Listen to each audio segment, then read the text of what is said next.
go, been a while, hasn't it? And what games do we have? Spora Legacy Mode? From way back in, like, what is this? July 3rd. 12 hours of it even. 21 guineas for the last one.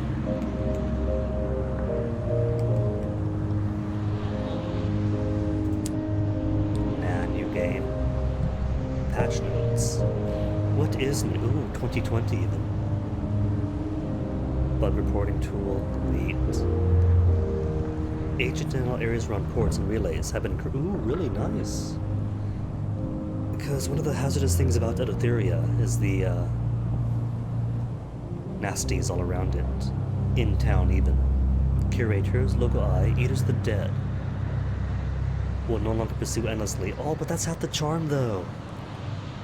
Because those are our top 3 enemies of the game.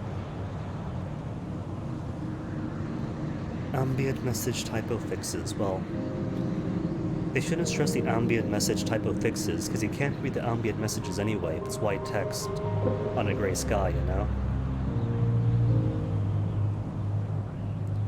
Sovereign feature new starvation content. Cool.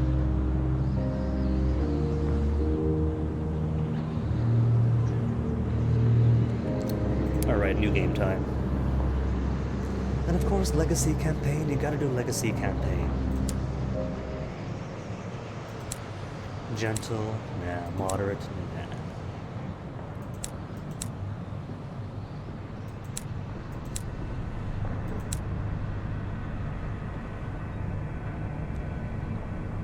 So the difficulty selection here is all default, easy, or easiest.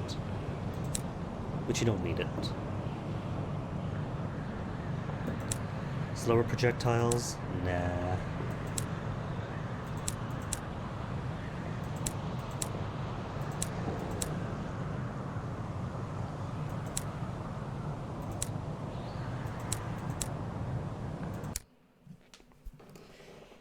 The combat and the fuel supply issue are already pretty easy.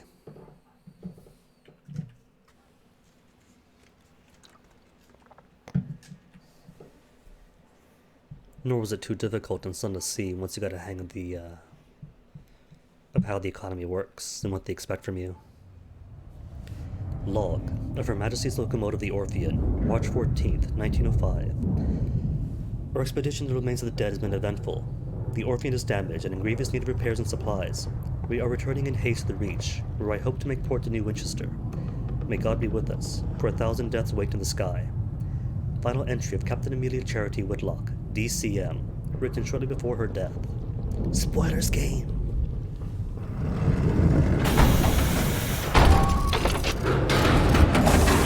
Alright, now, let's put this on the skies.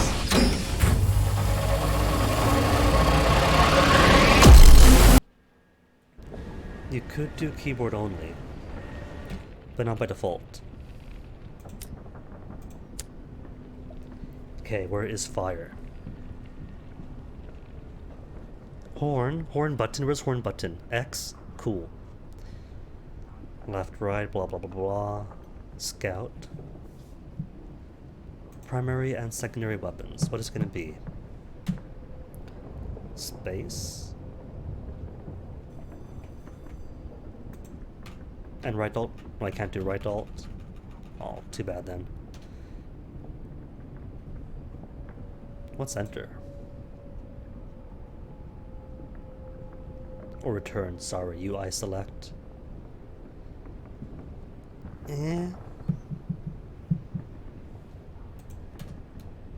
Can't do right shift. Well, I could do.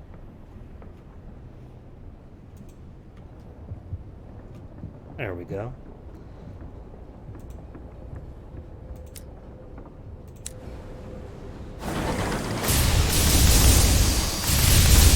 And it's so crisp on this computer.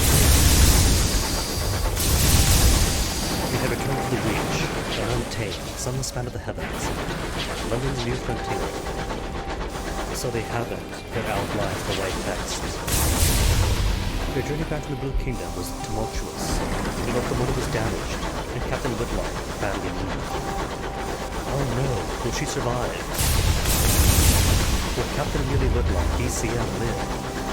As first officer, the crew looks to you. The nearest station, New Winchester. Can you get the Orpheum there safely? Hard scavenge? Hard scavenge. Much to the relief of your stokers, you find a barrel of fuel on the detritus. A wrecked ship has fortunate even the new. You should scavenge here for repairs, a crewman suggests. Then do it. The wreck of the Ozymandias. See, but that's a very fortuitous name, though. It's very auspicious. Who could have guessed the Ozymandias would meet in a disaster? The wreck hangs in the sky, pocked with recent gunfire. You and the boarding party don your sky suits, garments of wax canvas, lined with felt to protect against the cold of the sky. Two of the crew are whispering as they dress. What business did Captain Whitlock have in the Blue Kingdom anyway? Why the devil do we trespass in the districts of the dead? He silenced him. Now is not the time.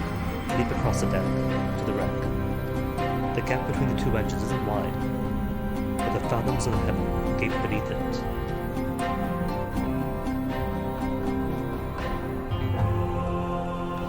You jump. Your stomach lurches with vertigo as the stars blaze above you and below.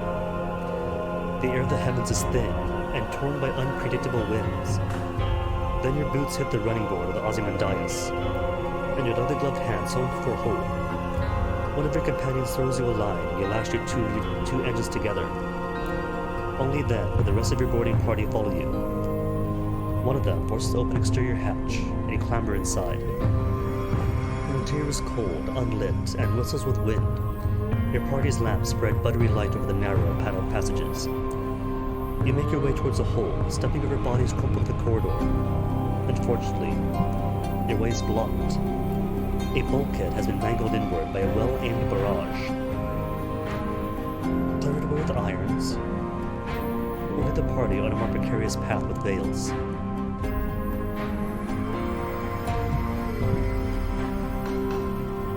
You know, I never gave irons, any more than minimum. But when I was watching Nevermore Starsign play, he went full in, all heavy, 99 irons plus. And dude, even with your basic scattergun shotgun weapons, he was just slaying everything. Clear the obstruction. As you strain against the stubborn steel, you remembered an event from a year ago. A boiler explosion entrapped an engineer under a tangle of plating and pipework. The captain was first on the scene, you were second. Together, you managed to pry the wreckage upwards enough for you to crawl beneath it, while the captain braced a bar across her back. By all means, take your time, she grunted as he dragged the engineer out. Back in the present, the twisted bulkhead yields. Your companions clear the exposed rebel away. The way is clear. You have reached the Ozymandias' hold, a ruin of smashed cargo and spilled supplies. Hopefully, somewhere amidst the detritus, you can find the parts to repair the Orpheum and restock your stores. Thorough search? Well, what choice do I have? Renewed, you find enough food and gear to restock your supplies, and enough spare parts to make the necessary repairs to the Orpheum. The food will need to be thoroughly thawed, of course, but you've eaten worse in the skies. "Oh-ho," cries one of your party. "Crabboy, hello, hello, hello." Prying the lid off a long crate. It holds a cannon, still nestled in straw. Another crewman pulls a battered bird cage from a pile of ruined cargo. Within the cage, something winged and furred opens a sullen eye. You examine your supplies, your finds, and gain 4 supplies and 15 hull. Aw, this is cute. Early game when 30 hull is max. The Ozymandias emits a long, juddering creak. Your boarding party exchanges nervous glances.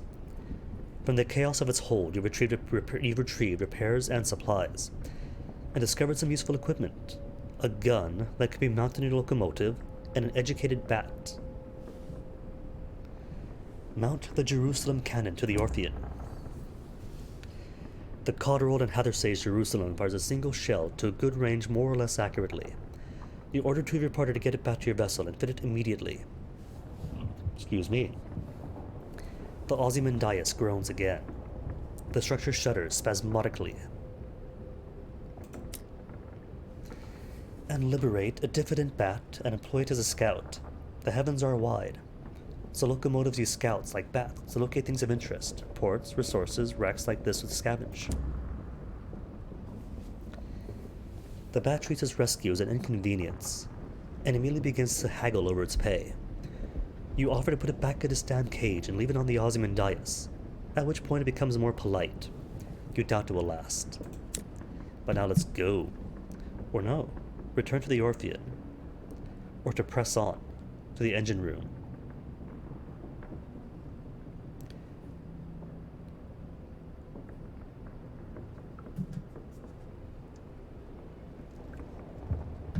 Too dangerous to stay, and yet you will abandon anything not get claimed from the hold, if you press on to the engine room.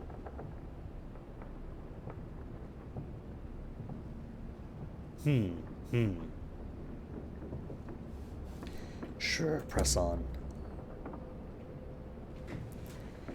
The wreck of the Ozymandias screeches as its metal buckles and tears. You press on through the shuddering corridors, searching frantically for the engine room. Send a smaller party ahead to retrieve fuel, or go yourself and conduct a hasty search. Sure, go alone. Or return. Didn't see the return option, but no matter. In the nick of time, the wreck's engines are choked with old ash. You search swiftly, aware of every creak in the bulkhead, every tremble that runs through the dead locomotive. Finding several sacks of coal, you drag them to an exterior hatch and fling them across to the Orpheon before leaping after them. Unshackling the locomotive from the Ozymandias, you stoke your engines, steam away, restocked, refueled, repaired, and rearmed. Cool. Let's go then.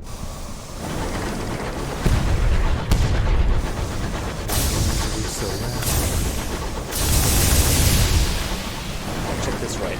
All you have to do is aim and hit space. Oh wait.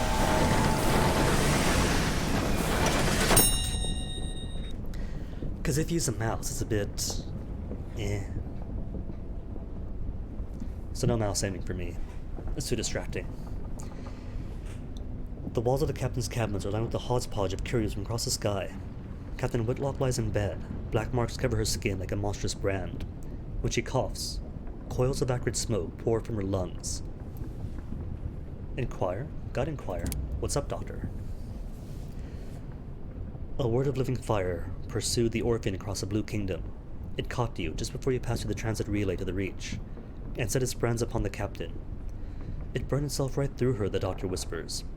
When I closed the worst of her wounds, I could see the signs seared into her bones and her organs. Judging from her symptoms, it's on the inside of her lungs, too. The captain leans to one side and vomits a plume of fire into a copper bowl. There is nothing the doctor can do. Then approach her. What does she wish with me? Her mouth is blistered from the blue fires that dance upon her tongue. Her hand grips your arm. Her skin is hot as a kettle. Made arrangements. The Orpheon will be yours. Her voice is just a rasp of burnt meat breath. But promise. She breaks off to scream a word, in a language that was not meant for human mouths. When she resumes speaking English, she is weaker. Her request little more than a gasp. Promise me one last service. Promise. Promise to obey. Make no promise at a duress. Pull away. What if it's contagious? Or demand. Didn't demand last time. It was folly to pay a visit to the lands of the dead, and now you're all paying the price, so why? She laughs. A sound like a wood snapping on the fire. Ash sprays her mouth. It was worth it, she swears. Her voice is suddenly firm, her eyes hard and bright. Then she sinks back into the scorched pillows in a twisting, frantic fever. Ah well, got nothing out of her then. The walls of the captain's cabin are lined with a hodgepodge of curios. Yep, take your leave. There is naught else to do here. You leave the cabin, and the scorched stink of its air behind, and return to the bridge. New Winchester is further than you like, and the captain hasn't long left.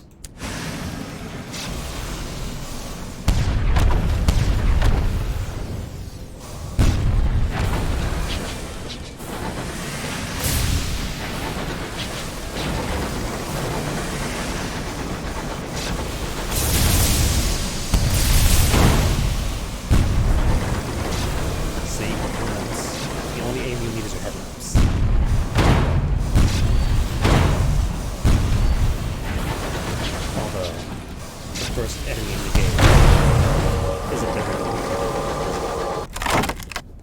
The Reach Marauder is dead. You approach the burnt wreckage, poised to plunder the plunderers.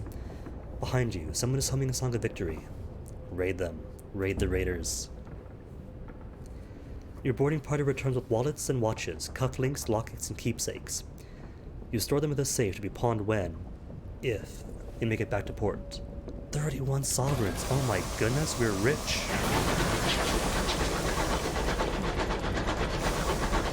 You can buy like 3/4 of one crate of supplies. Wait a minute, almost forgot.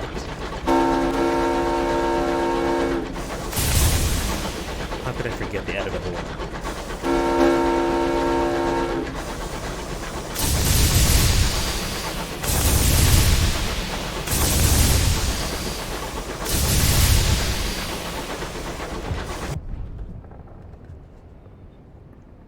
You are leaving the tutorial area without completing the initial story.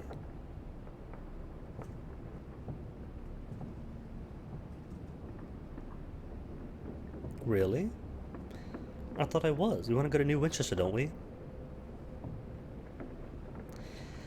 Alright, fine. Oh, is it loud? Oh, sorry. Hold on.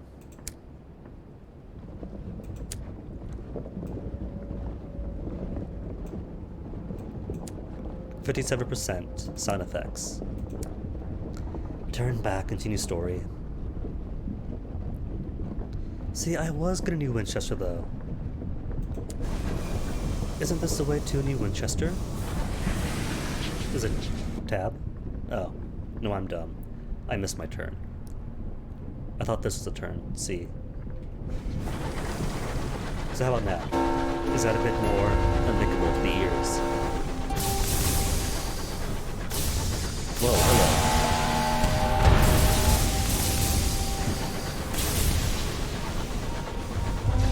See how smooth this is? Even on the laptop, didn't get this level of smoothness.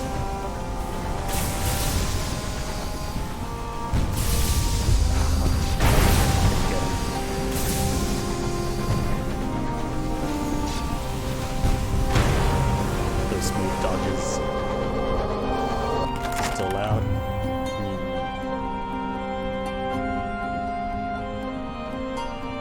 Alright, yeah, that is getting into the yellows.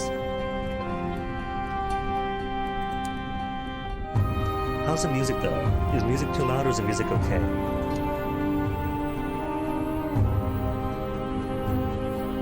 There, soft boos. Music is loud too? Alright. How now, brown cow? Daijobu. 47 gold, oh my goodness. Oh, sovereigns now.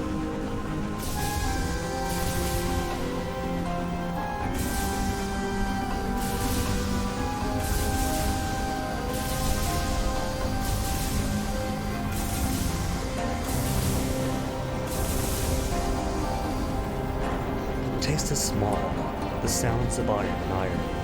We are home. A new port captain, your crew crowd to the windows.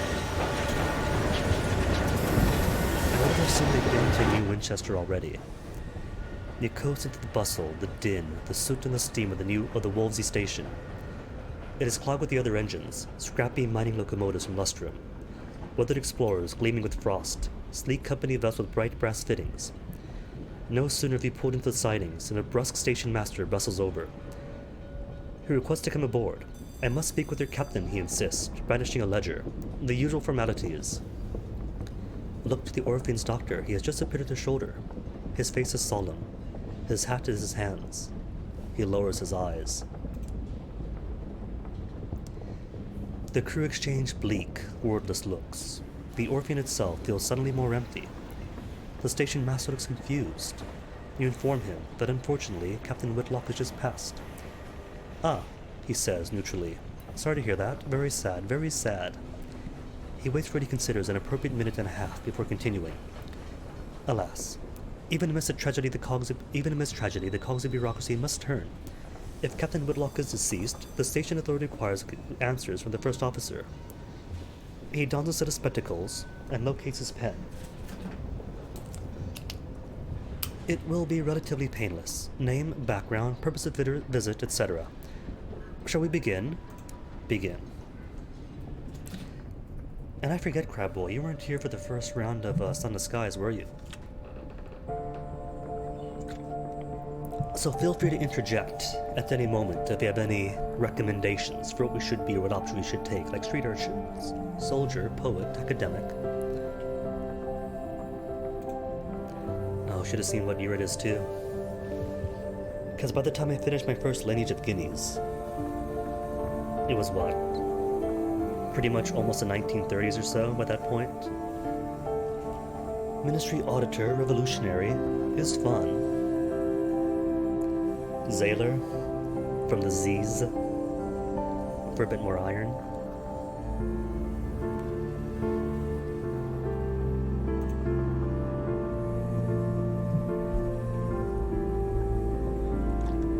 Poet, the pen, the ink, the blank monstrous page, the flashbacks to, what was it, House of Many Doors? I still gotta replay that at some point. It is a very, very rough game. But, the story, the writing is phenomenal. The game, awful. The story, amazing. And I couldn't rightfully play, what was it, Cultist Simulator without making constant similarities to House of Many Doors.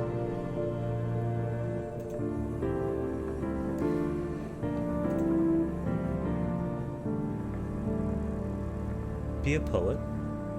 Alright, begin with high hearts, the skill of convincing and enduring. Poetry was popular in Old London. Some poets sought fame, others art. Some simply enjoyed bohemian company. Three preeminent artistic movements have come to prominence. The Celestials.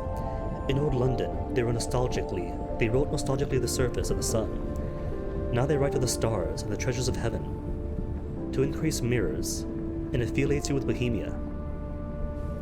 The Nocturnals, a radical, outlawed school that delights in freedom found in the dark. To increase veils, skill of deceiving, evading, and affiliates with Bohemia, they all affiliate with Bohemia. Or the Sovereign School, a new tradition born under the Empress's court.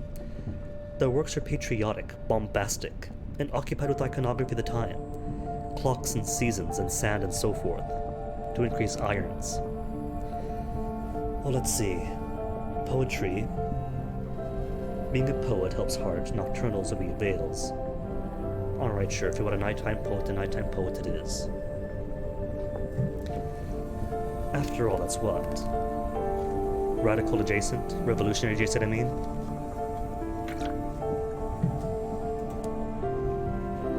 Create. You're a captain. What is your ambition? Do you want a comfortable retirement? And by comfortable, you mean extravagant. Many have made their fortunes out among the stars. Many more have failed, broken, lost in the drifting night. Will you be different? One of the downsides of Sun and Skies is that if you take wealth, then you go build up your estates. Next captain, it means absolutely nothing. You don't get the Sun to Sea thing of having an estate that carries off with your, with a few perks for the next line. As soon as you retire, the house is right back for sale, and it's back to zero. Truth, we'll leave for afterwards. Well, it does claim to be a demanding ambition, but it's honestly not too bad. The only thing is that you miss out. Well, you kind of do want to have some resources beforehand. A good engine, good weapons, good crew, so on and so forth. I think for this one we'll seek fame first. Fame is what had us sign aboard with Captain Whitlock. Maybe truth for the next one. After we see just how good we do, what we accumulate before dying. And who to be.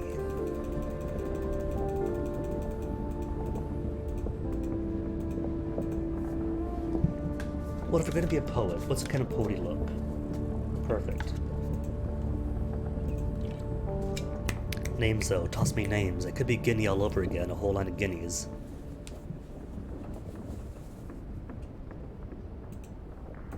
Oh right, I'm dumb. I can't see hair below hats. No hats, sailing cap, cute caps.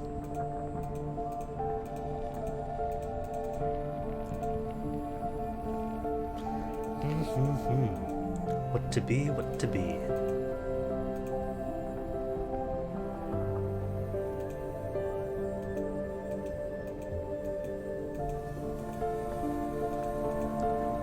See, the thing about this cap is, right, are these supposed to be studs on the top?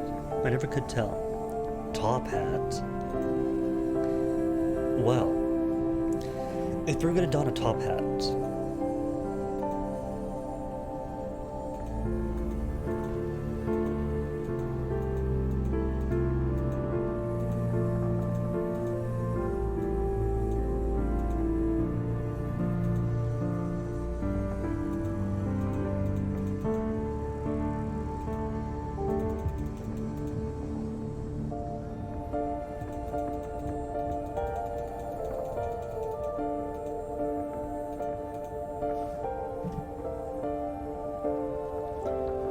there, get slight attitude in the eyes.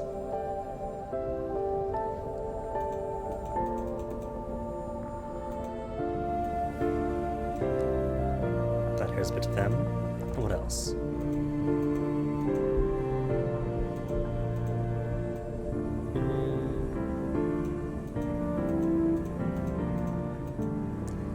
Not that it matters too much, considering. Starter ship, starter cash.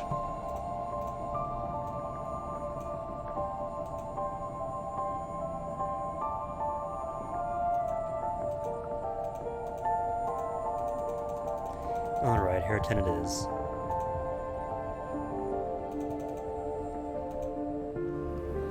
Puffy shirt. Do I have a puffy shirt? Well, see... What, that long hair? You want hair 9?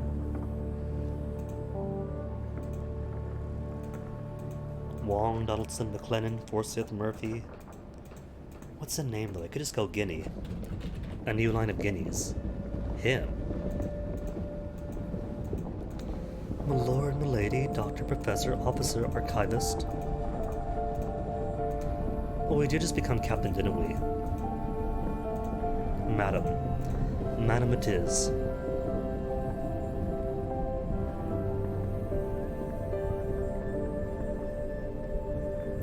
My first lineage was the lineage of guineas. I could make this one, New Guineas. New Guinea 1, New Guinea 2, New Guinea 3.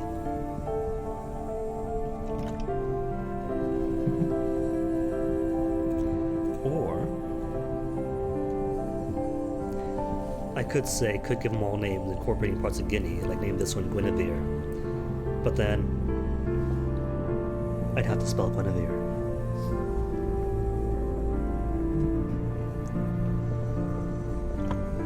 And even then, assume 20 deaths. Could I really make 20 names that are variations of Guinea? No, I can't.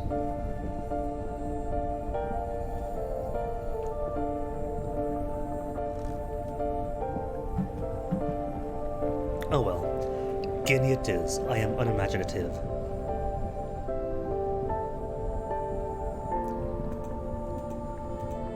Maybe a different brow. Nah, the brows are all alright.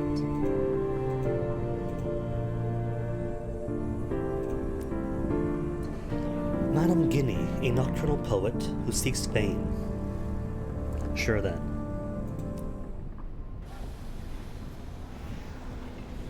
Loading.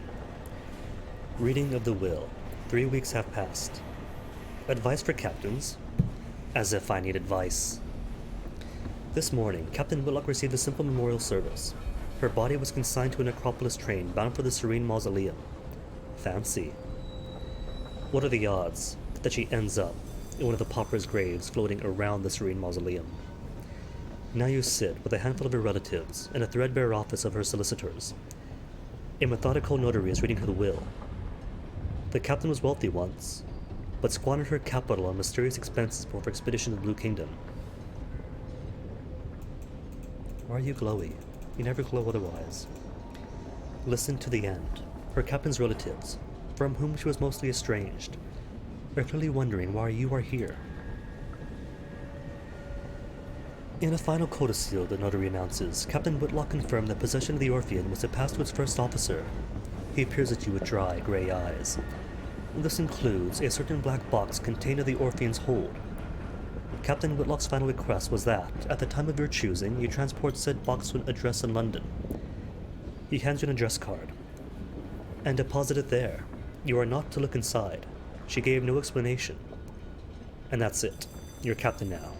The Orphean is yours. 3 new quests, or no, just 1 new quest. Captain Whitlock's Legacy. You can investigate the black box in New Winchester. You could take the box to London as requested, or you could sell it and be done. You have been bequeathed the large black box which once belonged to Captain Whitlock, and have gained 100. Oh my goodness, I have 178 sovereigns. Onwards, we are boozing and recruiting the incautious driver. I specialize in self-testing, but looking for something quieter. The driver indicates a crashed engine still smoking. Like that, without the screaming. But he costs money though, doesn't he? Could I really afford it? Need 20? Sure. Welcome aboard. What harm could it do? The driver boards, eager to get started. I recently parted ways with the Windward Company, they explain. Personally, I think a crash a week isn't so bad. They disagreed. Oh well, live and learn. An opportunity. The fastidious inspector, excuse me? Excuse me, Captain. A woman pushes the crowds towards you. She is short and square-shouldered, in a neat black suit and polished shoes. She shows you the case of her pocket watch. It is embossed with the crown and hourglass of London's horological office, the body responsible for ensuring time is consistent across the empire. I'm hoping to book passage to Port Prosper, she says, slipping the watch away. I can, of course, pay. Pay sounds promising. Thank you. The locomotive I was on broke down following a boiler rupture. The chief engineer's fault, I suspect. A gentleman fonder of brandy than diligence. Here, an initial sum to seal our bargain. Prosper lies to the... is to the east. See, a proper reach has Port Prosper to the west, Hybris to the north, Lustrum to the south, and what's in one place? Traitor's Wood to the east. At least that's how it was on my first run. Anything else just feels weird. Repair locomotives don't need it, crew. Got plenty of crew. Investigate the black box. Captain Whitlock left it to you in the hold of the Orphean. Her will described it only as a black box, a description you consider to be an unhelpful statement. It is a casket of black basalt, longer than you are tall, unadorned, with a single small recess that contains a keyhole. The thing must weigh most of a ton. It stands upright in the corner of the hold. Oh, and it'll be cool. I don't think this actually has any weight, does it? It doesn't take up hold space. It's a possession, and as a possession it has no weight. But what if it did take up weight and hold space, giving you an incentive to just dump it off and sell it at the earliest convenience, or to endure and take that space and that weight to see Whitlock's will through? You know? Consequences, risk-reward decisions. Oh, that's all the tea.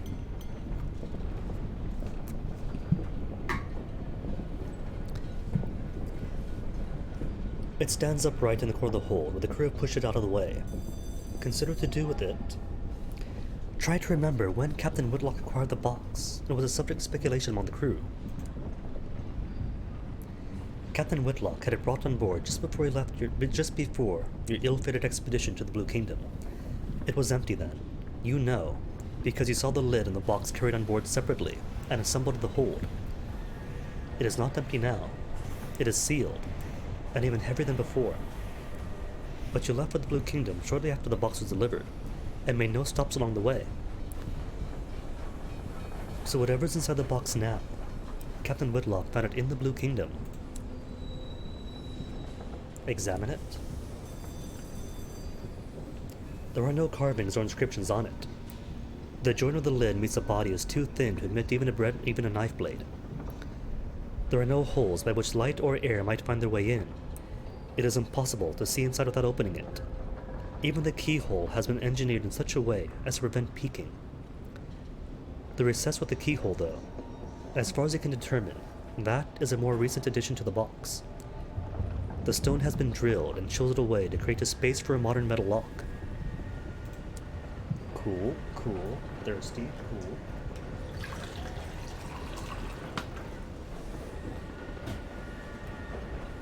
So what to do with it?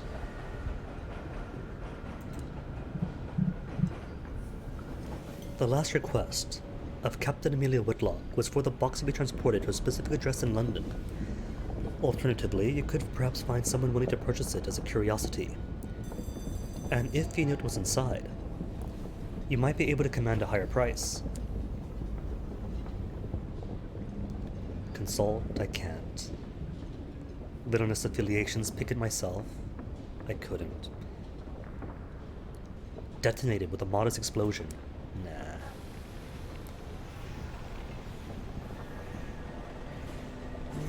Explore them. Learn about trading, why not?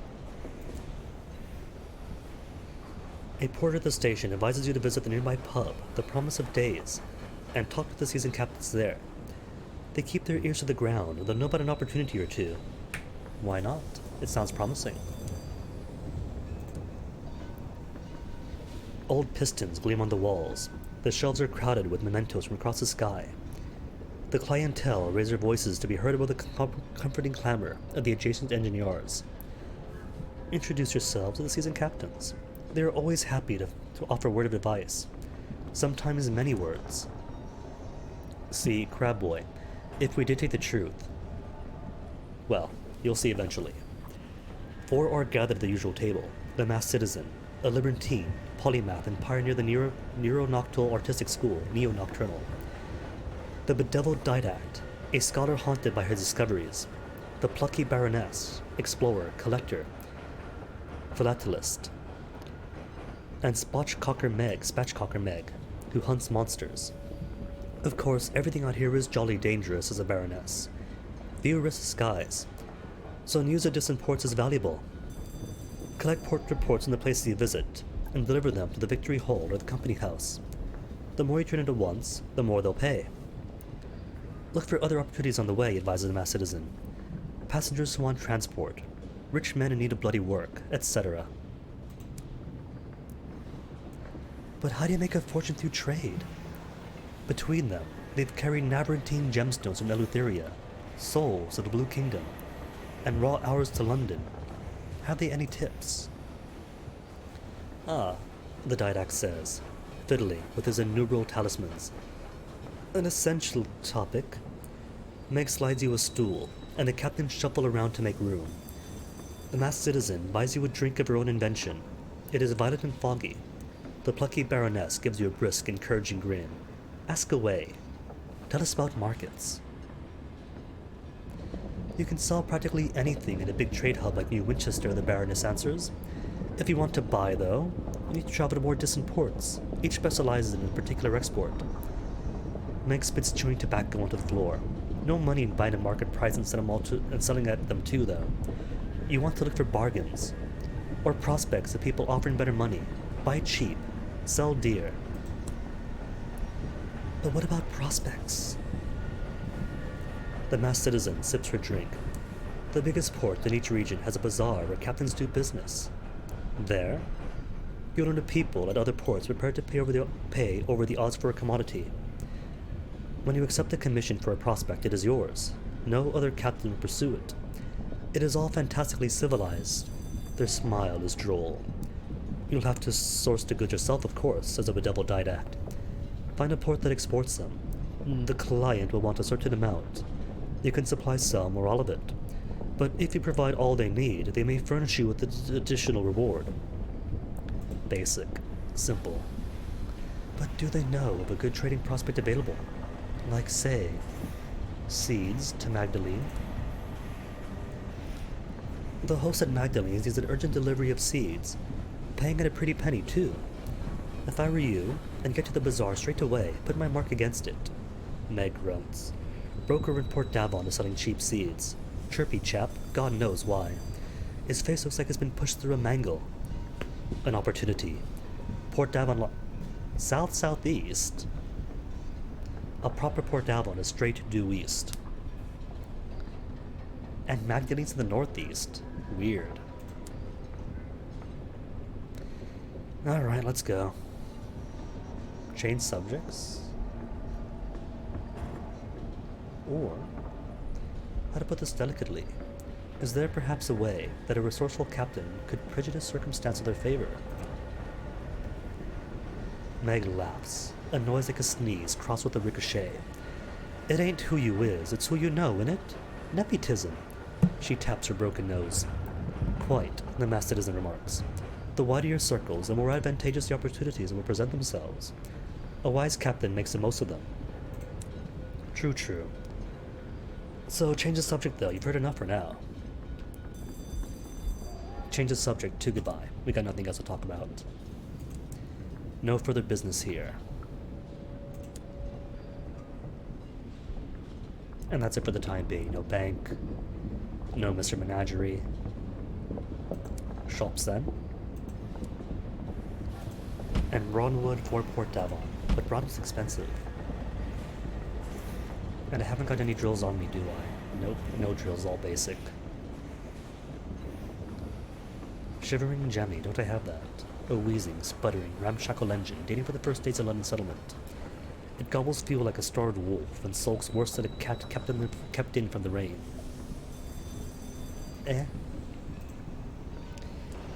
Alright, so they said Port Davon is south-southeast, right? And normally it's a quiet day at Port Davon. So you do get cheap fuel. You got plenty of fuel. Alright, just one bit of supplies. One bit of supplies. What about engine yards? Can't afford anything.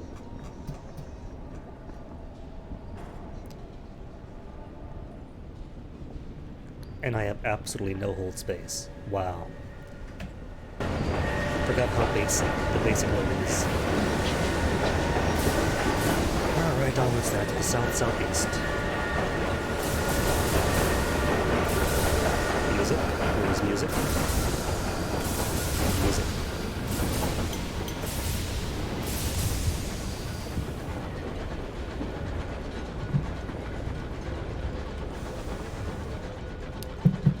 You know, I didn't take too much advantage of the first time. Cruise control. No hands necessary. And slowly missed when playing backwards to sunless sea.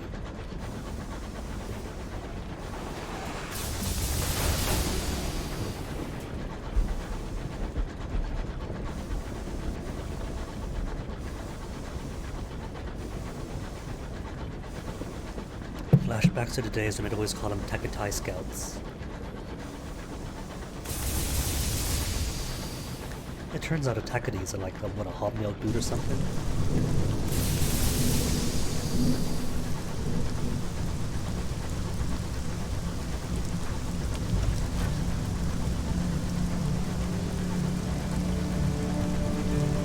Cyclopean ruins in the background, so should be pretty close.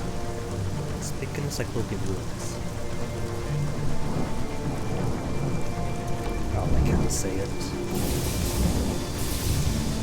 And a saying you cannot get in the reach at all.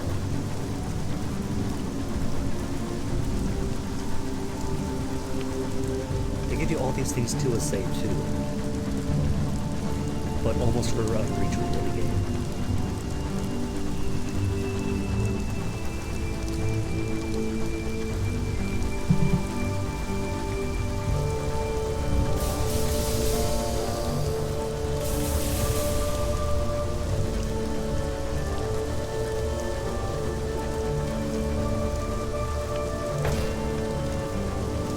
In my defense, half of those things don't really exist if you pass through them. You fly by some that are solid, others not so much. An abandoned signal box. This signal box is shrouded in grey. Close up, you see the box is covered in delicate webs, studded with cocoons. The blue and white patterns above the bundles. It appears a spider has trapped the teapot. Inside, beneath the desk covered with rusted levers, is a luggage trunk. Captains in dire need can borrow from the cash inside, but custom dictates they must later replenish it. Read that. Vision of Heaven or Sky Stories. 2 Sky Stories, good start. The handwriting is poor but legible. Captain Fulshard withdrew supplies. The handwriting is weak. There is a column for miscellaneous notes. The captain details various damages done to their engine and the causes. Hull, aggrieved contentory. Backplate, bad launch on Port Prosper. Mood. Front plate, bad landing on Port Prosper. Hull again. Jones. A change in personnel gives the captain optimism for the next leg of the journey. And I thought I'll just leave. Now goes to signalman, not in dire need of supplies.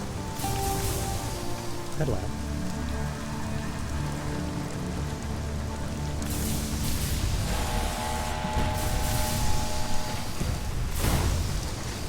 That takes some pretty good stuff. Goods or gossip. Because it turns out that marauders are fantastic sources of gossip.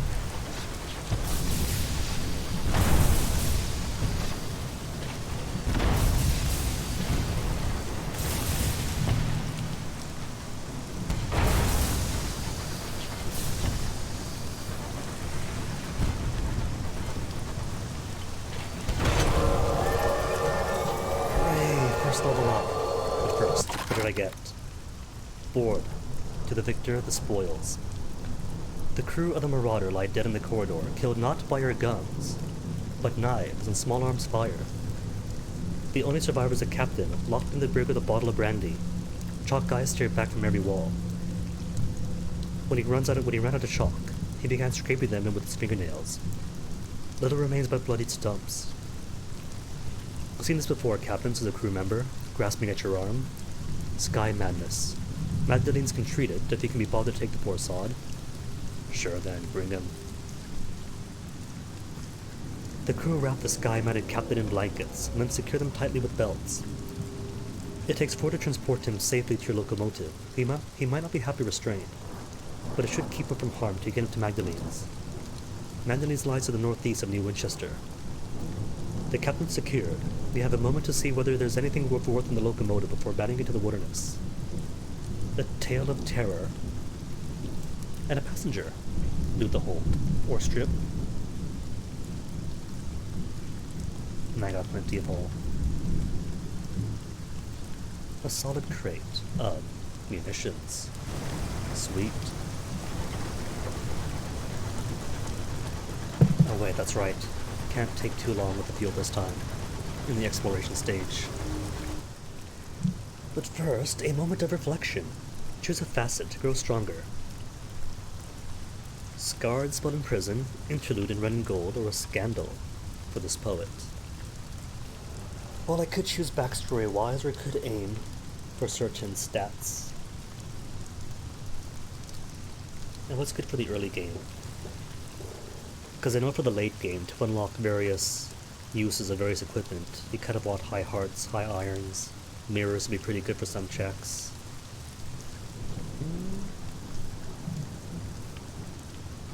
How about a scandal then? You were the gossip of London salons, and the target of blistering editorials of the Gazette. Mad, they said.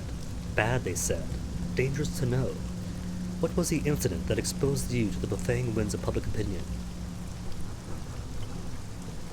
A parade of debauchery, absinthe, wantonness, more absinthe, brawling, gambling, blasphemy and slander, absinthe and prisoner's honey alone, prisoner's honey and company. Is there a vice you haven't explored? It's possible. There are only so many hours in the day.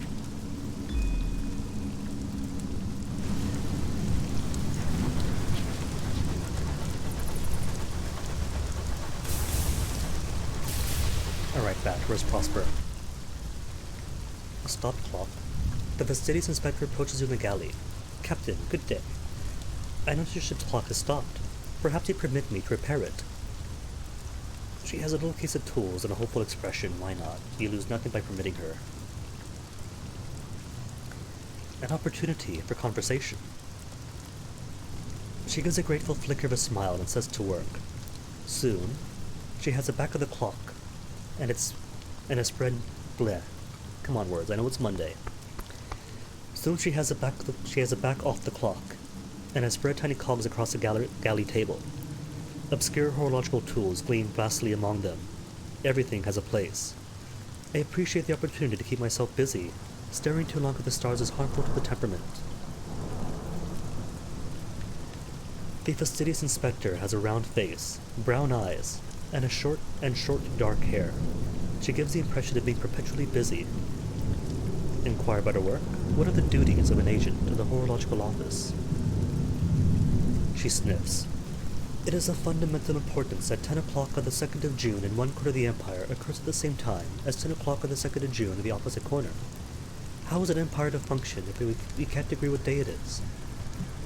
Unfortunately, the process is complicated by the fact that time is less reliable than it was. The hours trade has seen to that. And news of London? The seat of the Empire lies in far-off Albion, where a man-made sun burns in the sky.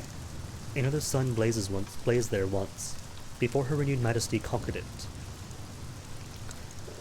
London sits in her coat of smog. Courtiers squabble at the foot of the throne of hours, hoping to receive endowments of years. Meanwhile, hard-working civil servants labor to ensure everything runs as it should. Was there a touch of archness there? All as normal. I miss her, though. There was no city like London in all the skies, and Albion is very different from the Reach, much more civilized. I just realized that the webcam kind of blocks the important stats, doesn't it? The fuel, the supplies, danger meter. Where to put you then? Where to put me? Far right corner? Upper left?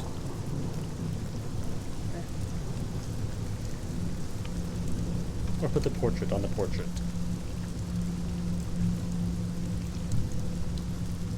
Sure. But wait, that doesn't apply to the other ones. That's fine though. If it's BRB, there's no tension lost.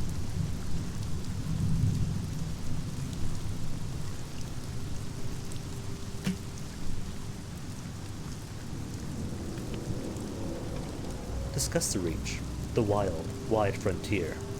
A sunless domain, but impossibly verdant, with gargantuan vines, cathedral-side brownwood, and livid fungal archipelagos.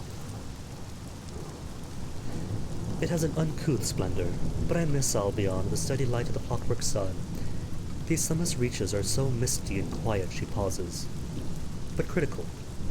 The territories here are rich with raw hours, and enough vegetation grows on them to feed the whole of London, even if some of it is of a dubious shape.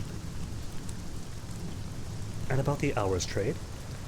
You've heard the Empress awards her favorites with gifts of years to extend their lives, and that you can become rich mining for hours to satisfy London's hunger for them. Oh, hours have more uses than that. We use them to increase the efficiency of our work worlds, to speed journeys to distant regions, to resolve overcrowding in prisons. It does make my life more difficult when time not stretches like wool on the loom. More difficult, but more vital. Her Majesty seized a great trove of them when she assumed the throne of ours. And now, even more have been found in the Reach. Miners dig them from the ground, she looks momentarily wistful. I hope someday to retire with a modest pension of years myself, to prolong the better part of my retirement. Aww. Reach discussed. Winchester War. Give us the lore. There are those who feel London is a long way away, and they do a better job governing themselves. The frontier attracts independent spirits. We call them tackities, the hobnail boots that are so practical out here. London, unsurprisingly, disagrees. The Windward Company earnestly represents Her Majesty's interest in the region. Sometimes very earnestly indeed.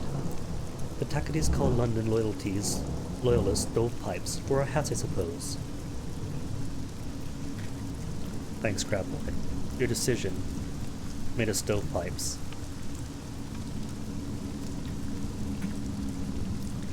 She avoids looking at you. And you, Captain? Where do your sympathies lie? With London, you remember your heritage, and the queen who led you through the skies with Tacites. These are our new lands. Why should old rules, old masters, hold sway? Or you feel no loyalty to either side, perhaps you'd rather be left alone. Perhaps you're undecided. Perhaps you see conflict as an opportunity.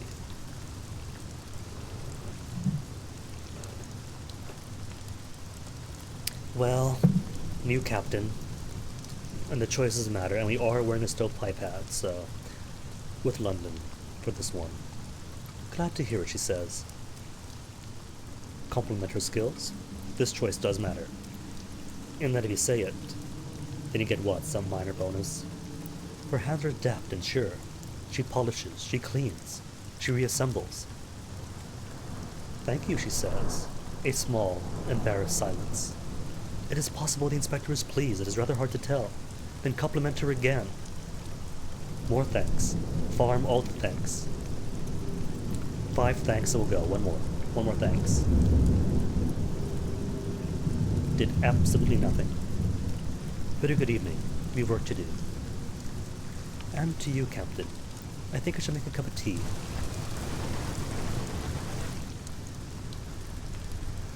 Oh. I just missed it again. Fantastic with directions, but in fairness, it's a new map. Major locations are randomized, so didn't know.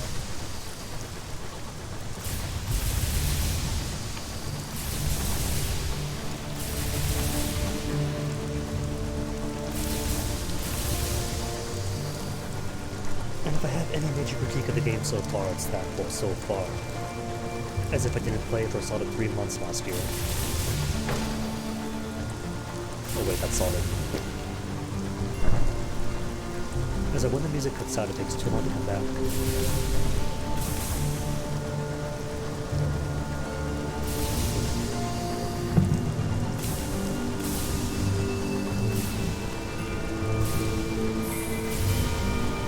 Yay, Port Davon get. Womp womp. And with that will be a quick bathroom break. Just like commander shoe tops.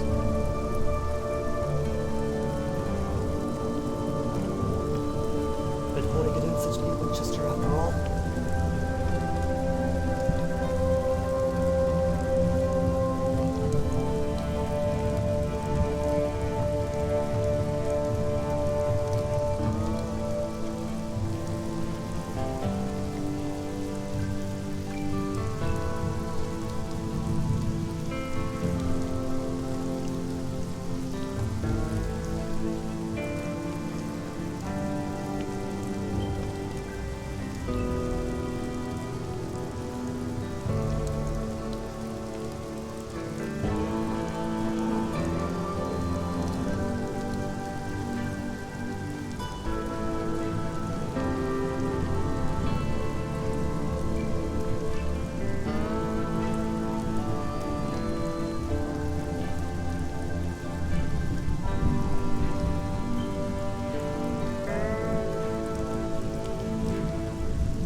There, see? Super quick. I just had to drop off water and get more water.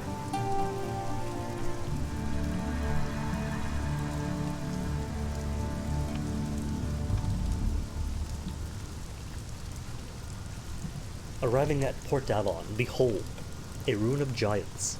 Gargantuan blocks jigsawed together, furrowed with moss and whispering with orchards. But orchards would be nice. A bucolic village nestles amongst them. Smoke coils daintily from the chimneys. A leisurely game of cricket unfolds in the village green. Disembark. A ramshackle jock juts into the sky beside a farmyard scattered with rusty locomotive parts, plating, piping, a chugging motor with its innards exposed. Ooh, who's gonna be here? Is it gonna be the devil? Might be the princess, but she's normally in what, London or Port Prosper? An oily-faced, black-haired girl waves your locomotive into position. Welcome to Port Avon, she calls as you disembark. A rich knot of scent greets you, leaves and wood smoke, enriched by an infrequent but pungent intrusion of goat. It's about the time of year where the manure in the field starts to become a bit ripe, so I feel that. Port Avon spills prettily across a section of colossal drifting ruins. Its orchard basks in the evening gold light of a distant nebula, right at Port-to-Port. The locals are willing to update you on the news, there's not much to share.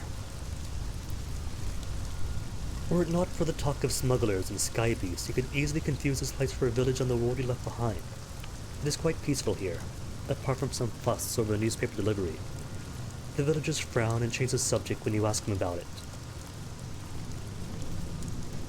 1905. Cool. Forgot what date the game starts at. Well, that's it. I guess it's not Quiet Day, is it? The Repentant Devil. Who, this time, are not going to lose. First time through, I did not make him radical enough. And so the only options were to deliver him to his beetle, duchess, whatever, or to drop him off in the Blue Kingdom to service whatever you call him. It's been a year, I forget the terminologies. So now, if I do risk losing the devil forever, I'll simply die and redo it. He's looking for passage. He claims to be useful. He doesn't ask where you're headed. What does he cost? Need 100 gold? Give me a minute. Let me do stuff at Avon first. Like, say, the bazaar. Bronzewood for Port Avon, I will have it. And verdant seeds are cheap at least. But still, that means I won't be able to afford the devil.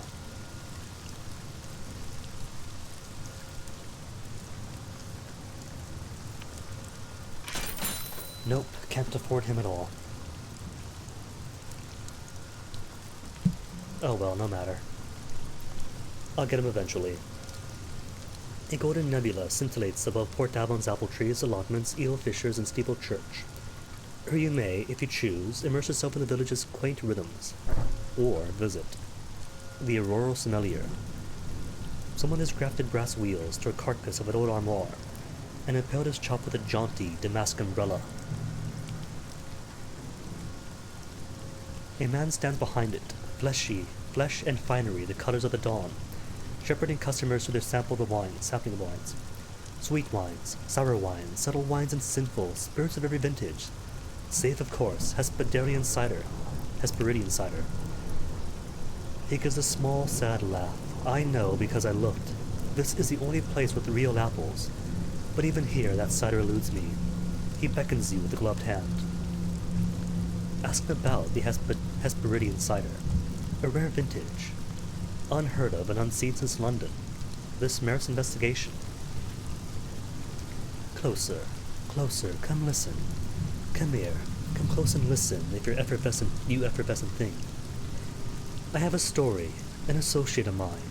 He once gave me a sip of it, one golden drop to place under my tongue, and my life was changed. A carnivorous pleasure steeps in his voice as he speaks.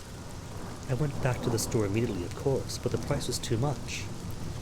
And then eventually, the dreams drained away, and now I'm here, serving wine to drunks.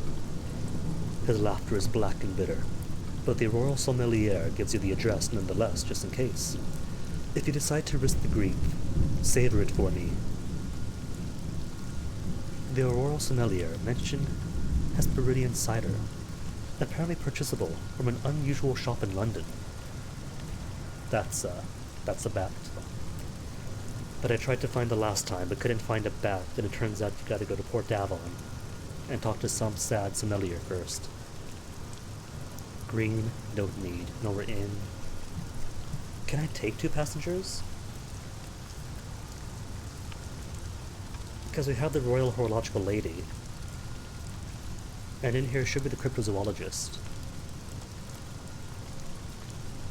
Speak to a short-sighted cryptozoologist.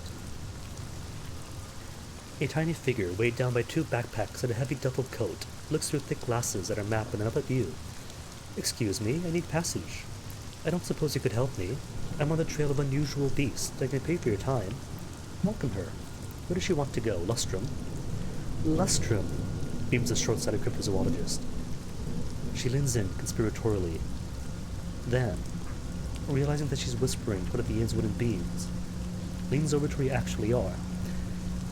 I hear there's a curator who lives there, with the people, Mr. Pennies. I've always wanted to meet a curator, just safely.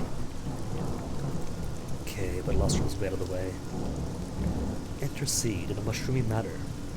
The pub is out of scrumpy. The barman blames a creature, a cross between a mushroom and a jellyfish. It sways at its seat at the bar. Who does this creature belong to? Bellows a man, fuchsia with rage. The Blemigan he points at is a grizzled member of its species, most of whom are left behind in the Neath. The fuchsia gentleman roars in fury. Between bellows, a truth emerges. The Blemigan is no one's pet, and, far worse, no one will admit responsibility for its tab. The Blemigan is unconcerned with the tumult. It nods its cap to you with grim respect, then plops a tendril into a mug of stout. It stares, bleakly through the window. This bar tab is, oh my goodness, a whole whopping 50? Even early game me could afford that. As a fuchsia gentleman inflates for a particularly prolonged diatribe about ill-mannered captains and the disorderly pets, the Blemigan climbs out to the bar top to consider your face. It likes what it sees. With a sound like a shoe being pulled through a swamp, the Blemigan finishes its drink and clambers up your arm until it reaches your shoulder. From where it directs you to the door. It has experience in surviving the cold of the heavens, and the heat of those too cowardly to traverse them. It respects you. It'll serve you well. An occurrence. Your Blemigan Voyager quality is now 1. Okay, then there's the ruins, but I'm not going to risk my crew. But while I'm here, haven't actually turned on my officers. Blemigan, men? Your Blemigan Voyager, perched on the back of a chair on the bridge. It is gazing through one of the stained glass windows. Is it bored? Awestruck. Searching for something. Prod him. Just as your hand closes on the Blemigan, it reaches a tendril out and gently bats your arm away. None of that it conveys. It hasn't even turned to face you. Aw, poor thing. Alright, let's go then to Magdalene's. Got my seeds, so off I go. And they said Maggie's was to the northeast of Winchester, if I remember correctly.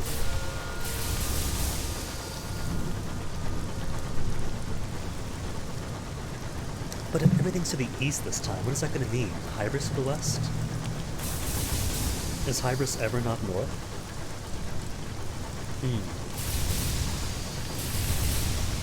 I think I recall seeing an odd-shaped Hybris back when watching Din Not Dinner. But still, if it's not my map, it's not the same, is it?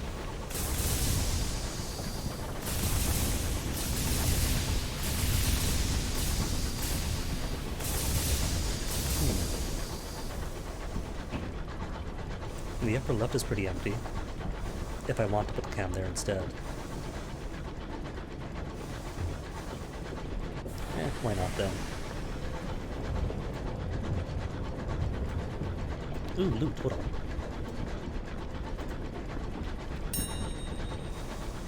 Caddy of tea, good start.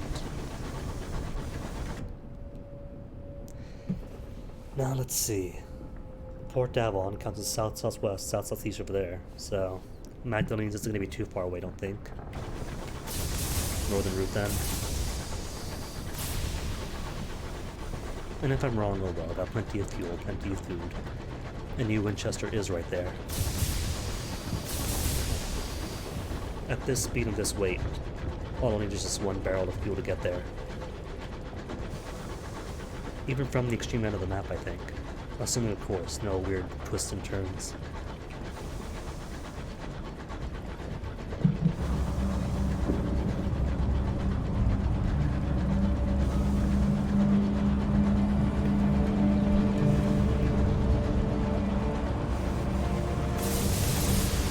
Lighthouse is experience. Barcelar's Folly.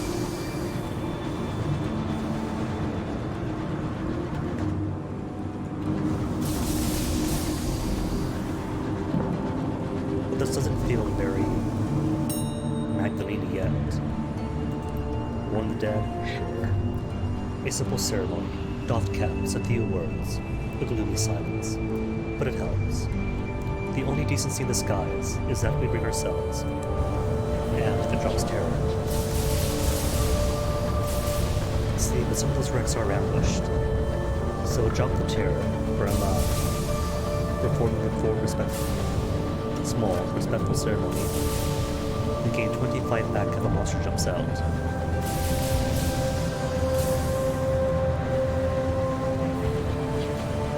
Speaking of, I'm not sure if I hear one, if that's just the ambient noises.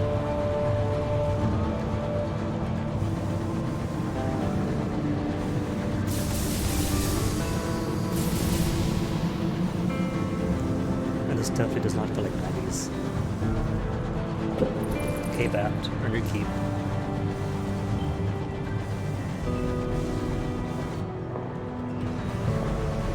Or it's right here. That's fine though. If I need food, food is right here.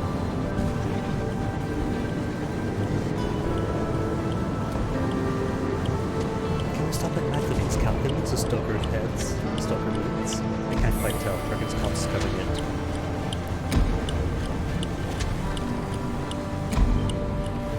To help out or no?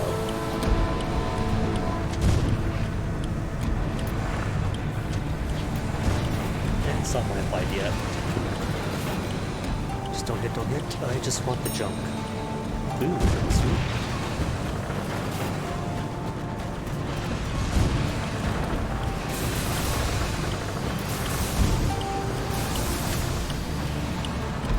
It might be easy though.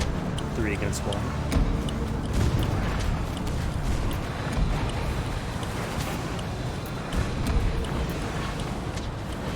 Just gotta stay back. So we can stay aggro for that one time. Ooh, excuse me.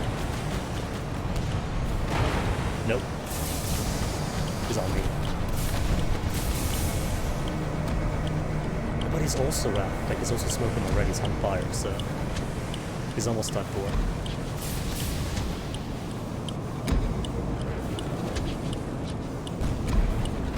And then I die right at 9 beats.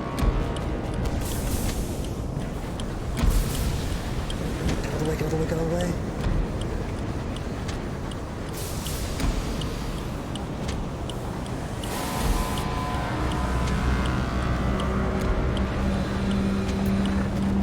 Aggro on him, not me.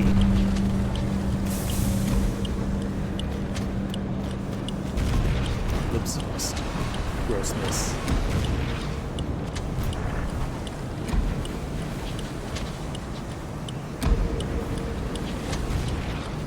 It's alright though, not too strapped with you or anything.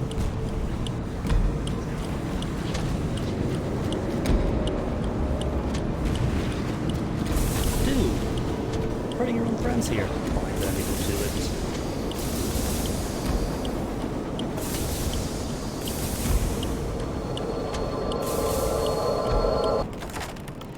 But you know what?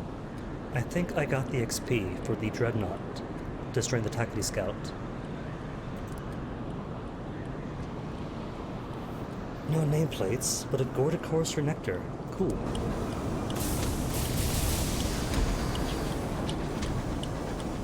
Alright, the Dreadnought should have, what is it? Disengaged from it, so 2-3 shots to its side should knock him out. Unless Tackety Scout broke it for me.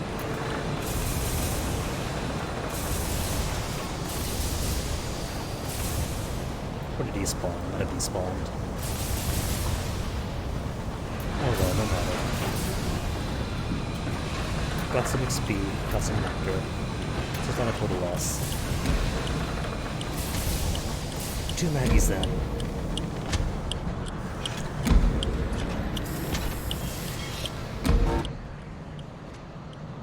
The House of Small Comfort. Magdalene's is the closest thing many Skyfarers have to a home. It offers services to alleviate the strain of a life spent too close to the stars. Terrors don't have, nightmares don't have any yet.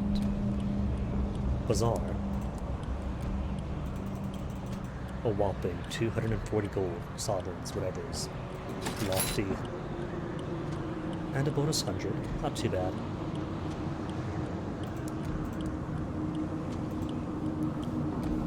glass spires and Magdalenes pierce the clouds like a sword. Shadowed figures can be seen moving through the green corridors, their identities obscured by the hued glass. Crowds of skyfarers, ministry officials, and merchants mill about the forecourt, in varying degrees of distress. All watch the clock set in the great clock tower, waiting for the appointed hour, as we deliver the sky-battered captain. The nurses bring a stretcher to carry the sky-battered captain from her train. He'll receive the care of Magdalene's finest. At least, Magdalene's finest with a sense of charity, given that he has nothing on him to pay for their administrations. But it did give us a vision of heaven, along with the XP and the Terror Drop. I'm meeting with the amenable host. Did he see me now? He has requested you by name, so apparently he will. An attendant escorts you through the dazzling lighted corridors. The host's red door is always open. The attendant leaves you, just as the clock begins to chime. The amenable host reclines on a couch of crushed velvet, a goblet of sparkling wine in his long fingers.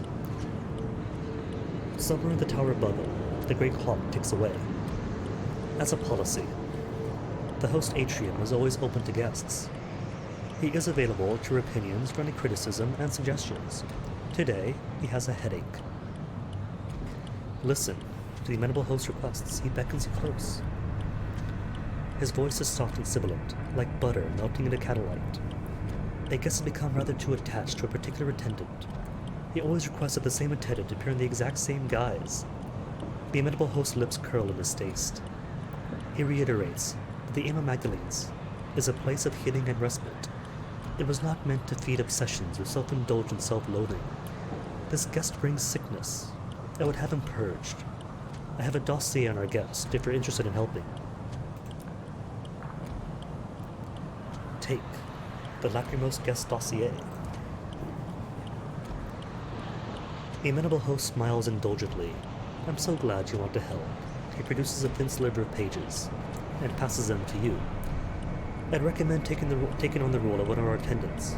That way, you'll be playing the role of somebody significant to him. The amenable host sighs, reaching for his goblet. He knows all of our attendants by voice now. Somebody new was needed. Okay.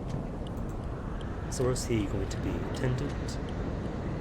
Port report first and foremost. Can't do without the port reports. Magdalene's is abuzz with activity. Barely has a clock chimed, then a clamor goes up at the front desk. Guests rushing to and from appointments. Lord was seen in conversation with the amenable host. The East Wing was closed for general access all day. A certain distinguished admiral was seen with his second in command, entering one of the chambers of regret. Several guests succumbed to an excess of sentimentality and were forcibly removed. All right then, lachrymose guest. How do you plan to deal with him? A treatment chamber has been emptied for you should you wish to adopt a guise from his past. Alternatively, he is standing right there. He does not seem to have noticed you. His eyes instead bore into the doors of the treatment rooms. Approach directly. Disguise yourself as his mother or as his lover.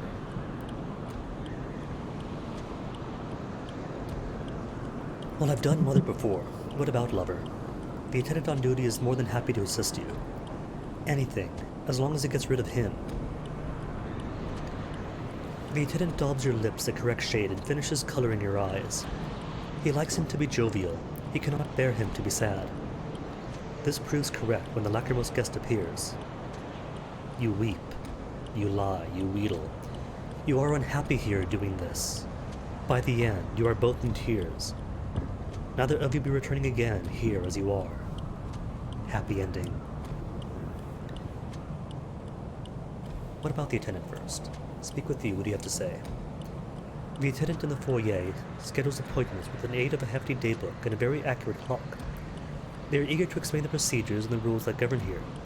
This is a hospital for the spirit. Our staff will become a person you need. Here, you may say farewell to a doomed comrade, resurrect an old love, spar with a defeated enemy, all for fair price. But do not overindulge. Our services are to heal, not to become an addiction. Okay then, to the host. The job is done after all. Let the amenable host know the lachrymous guest is gone, for better for worse. He will not return to Magdalene's. The amenable host smiles beatifully. Of course, my staff will be pleased. It is a risk of our trade when our clients can no longer separate identity and illusion, but sound unpleasant. He sighs deeply, echoing around the chamber like a newly freed dove. It is a trap any of us could fall into. His face darkens briefly. Here, take this. He fishes around beneath his couch for one of his goblets. It'll fetch a pretty price. Take it with my thanks, and do visit us again. Dude, 443 sovereigns. Now we're rich. Talk to patients being discharged. Some leave smiling, others weeping. No one can resist looking back behind them, even if just for a peek. Okay then, host, what else do you have to say? There was option for a conversation, and a request note. He is melancholy today, the same day we saw him, not to mention irritable. He has a job for you, he says, his voice rich with unhappiness. I admired your discretion earlier, he sighs. You have seen the dangers of our work upon those who use our service. We are not immune to it ourselves. He draws your attention to several paintings on the walls. My regulars have, at various points, requested I be prospectors on Lustrum, heir to a fine house in Port Prosper, and a titan of industry in New Winchester. Very specific requests and more. I have vivid memories of all being all three. Yet it cannot be true. Yet all cannot be true, surely. He presses a locket into your hand. This bears my image. See if anyone remembers me. I can't remember who I was before this. If I could be other than I am, I'd like to know. Lustrum, New Winchester, and Port Prosper. Port Prosper. Easy. Okay, that's all for me here then.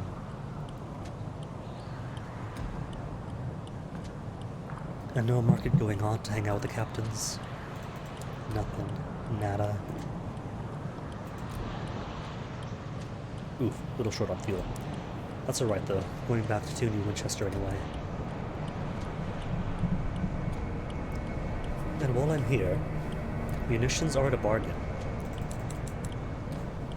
So it'd be foolish not to buy it on the cheap here, then sell it for a basic price in New Winchester. Or, well, I don't have a bank account, so I can't bank it yet.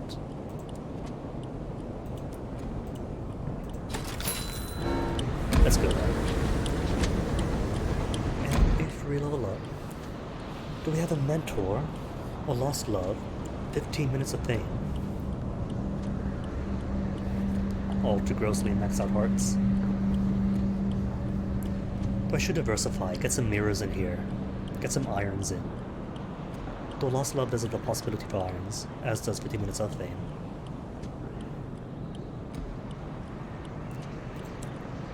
A lost love?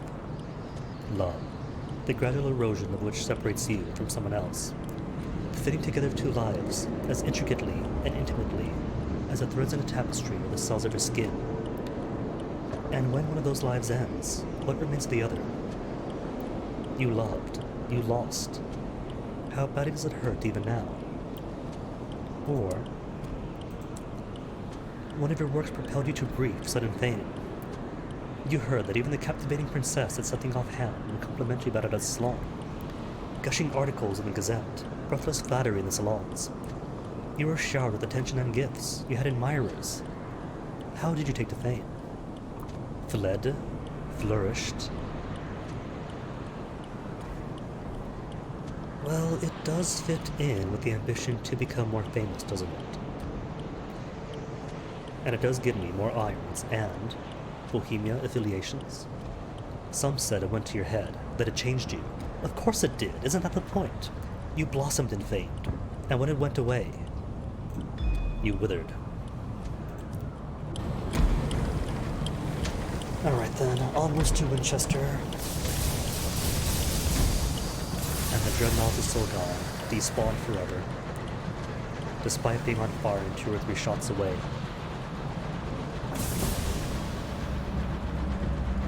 Next time then.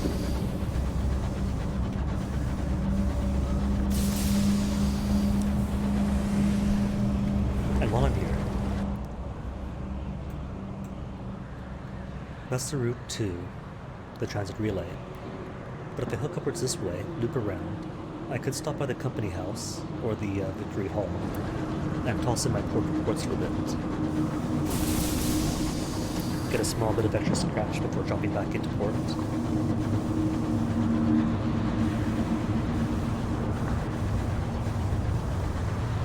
And it's just right next door anyway, so fuel and food aren't going to be any worry at all. Oh, oops, wrong button.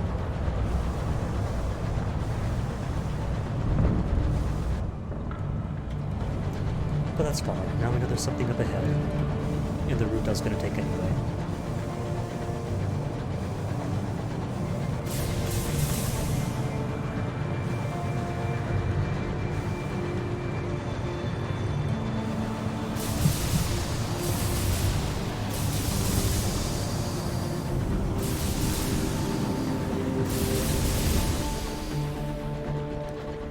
The clamor of New Winchester can be heard in the wind, familiar as a disagreeable uncle.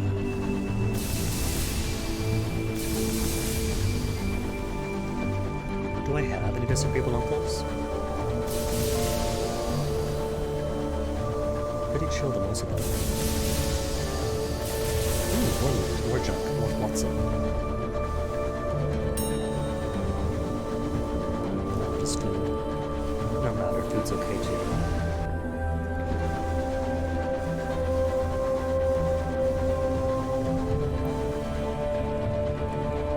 And so even if my fuel hits 0, that's okay. Because that just means no extra fuel. And there's still the rest to burn.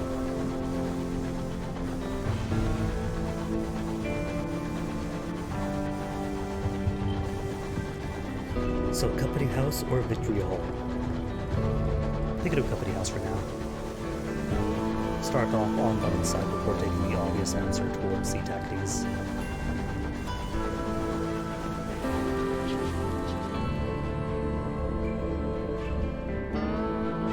The local headquarters of the Windward Company, London's proxy in the Reach, deliver port reports here to receive rewards and win company favor. Following the uprising, the forts of the Windward Company fled in New Winchester. Now their modest offices occupy an exciting factory in the murkier recesses of town. It continues to smell faintly of beans. Chat with the prudent secretary first. How could he be of use to the company? The secretary's gender is a subject of some debate at the company canteen. The secretary's prudence, however, is not. Both these facts provide the secretary with a great degree of satisfaction. I would be interested to receive reports on the events in other ports. However small, the company has expansive interests. One never knows what might be of interest.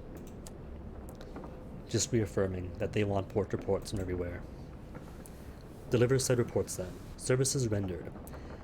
It is a comfortable room for a modest secretary. Stained glass windows lay crimson slats across the desk.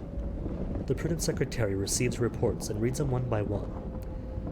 A number of questions follow, to which the secretary expects cogent, succinct answers. Her Majesty is grateful, they say, as they leave. Struggling and struggling both. That's alright though. Important thing is, I got my pay.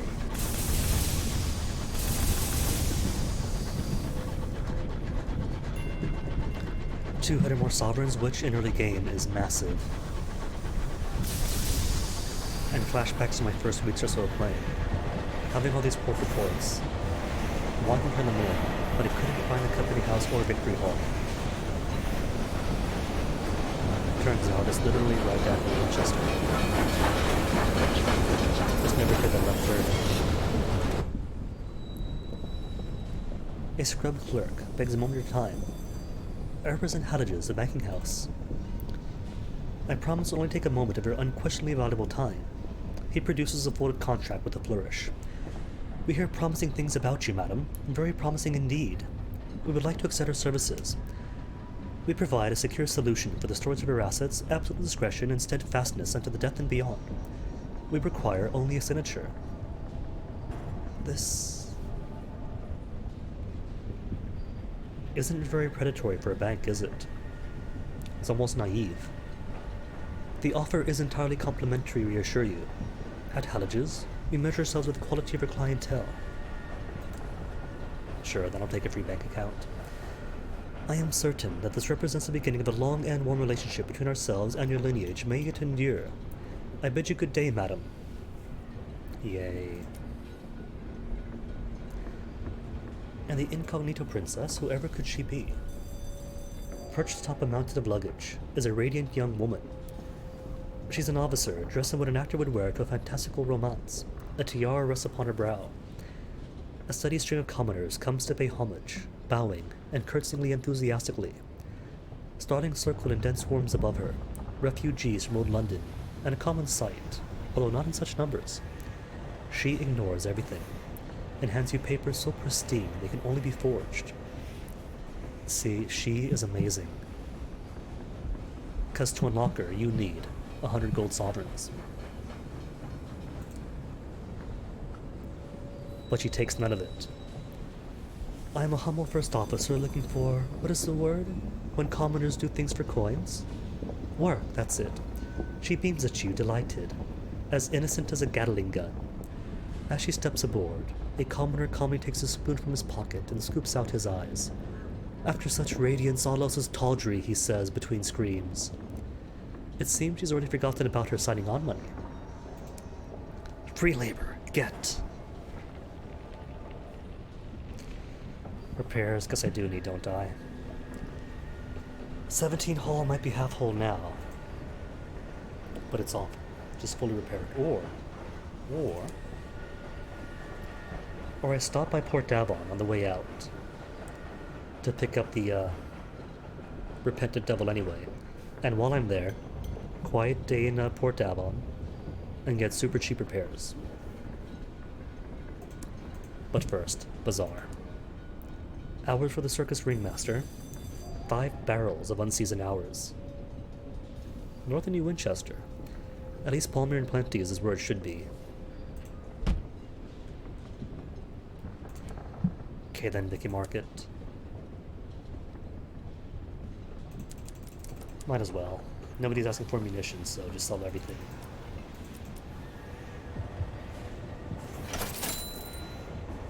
For almost a whole solid 1,000. So then, Wolvesy Engine Yard. What's the first one I should get? Pettenor class trader for more auxiliary slots, bit more health, more cargo space, bit less crew, less fuel efficient. Percival class courser. I don't need large gun slots yet. Although, 2 less hull makes it, not 2 less hull, more hull, but less hold space is a great big no. Bedivere class escort for more shields, lots more hull, and the same amount of hold.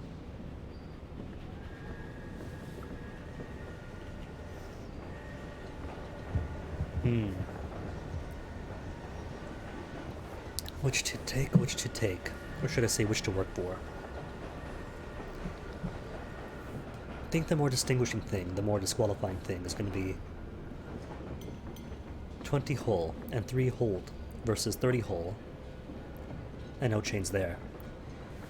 Making the Pelennor probably the better deal.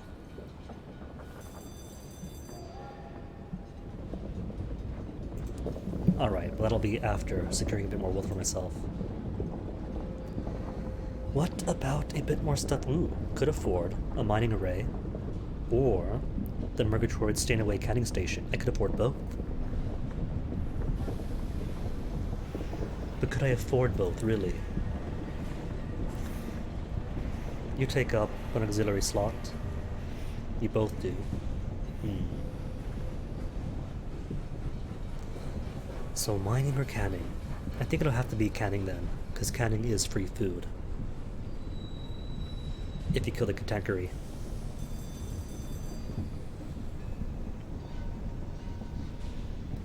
And additional cargo bays, which also fit in the auxiliary slots. Yep, already got the Shivering Gemmy. Portsmouth House Albertine Candle, nah. Grimmelkin, nah. Durandal Pressure Canning System. Requires irons. And it is also butchery. It's not just butchery +1, but hold +4 too. So I gotta get those irons up. Winch and pulley, also auxiliary. The Brito Mart. Alright, things to build for. First though, Vicky Market, get more fuel, get more food.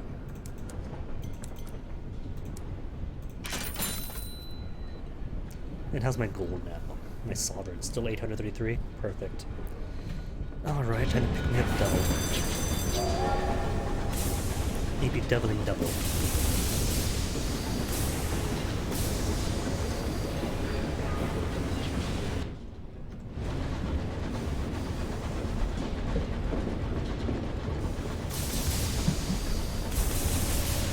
And this early in, right? Just clearing out the map is as good as any other mission. Not profitable, but necessary. And besides, if it's 100 sovereigns per port to port, then heck, you're getting paid for it anyway.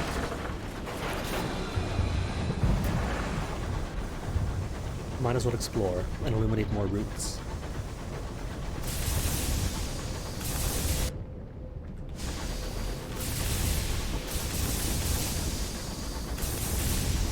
Because to think, all the things I missed the first time around, and didn't find up until I deliberately went out to find, like, different routes and clear out the map.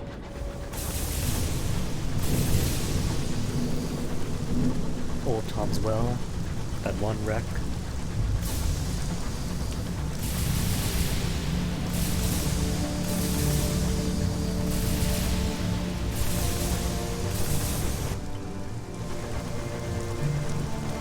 The next station is Port Avenue. Calling out, nowhere ready.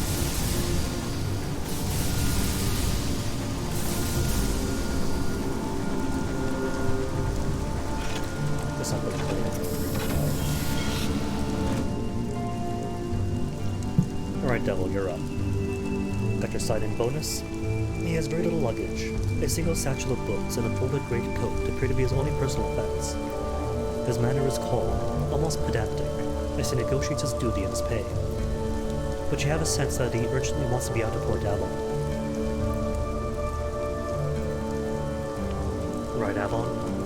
Is it a quiet day for you?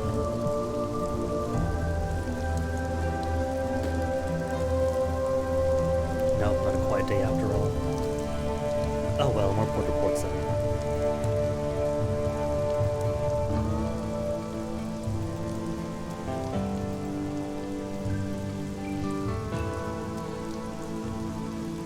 All is well? Cool. Well, while I'm here, might as well check out the ruins then. Not gonna do a nocturnal observation, but I might enjoy the picturesque surroundings. Not one of the looming stones is quite square, but they all slot together immaculately. What were these ruins before the fall? Even their bones are tall and stately, as the finest cathedral of old France. What purpose did they serve in the past? Plentiful days, when the sun still shone. How they soar, how tragic, how solemn, like the most rampant visions of Turner. How vast were the beings that resided here? Were they kings? Was this their palace? You sit in the monumental shadow of the stone, and watch as the stars wheel above. What must they think, those stars, to see such grand ruins become the abode of such tiny, brief things? One time visit of heaven? Meet? Oh, I'm running out my welcome. How much welcome do I have?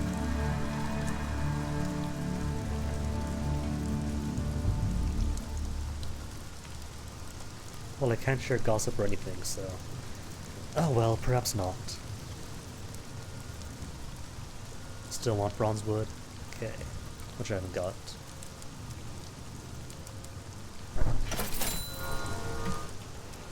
So where to now then? We know that Prosper and Plenty's to the north. Palmier and Plenty, I mean. Or where's Prosper? Prosper was east, wasn't it? Lustrum. I could probably sneak into Lustrum, but the trouble is that Lustrum has a few things surrounding it. Normally does. Scribe spinsters, or curators, none of which I can really afford to deal with 17 whole.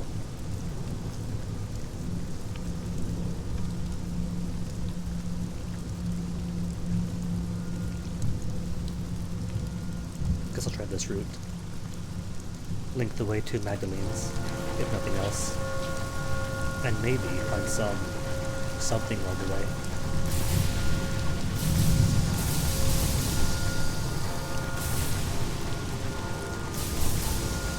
Though I feel like the overgrown areas of Ledbetters and Titania are going to be in the west. Maybe.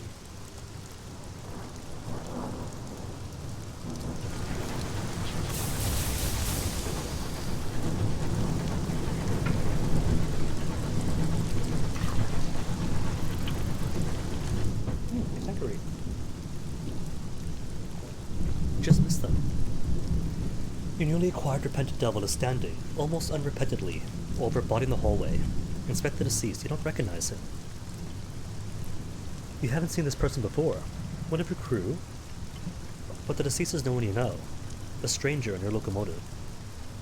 The killer luggage you brought on board is one of the crew, when some of the others have gathered. Wouldn't have thought it would fit in your little bag. First, clean up. It won't do to leave the body in the hole. Then, the repentant devil could explain himself. He's still got blood on his cuffs. He looks younger than most devils, but he is significantly older. His gaze is blank and yellow, a wall against speculation. He grooms his sideburns artfully, and knows how to be tactful with less seasoned members of the crew. Ask him about the recently departed. Officers who generate corpses in a locomotive are a liability. He was a stowaway, explains the devil indifferently. He's been stalking me for more than a month. I thought I lost him when I came aboard. Then he turned up in my quarters. From the body, he lifted a creaking bag of souls. Perhaps this was sent to bribe me. Perhaps he was sent to bribe me rather than to kill me. He tilts his head to consider the soul collection. Apparently, he thinks I'm a cheap hire if so. The devil's gaze reverts to you. I regret to say this is probably not the last time this happens. I may be destined to attract negative attention. He doesn't. I wonder here, what is the state of my soul? It is not worth much in its present condition, he says plainly. Too flawed. I could cure that if I had the time, and if I cared, and if it were not just as easy to take a dozen other innocent souls in a better state of repair. If you wanted improved, you might, I suppose, try your luck at Carillon. But you won't say what Carillon is, will you?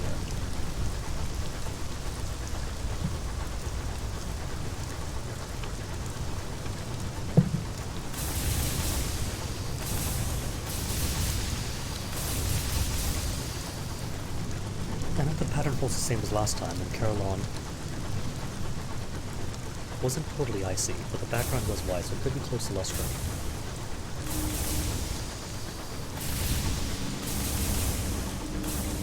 And while there is randomness in the layout, there are patterns. A homestead. Settlers who live far beyond the edge of civilization relish the hardship of solitude. They both fiercely defend their small territories, but occasionally welcome company and trade. This homestead is plated in a patchwork of corrugated iron. As you land, the barrel of a rifle pokes out from board a window and fires, kicking up a spray of grass at your feet. How unfriendly. With iron as it is right now, 41% chance success. Worse than a coin flip.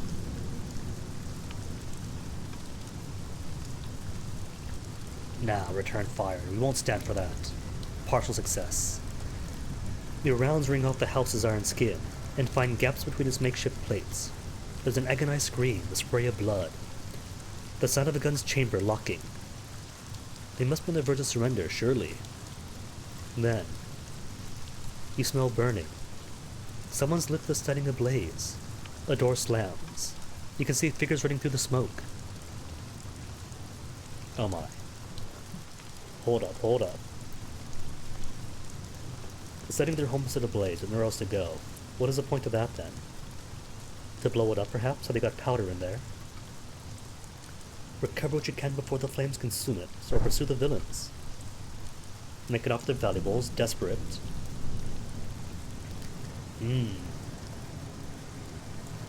Pursue them. What's lost is lost, and it could be trapped. Maybe. You order your crew forward, racing around the smoldering homestead through the billowing smoke. There, a shadow ahead. A bullet whizzes through the choking smog. You are lucky. Your signaler is not. Blood runs through the smoke. There's more gunfire. There are more bodies. You recover a hefty bag of coinage from the slightest corpse. So one crew, for pretty sovereigns. Not too bad.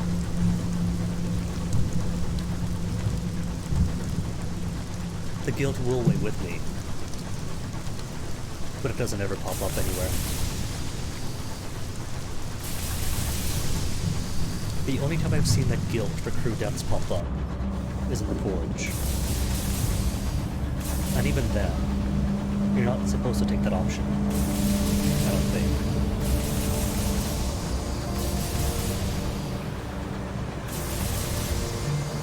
Though I do appreciate that the game at least keeps track of it.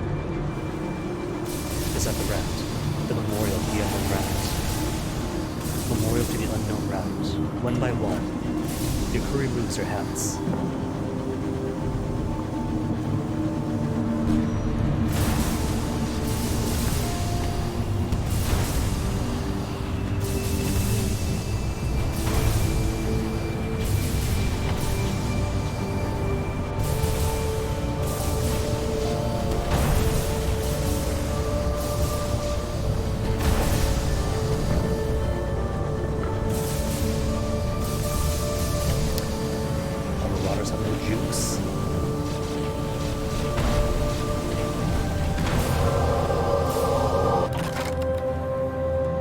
Loot the hold. Ooh, better yet, free repairs.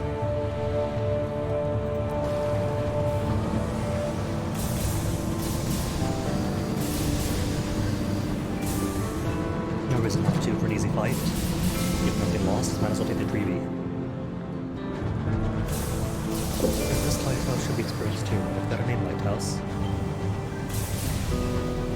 He does have a name.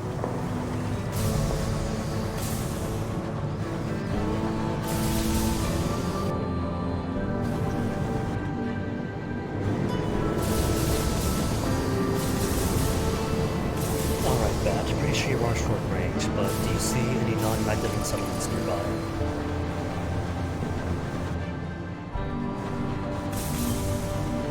Something found. Question mark though. Could be anything. Anything, but given the proximity, probably not a settlement.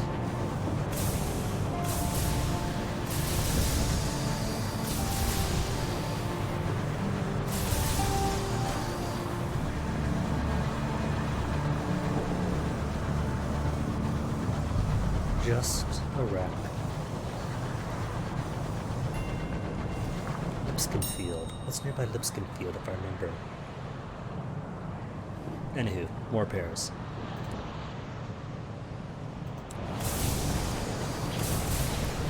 Oh, I see stuff.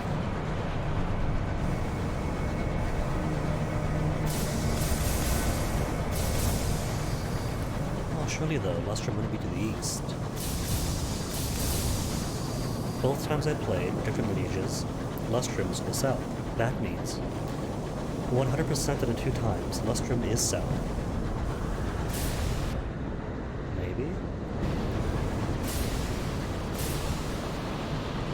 No, couldn't be here. It's too close to the edge. And Lustrum is dark. But maybe Caroline. Could see an argument for Caroline.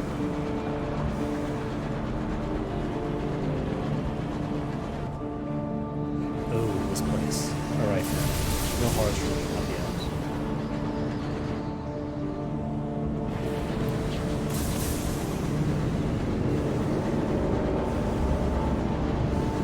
The bowl cantankerine not too bad. But sometimes there's gas, sometimes there's something else, and even then, too early in to really appreciate the terror rays.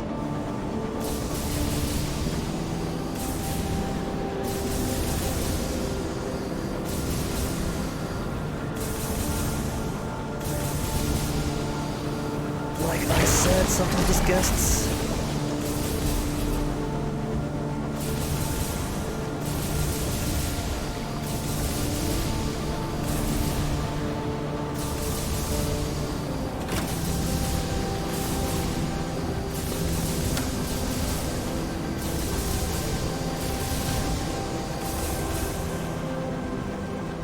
And hey, is that a single box? No, that's just my plans.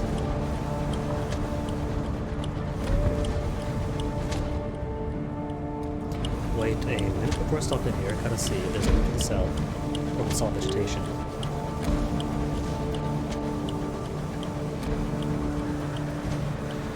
It does look open. There is a route to the south. Alright, now we know. For some other voyage then.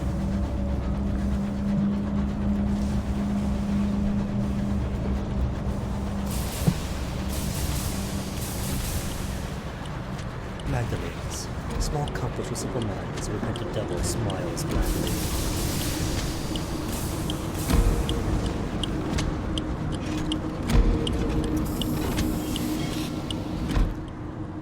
The short-sighted cryptozoologist didn't say where Lustrum is, did she?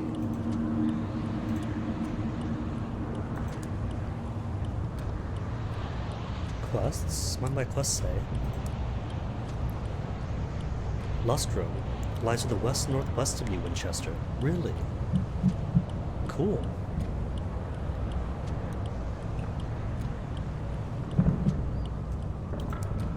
Inspector wants Lustrum. Port Prosper now. To the east. Are you sure about that? Because to the east is this. So what counts as east then? Because anything in this radial, heck, anything here, could be east. But if it's saying just east, that's pretty much anywhere here then, isn't it?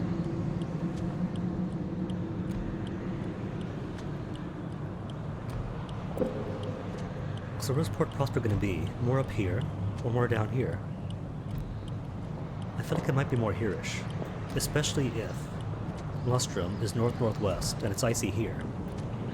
Then this might be the icy area, with Lustrum here, that thing there. Carillon may be up here, Palmer and Plenty close by Winchester. Is the south then going to be the Traitor Wood area?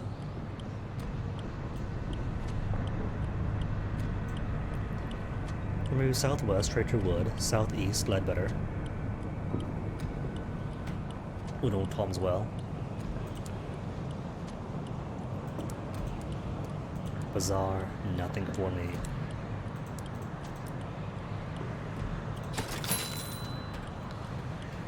Right then, let's go to the northwest first. Because money's good, isn't it? Money. Yeah. Plenty enough for more supplies going in and out.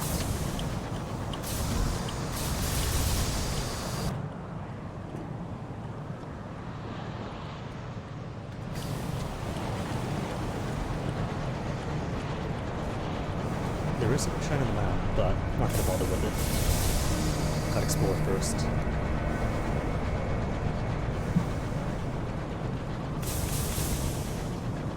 Find out where things are, maybe pick up more bargains.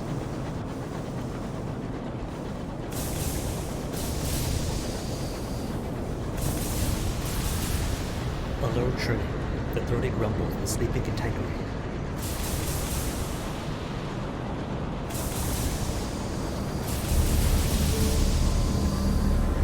The astute viewer might notice that I had given up on Culloden Canticary.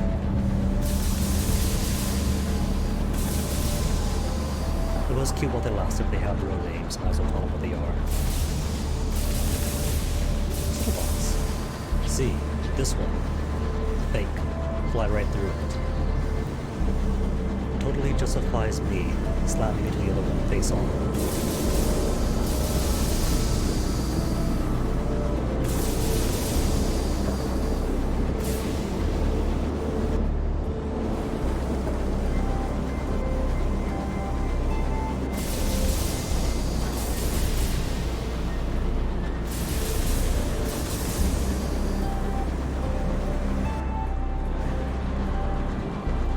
So no prosper so far. It might be more southeast and east. As expected, just given the proximity of everything else. Because I really doubt that Port Prosper is like on the other side of a horror. An abandoned horror covered by contemporary.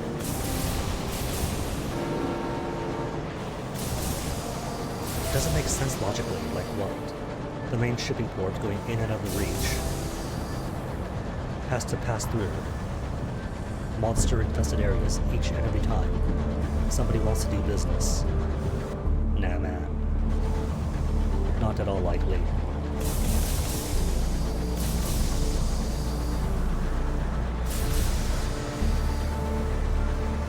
Nope, that's the edge. We're near the edge of this district of sky. Little lies beyond except cold death. Got it. Tracking.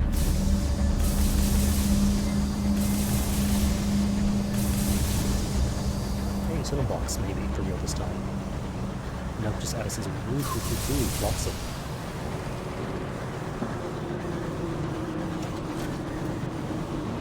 What's it gonna be? Fuel or fuel? Crockery. And so it begins. Being haunted by worthless crockery. Whoa, I hear squelch. No, just bolt protectory.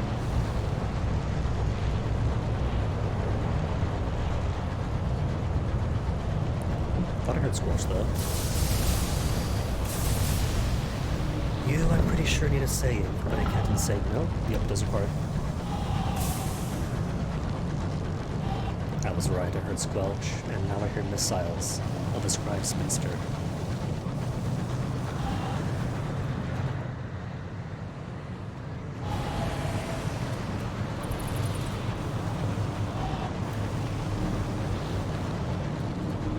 A distant shriek through the tangled undergrowth. What haunts this far-flung path?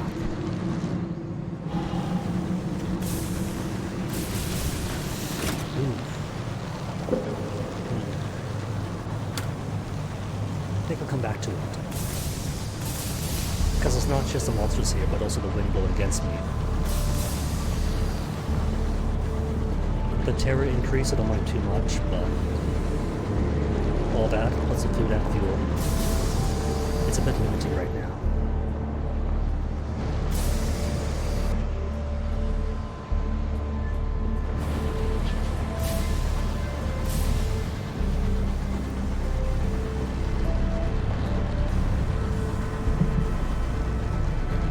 Alright, then I guess back to Portmanshire, not Portmanshire, actually New Winchester. Then maybe to Lustrum.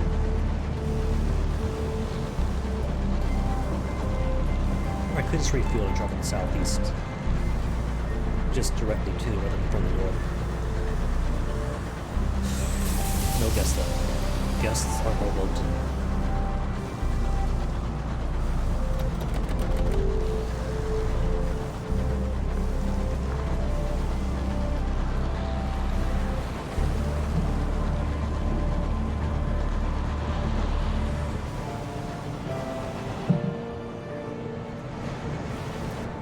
And this will give an opportunity to try this route. Clear that bit of gray out. Then go down by U question mark. Try around here, and if it's not, then scoop upwards. To the next cube.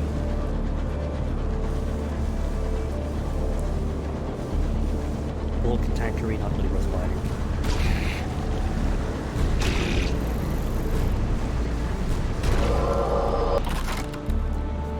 Cantankerine, placated. The Cantankerine are lumbering, half-fossilized isopods that would attack anything they disapprove of. Given that they are very ancient and murderously grumpy, that means almost anything. So you know they kind of vote Tory, don't they? The largest chunk of the Katankaри still lives. They can be slow to die, stubborn perhaps, or just sluggish journey of signals along the calcified nerves. Listen to his last complaint, which could give the Sky story, experience, and hear a tale of the Katankaри. Prize precious stones for sovereigns, at a risk. If I had food, if I had a cannery, the canning thing, the butchery, could get free food from him. Excuse me. Alright then, listen to his last complaint. Its last sound is a prolonged grunt, like a heavy snore on the brink of waking. A crewman tells of his prior commission. I served in the Nebula, a mining engine in Lustrum. We were cracking sky rocks, digging out hours, but the 7th rock didn't hold hours. It held one of those. He indicates a Katankaри. Devil battered halfway through the hull before we got away. That's cool though. Sky stories are valuable currency early on.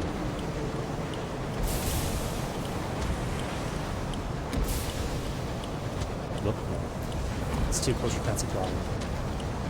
Just straight to the port to disengage it.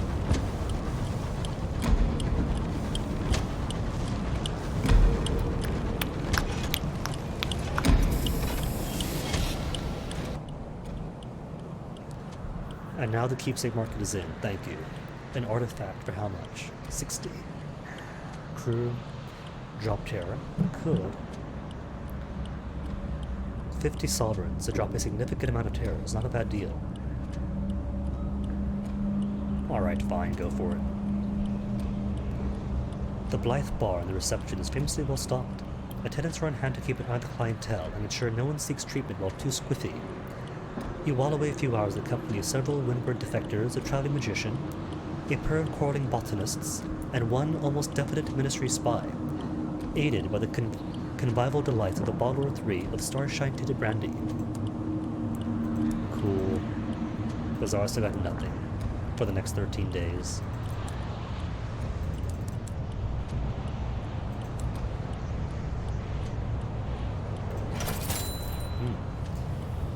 That is the max I could hold, but I'm almost out of food, so it's not really the max I could hold. It's okay though. If I'm right about where Port Prosper is, then I will get more space eventually. There's somebody's blown up. What to jettison now? Goodbye, crockery. Nobody wants you.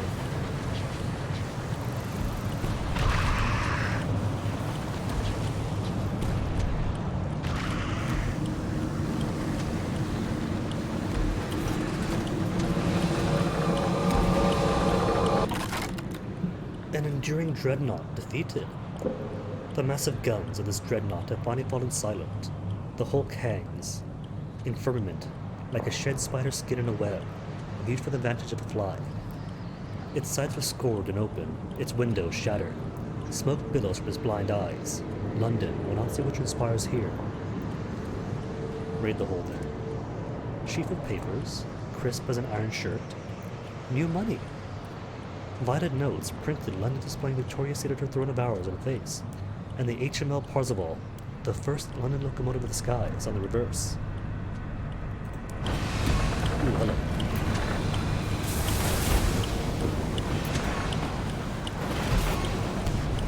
While he's here to die, might as well get the XP.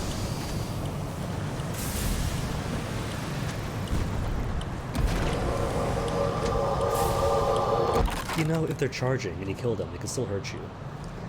This bull was a king of its kind, an isopod with dimensions of an elephant, sheathed in layer upon layer of semi-calcified armor plates, all wrapped on the temperament of an embittered badger.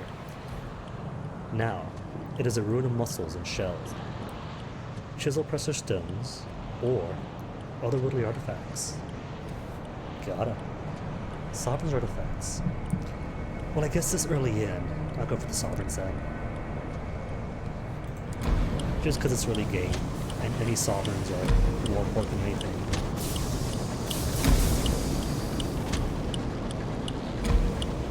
The smart play would be to stop at maintenance again, and get one more barrel of fuel. But I never claimed to be smart, did I?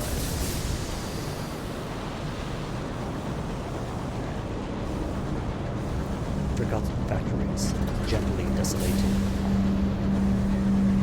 All these things to say that you can't say until you get out of reach to London or Liberia.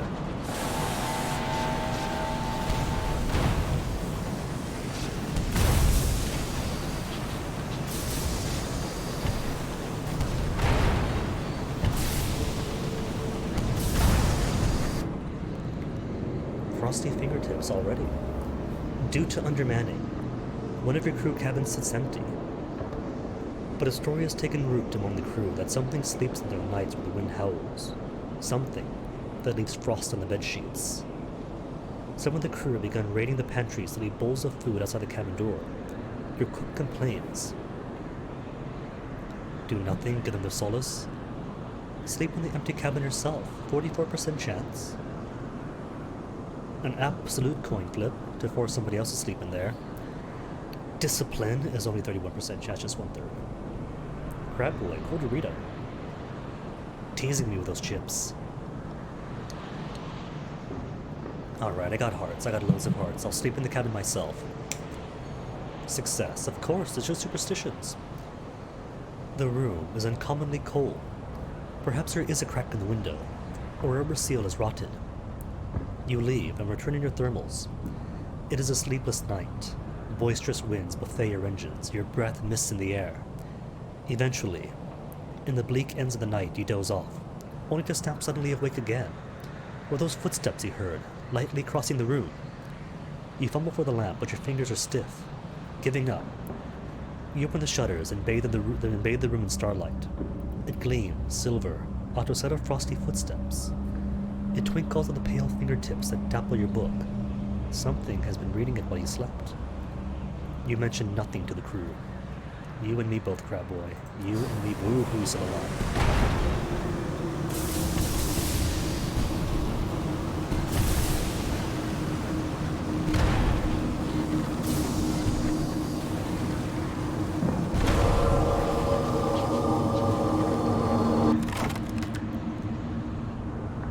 Still no gun. You see, they had the gun right there. That's a gun. That's the manga now. I'll loot. Fuel? 2 fuel. You total 6. Cool. You see, the smart play might have been to stop by Magdalene's and buy more fuel. The galaxy brain play is to don't buy fuel and rob it from your enemies.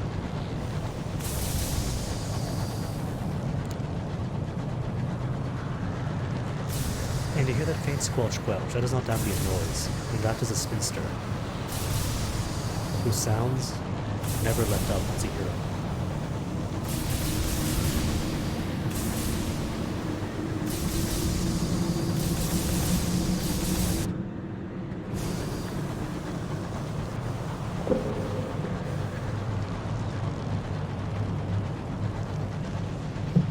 Lipskin field already been here, so this wreck has already been looted.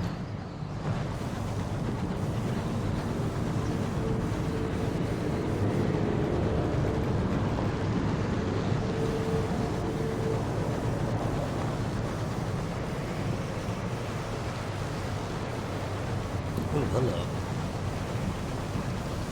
Glorious Dreadnought. If this was on the sea, they'd be instantly hostile each and every time. But wait, if the Glorious Dreadnought is here, that Prosper must be close.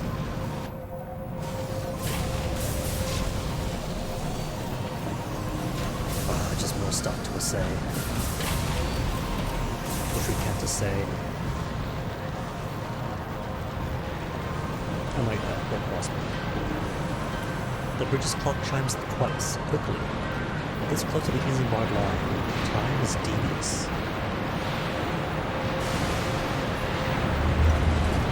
Prosper, XP, and level up. It's a profile. Speaking of profile, how's my soul right now anyway? Fermented, soul appears faintly bubbling in its bottle. It is pungent of odor and indifferent to taboo. And flickering. Soul light is unpersistent, incurious, lacking. I meant curious, what are you talking about? Attention to the waste wave, you are being watched. Another one lost. When you fail your crew members die.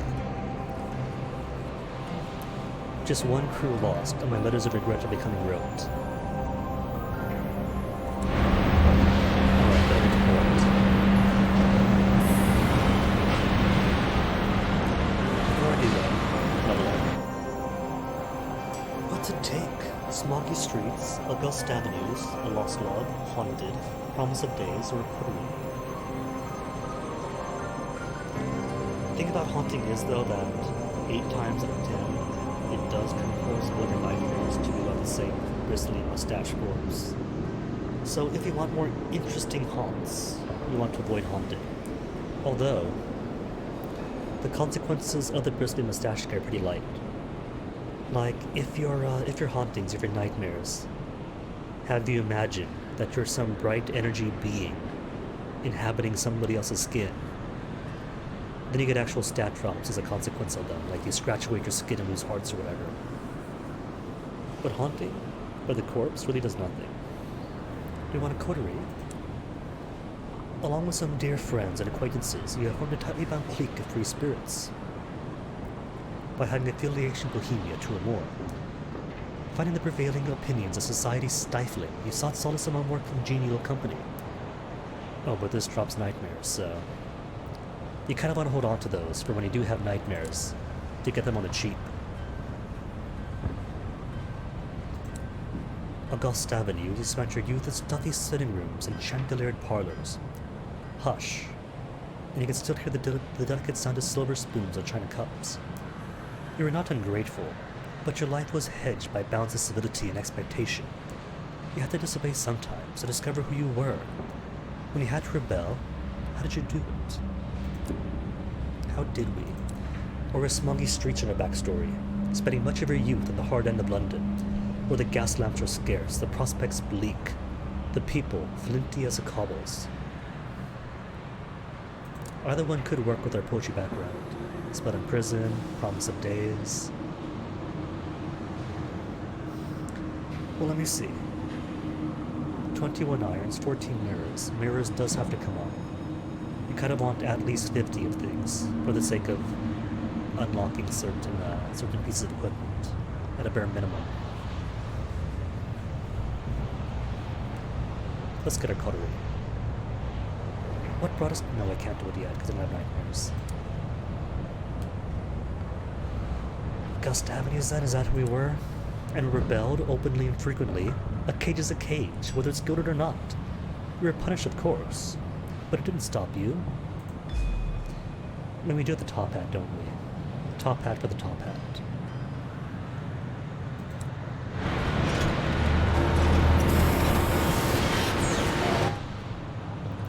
Queen's Cross Station. Crammed at the feet of a hulking crag, Port Prosper's Little London. Divided into an affluent West End and an impetuous East. Queen's Cross is a busy station, crowded with engines that have arrived at the nearby transit relay from Albion. Parsimonious chairman is glowing. I'll leave you for last. Deliver the fastidious inspector. She disembarks with a bag in her hand and peers up at a clock tower that is being raised above the station. It is tangled with scaffolding and rings with the sound of hammers and the cries of workmen as we accept fuel and supplies in addition to a sum of money. I'm sure you have 6 spaces in my hold. I've only got 1 space, so now, sorry. Next time. She'll have to be my hostage until then. No, sadly, this one is not built. This settlement is not built precariously on a crab. But a later settlement is. Explore Port Prosper.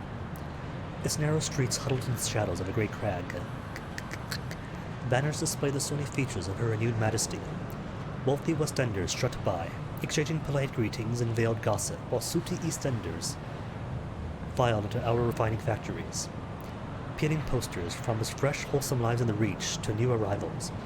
But most of the posters are years old. More newcomers arrive at Port Prosper than ever leave it. Built on a giant crab. That is correct, crab boy. Port report. The factories continue to belch out smoke, while over the bridge, hopeful crowds gather outside Admiral Nelson.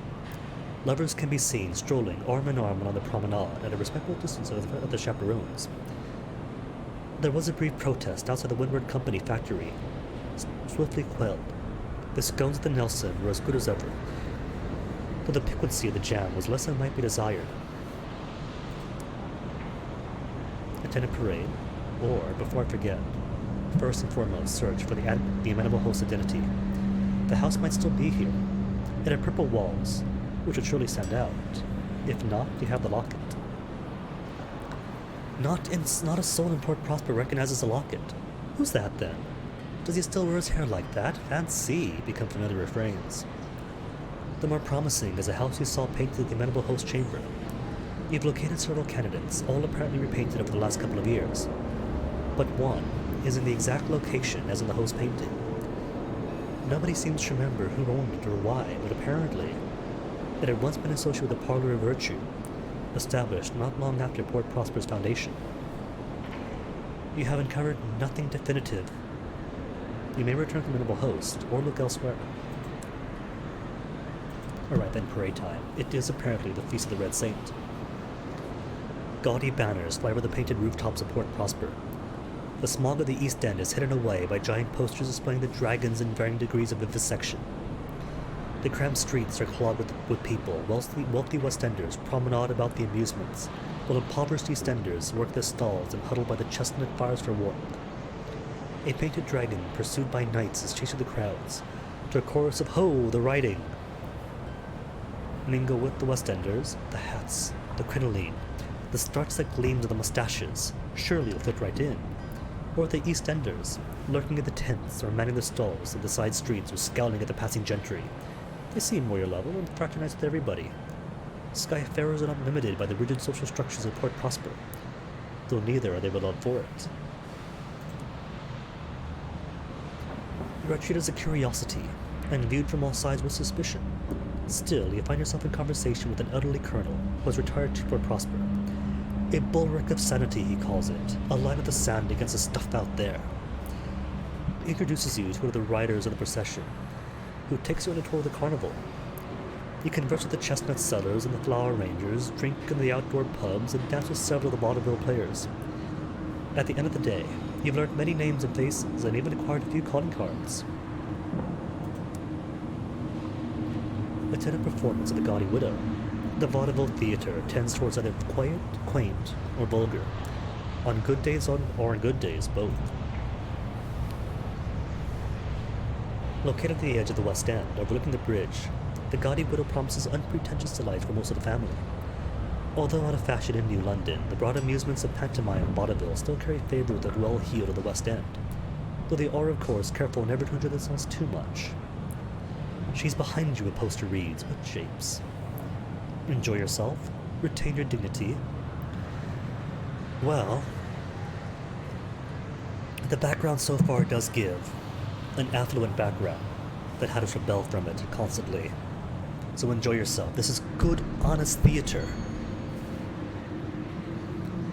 You find your companions at the stalls, armed with boiled sweets and roast chestnuts. You soon have the vicar hopping about the stage, while the exuberant widow is almost beside herself with laughter. The interval, and subsequently the rest of the second act, is a hazy affair. You are tolerated by the impoverished descenders. Cool. Explore, nothing else to explore. Deliver her? Nah. Transportation for settlers, though, maybe. Would-be pioneers clamber to the station, eager to make their fortunes amongst the stars.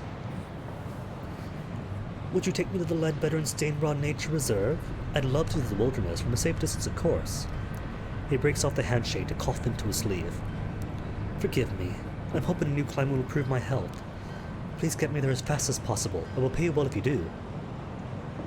Okay, where is Ledbetter and Stainrod, though? My assumption is that it's down here somewhere. But so all I know so far is that Lustrum is somewhere vaguely north-northwest. So this area is going to be snowy. There's going to be a Hybris area, a Traitor's Wood area, and a Lustrum Old Tom's Well area, which I'm going to assume goes Old Tom's Well and Leadbetter's, Hybris, and maybe Titania, and then Lustrum up here. Maybe. But it could be wrong. Or I could simply ask my journal. Won't tell me. And there are different settlers. This guy has a cough and wants to get there ASAP. He's gonna die. Alright then, parsimonious chairman, why are you glowing? What do you want? The offices of the Windward Company on Port Prosper are elegantly appointed if antiquated. Paintings of old London adorn the walls. The parsimonious chairman has worked with ruthless captains. He sits behind his important mahogany desk, a decanter of brandy in his left hand, and a series of neatly stacked reports at his right. A fire has been lit to the cavernous hearth. It is too warm. What does this offer? He promises an opportunity for profit. He pours a brandy into 2 glasses, then produces a ruler to measure the amounts. To business, he smiles, revealing the extensive damage to his teeth. I was a pugilist back in London, a young man's game. He stands at the window, watching the starlight bathing the slopes of the sloping streets of Prosper. This place exists because of constant work, from the politicians who planned it, to the pioneers who built it, to the soldiers who even today defend it for the Tacadies. We have need of much more such work. Bring me the nameplates from the Tacady engines. We keep lists. You will be rewarded. Sure then, if I come across any, why not? You will hunt the Tacady locomotives and provide their nameplates for the parsimonious chairman. He refills your glasses. Cheers. Your glasses clink as another wash of heat comes from the hearth. I'm glad that there are those in the Reach dedicated to our vision. Well, I don't know about hunting them down, but if there does happen to be a dead scout here or there, ask about the Albion Transit Relay. The Albion Transit Relay lies in a cul-de-sac close to the Port Prosper dock. There, locomotives can circle passage to the far-off territories of Albion, where London lies. Inquire about passage to Albion. Excuse me. A garrulous captain is delighted to have an excuse to talk. I'm happy to help, ma'am. Happy to help. He points down the dock. There you are. Keep going past the port. You can't miss it. If you've good eyes, you might be able to see it from here. Passage ain't free, mind. You can travel first class if you have the ministry stamp permit. Or, you can bring a couple hours of arrows to travel second class. But what about the shops? Nectar, going cheap. 100 per. But I haven't got any space for it, sadly. Selling? What could I sell? Just food and food? Can't sell commodities unless I'm actually in one of the hub ports. Alright then, game, refresh me. What do I need for my passport?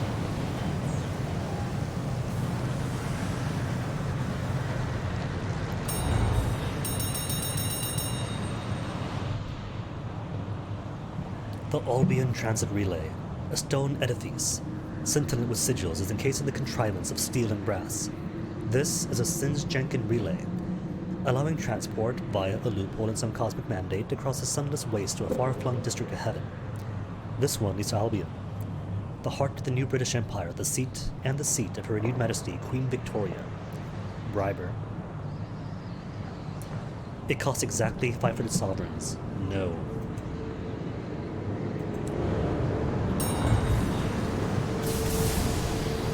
Need those sobbies.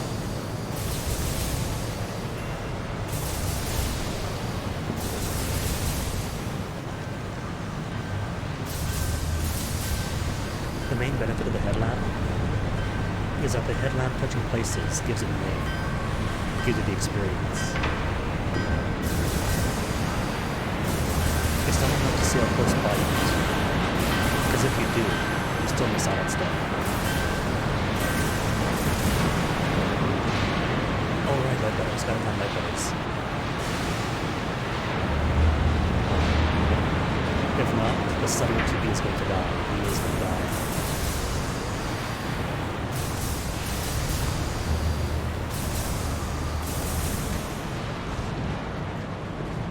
I forgotten yet again?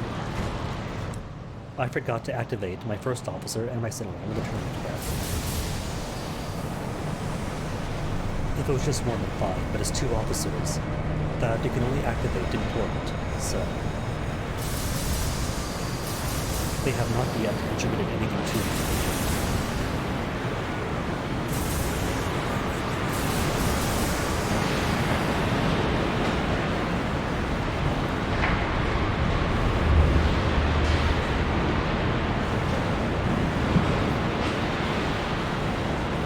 Bing bong, bing bong, bing bong. Okay, +2 hearts, +6 mirrors, and Bohemia up. Signaler, more academy, +2 irons, +6 veils, and cool, that's everyone.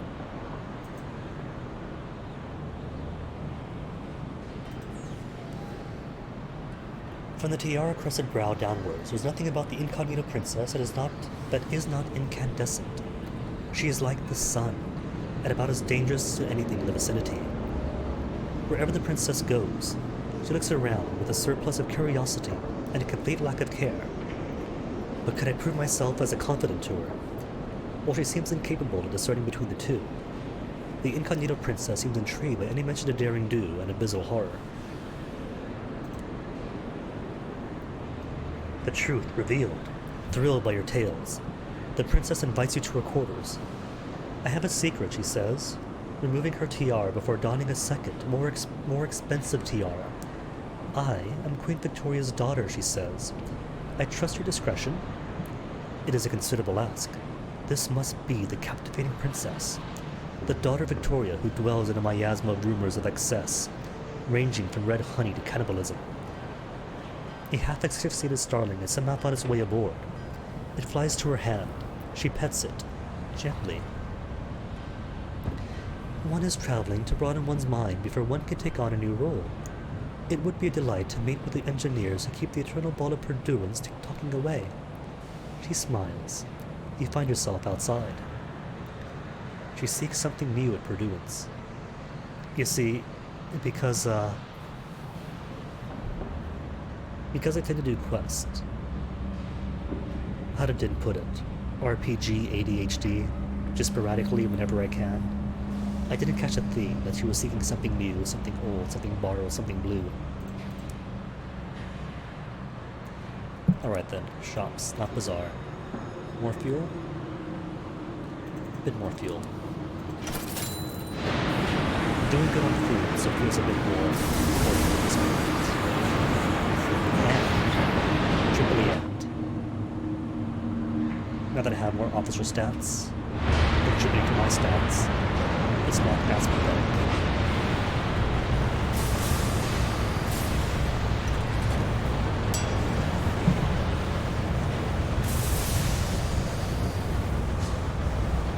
But it is time taken, so this settler is definitely going to die, which is okay.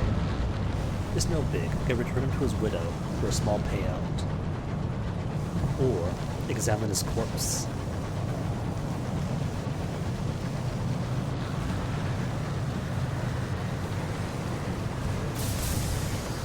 But yeah, I probably sort of that Ledbetter's going to be this direction. This has that Ledbetter's feel to it.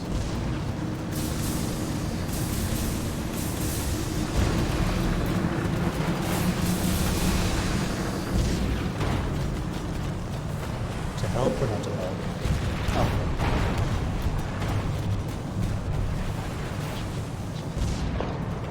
Oop. Who's he going for? Still him.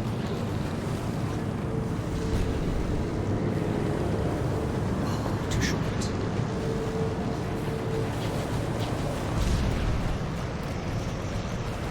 Another miss. And it just barely missed at that.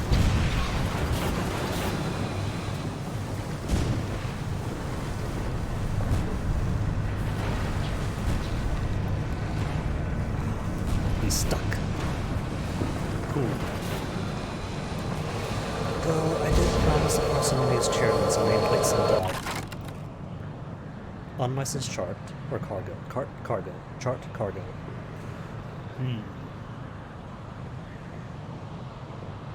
Money. Gotta go for money first. A faceted decanter. Could it be Immaculate Souls? 2 rolls of thirsty bombazine. The decanter is empty. Closer examination reveals it is merely cheap glass, with the cloth that rests upon, a sliver of exquisite fabric shrouded in shadow. It drinks light like a prisoner having his first cup of wine on freedom. Okay, I'll toss the food then. They probably shouldn't have.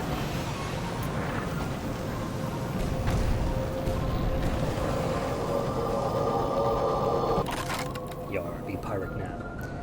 The Taki's favorite scrappy, versatile engines that, when not skirmishing with company vessels, can serve double duty as traders, messengers, or transports. Oh man, gotta max out hull this early in. I've only got 30 max.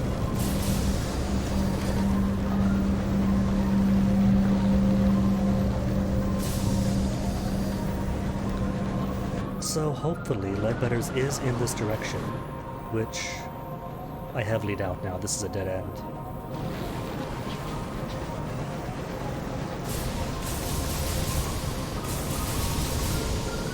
Yep, the very image of a dead end.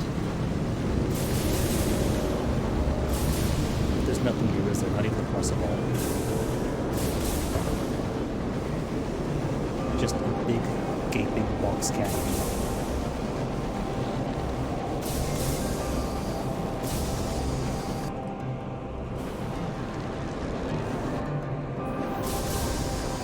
Oh well. Now I know there's a cannon here, and don't have need to return.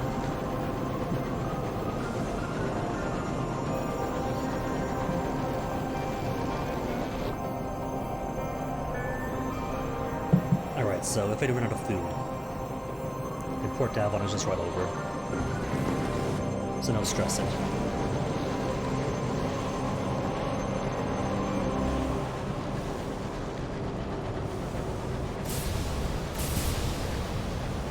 Nope, don't mind me. Totally not blow up your friend earlier. No clue what happened. There's a tackety wreck, so I assume it was mutual destruction.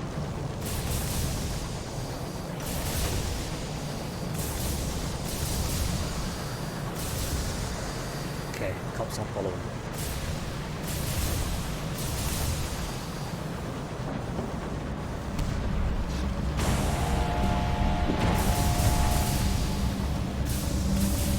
Ooh, he's got a good gun. Give it. Gimme.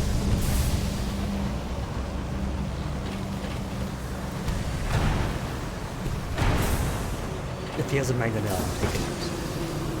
Only downside, the sole downside to it, is that it consumes more heat to fire it. But it's absolutely worthwhile. No, no mangonel on him. Just raid safe or explore the captain's cabin for an unusual item. Sure, I got the space now. Salon stewed gossip. Lucky me.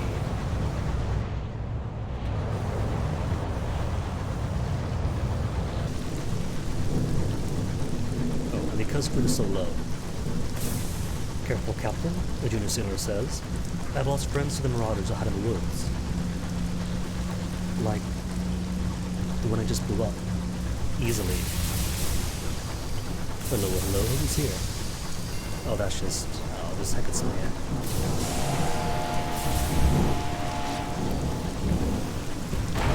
Just some marauders camp.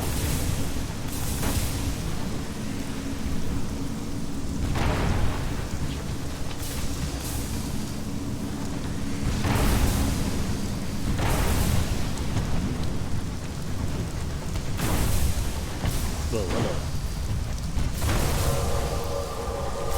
Oh, your old friend up there, buddy. Careful with that cannon. Cargo or materials? I'm only down for a hull, so cargo it is. More gossip.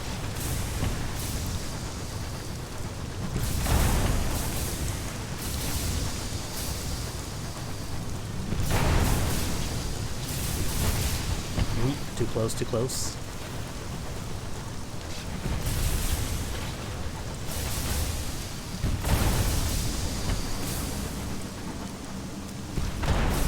Oh, cute. He even charges up his shot so he could have time to dodging.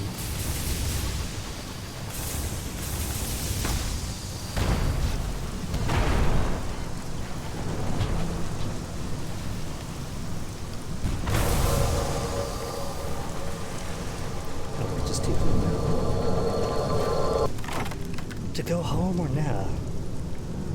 Alright, I'll strip repairs for rate.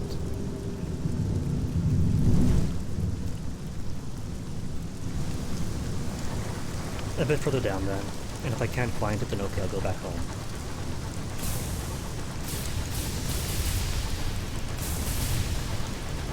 Though I can't imagine that Ledbetter's is right across the way from Marauder camps.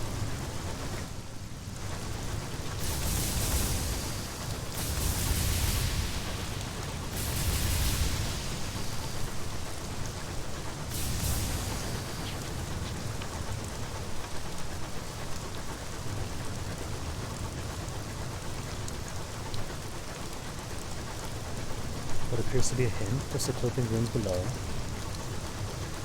So is this Ledbetter's, or is this Trader Woods area?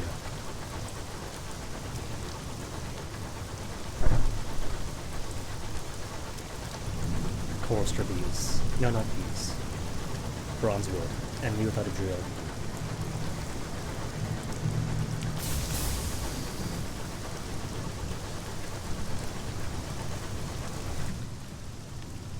So I'm feeling like this is more Trader's Wood than anywhere near Ledbetter's, which is okay. It crosses off a possibility. Whoops, start having numbers.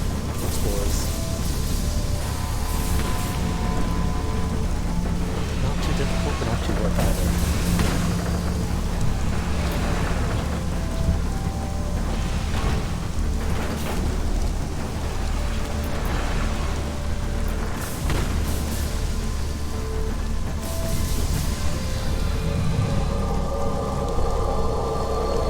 Himself to blow himself up for me. Examine the logs. The captain's door is covered in knots and crosses. So it transpires as the rest of the cabin, his logs, and his body. In every game, the knots won. Your search turns up a few valuables and you return to your engines. 48 solves in one sky storm.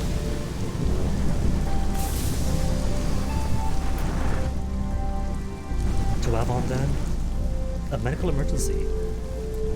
As I said, the settler from Port Prosper staggers onto the bridge, clutching his throat. He appears to be in some distress. Indeed, hairy sprouts like invasive weeds from every follicle of his body. Hair sprouts like invasive weeds from every follicle of his body, forcing its way out. Returners remains to Port Prosper.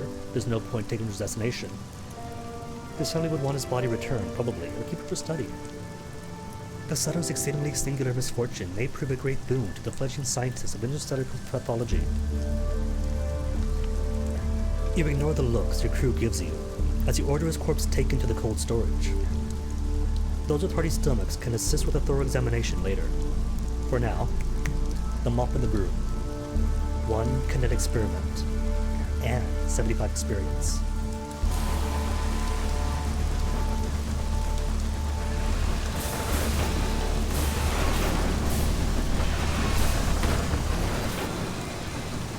Only 3 barrels of fuel and 2 crates of food, so gotta go home then.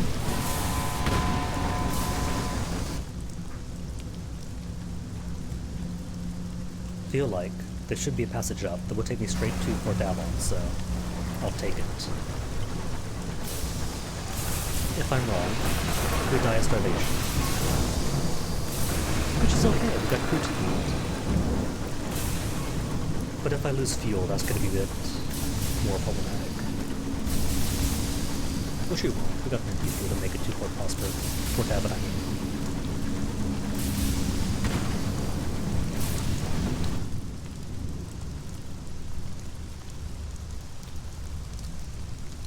Well, there's a little inch here, I think. There could be a nose now. This is just Old Tom's Well, so there's no shortcut this way.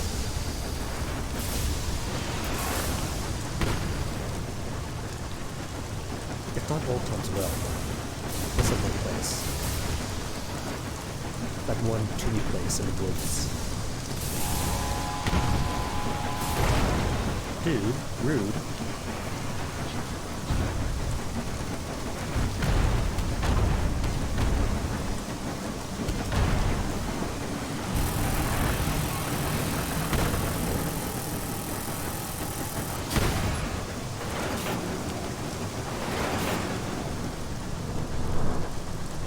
Alright, and I really cannot afford to fight.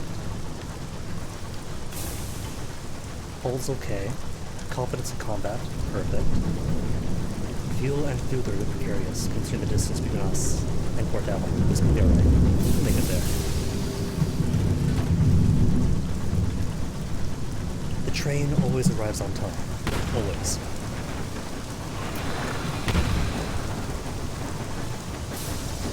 A grim foreboding. What will become of you?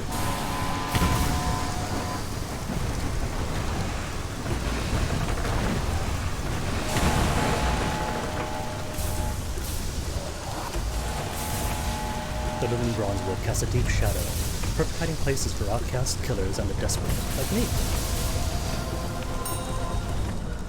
Food, cool. This could be a shortcut. I'll go this way. It's tight, it's precarious, but I don't see this being a box canyon.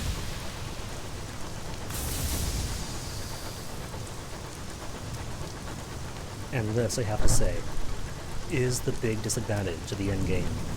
Early mid-game, you're exploring around, you don't know where anything is. And it's great. You got that sense of foreboding. You got that dread, that you don't know what's beyond there. You don't know if that's even a way home. Supplies, dangerous. Routes, precarious. But once you clear the map out, well, that's it. You know where things are. Got a good idea of how to route things out to make best use of your fuel and food, and leave things open for commodities to trade. Yep, trade as well. And losing out on that dread of what might be, and the dangers just exploring. It takes all the risk, or at least most of the risk out of the game.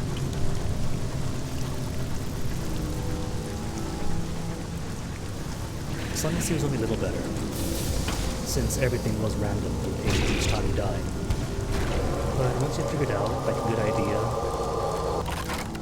of where things should be given the patterns, it was pretty much the same.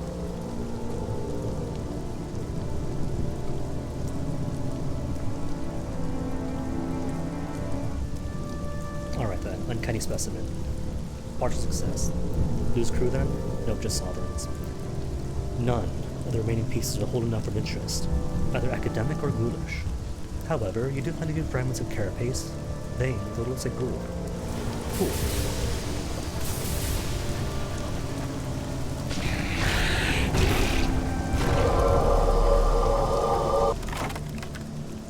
How about you then? Any more specimens? Failure. A sudden wind drives a jagged category fragments against your hull. They crack against your windows, drum on your plating. Gritty particulate clogs your pistons. When you dig the shards free, you find some of them gleam with veins of semi-precious stones, which are not worth the price of repair.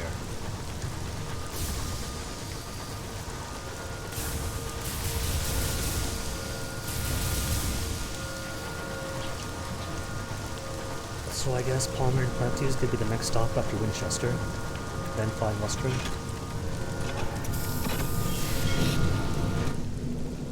And first, now that we've disembarked at Port Davon, let's all grab a quick bathroom break and meet back in, say, 5 or so.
And back. Quiet day in Port Aval. Fuel or repairs, though? It's almost a tough choice. How much hull do I have? Half hull? Then again, 2 fuel for 20 sovereigns. Alright, leave the fuel then. Excuse me. 'Cause hull I can get for free just beating up dudes. Exotic gossip to increase my welcome? Why not? Your Port Avon welcome is now 3. You make for the Nowhere, the local pub, where you can be sure of an audience. Ears bent to overhear conversation about a London scandal. One resident even buys you a drink. An unquestionable honor. Okay, I think 3 is enough for now. And I feel like there's something the village... There is something I've forgotten, but it's not the village green. It's the Nowhere Inn, and upstairs. Or recruit the rat brigade. Oi, down here. 3 rats glow up at you from below a table, where spilt beer has trickled down from a rat-reached puddle. Chief engineers will increase your veils by 6, irons by 2, and affiliation villainy by 1. A new beginning. The smallest, most scarred rat is called Cinders. She introduces her companions. This, she indicates the rat wearing goggles, is my second, Petronella, our mechanic. She gestures towards a rat with glossy fur. And this is our agent provocateur, Albrecht. The rat inclines his head. We need a locomotive. These battle-hardened rats are all that remains of the Rat Regiment, a mercenary company active in the early days of the Winchester War. Used to be a dozen of us, the best sappers around, says Cinders. Now look at us, her whiskers twitch. Time for that later. We'll pay, ma'am. You've recruited the Rat Brigade. Okay then, upstairs time. Thick smoke curls through the air, filling this private chamber with premium-grade fog. Bloated gentlemen in well-worn military uniforms sit at mahogany tables, sipping port. They chunter of the old days and how very much better they were. Request membership with this old men's club. It was a famous club at Old London, home to not just nobles and distinguished soldiers, but ex-ministers, loyal courtiers, and other members of high society. Our sort of people. A stout veteran gives you a polite once-over. Suppose we could countenance an application. Of course, membership is not a matter of mere money, no. He directs her attention to the trophies. Most are old and musty, neath creatures, deer, foxes, and a bear, all hunted in the member's now long-distant youth. Perhaps if he could decorate our walls with some impressive local fauna, we could talk matters of first payment and then membership. Of course, we could hunt the beasties ourselves, and we will, by thunder we will. But the fire is so warm, and there is port left in the bottle. They want what? A contemporary trophy, a chorister trophy, which is scary early in, because they hit hard if you just got like 30 hull. And a scribe spinster trophy to the hunting club in Port Aval. Okay.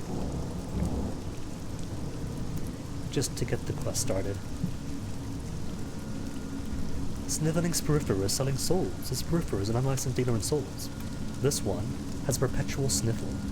He finds it quite cornered to show you samples of grubby bottles. Wispy shapes coiled inside. See, he sniffs. Fine as porcelain. I swears every one of them with a teetotaler church going. Well, it's only 55 each, so okay. And we are pretty much at New Winchester.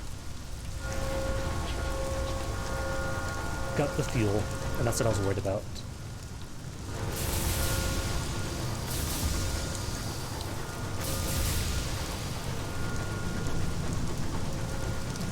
Right then, onwards to New Winchester, to the company house, and so on and so on.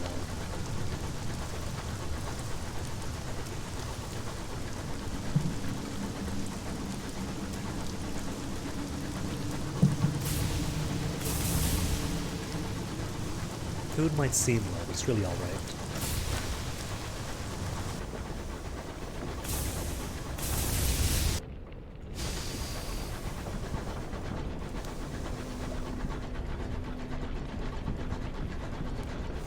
Why do I hear spinster noise all the way out here by New Winchester? That's not right.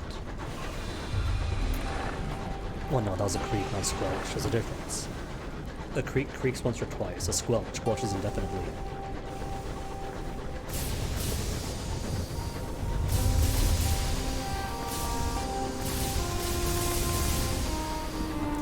And it's a horrific sound that spins through squelch. Imagine chewing an art wall with 5 rubber balloons. It is late, and you are alone. Doubt preys on you. Is this the path you should have taken? You trespass by the precincts of heaven. What price will be extracted of you? What price have you already paid? Endure this lean, cruel hour. Will pass. Failure. Your doubts are hungry tonight. They seize in your past decisions one by one, worrying at each like wolves at a lamb. Sleep is impossible. When your shift arrives, you arise haggard and unarrested. You splash water in your face and wonder what mistakes you will make today.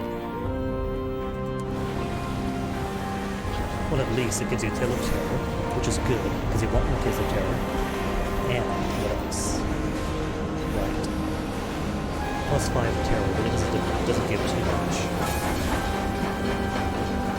Because once you're above 55% or 50% or so, you start getting nightmares. Pretty cool. So it's more of an opportunity than anything bad really happening just yet.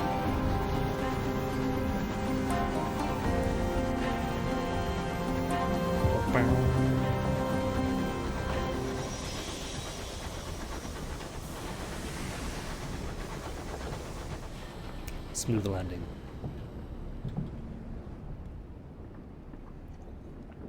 Alright, Company House, let's give you a bit of news. It is a comfortable room for a modest secretary, stained glass windows, and so on and so on. I already read that. So what can she offer me? What can they offer me, I'll say. Salon-stewed gossip, ministry stamp permit. Invitation to pursuance is kind of a chat is alright. Alright, permits then. You now have 1 times ministry stamp permits. For you, of course. The fraught general manager doesn't even bother to ask any questions. Just the one, is it? Well, if they're offering more, then why not?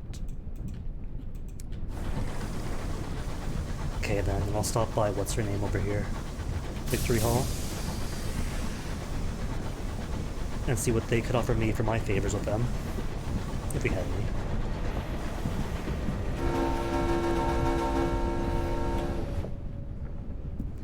The Assembly, a coalition of independent-minded settlers, colloquially known as Attackades, gather and argue here. Deliver reports here to receive rewards and win the Attackades' favor. Visit Victory Hall, raised in the wake of the blockade of New Winchester. This magnificence of glass and steel houses the Colonial Assembly. Here, representatives of the independent ports of the Reach gather and quarrel. Chat with the endured veteran. She's taken a moment in the atrium, watching the stars burn coldly in the mist. Her skin is brown, and her hair is beginning to gray. She wears a heavy, unbuttoned coat. Meadows gleam with the shadows behind its lapels. One half of her face is scarred from frostbite. She's enjoying a quiet cigarillo while her peers argue in the Chamber of Assembly. You talk for a while about life in disguise. When a cigarillo is just a stub, she says, "I'd be grateful to hear reports of your travels, madam. I suspect all manner of strife and impudence is going to kick off in the foreseeable. I mean to be ready for it." Savage secrets. Valuable. Artifacts, kinda.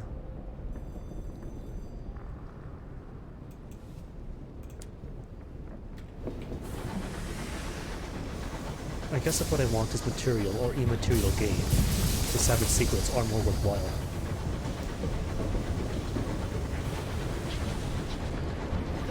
I was going to say, at least in the early mid-game, but now, secrets are good in any part of the game. Everybody wants savage secrets.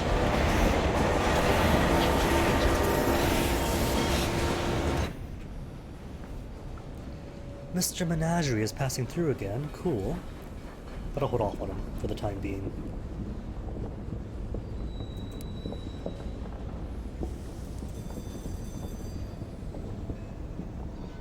Critical damage quality is gone. RIP. So I was flying around with critical damage. Kind of don't want that. An opportunity. To respond to a distress call, well first, search for the amenable host identity. A titan of industry, those are rare outside of Albion.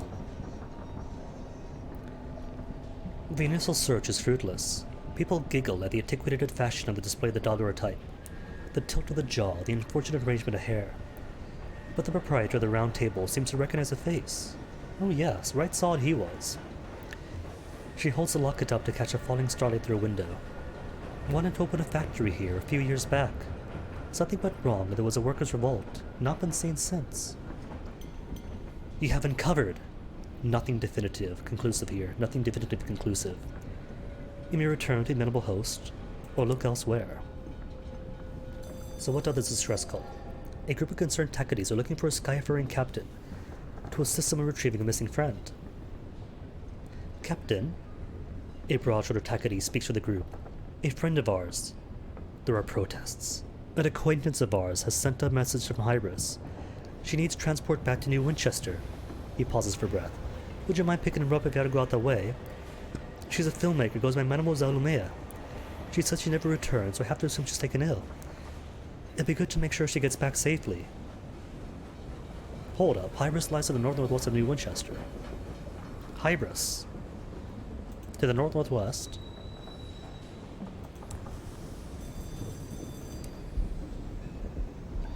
Oh, Lustrum is west-northwest, not north-northwest. West-north... Hello? There's a little inch poking out. Cool. It's like an OG Link's Awakening. If you open the map at the very start of the game, you get the square at 00 already filled in. So Lustrum's going to be somewhere off here. And I said north-northwest, so Hybris here then. Hybris, Lustrum, alright. And Promise of Days now has nothing. Unless you were taking the Truth Ambition.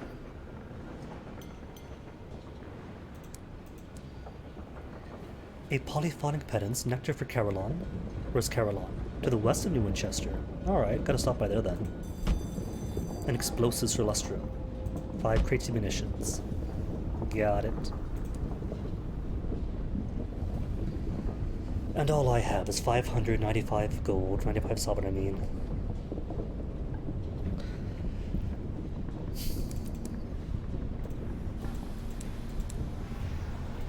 Alright, space. But that's just 7. What else am I sitting on? Bank? I could, and probably should, sell my Thirsty Bombazine now. Since nobody's going to ask for a Thirsty Bombazine until I get to, say, Eleutheria or something. Although, it might behoove me to hold on to it for now. And then make bank there, although...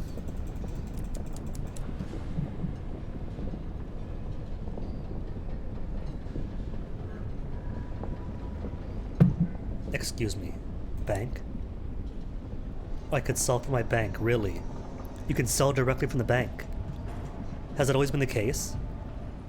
Could I buy directly to the bank? You could buy directly to the bank. Oh, that's a game? When did that happen? Was that always the case? Could I buy to the bank and the hold? No, just one or the other. Still, pretty cool. Alright, hold on to it.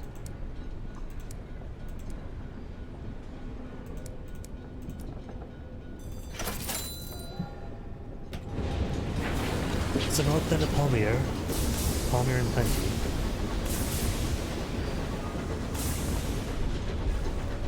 Hybris is going to be a bit out the way, so I think it's going to be Circus, then Carillon, then Lustrum.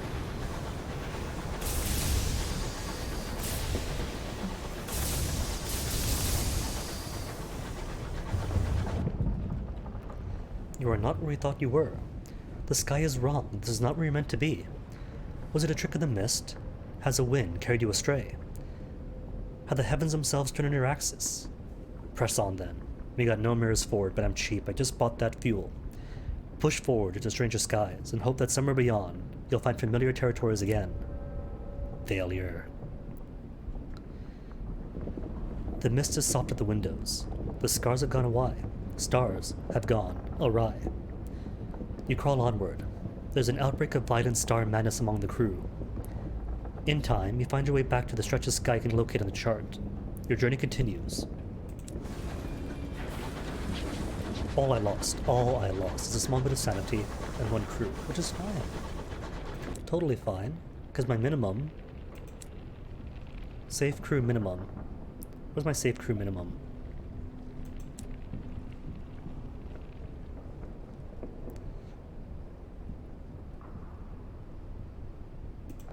Possessions? Your train. Minimum safe manning number, 6. So right on the border of what is considered to be safe.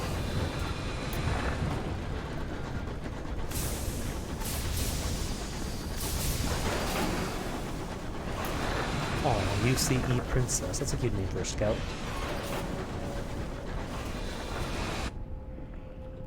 Discontent. An engineer cries out, her voice hoarse as a professional mourner. It is gone.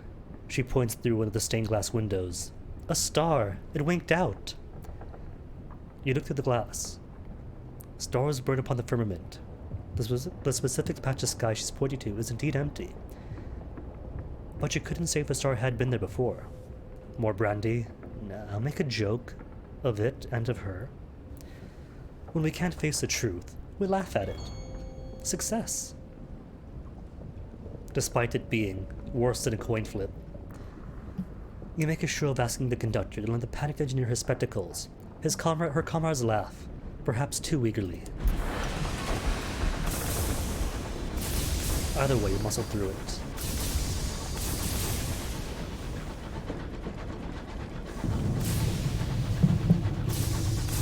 A hush falls over the locomotive. One of the crew removes her cap. It remembers of those who died in the span of sky.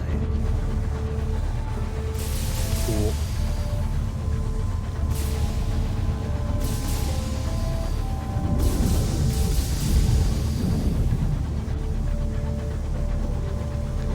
The repentant devil smiles with a smile is wry. I enjoy a good circus. Lost souls at a bargain price. Hey, it's Palmer's.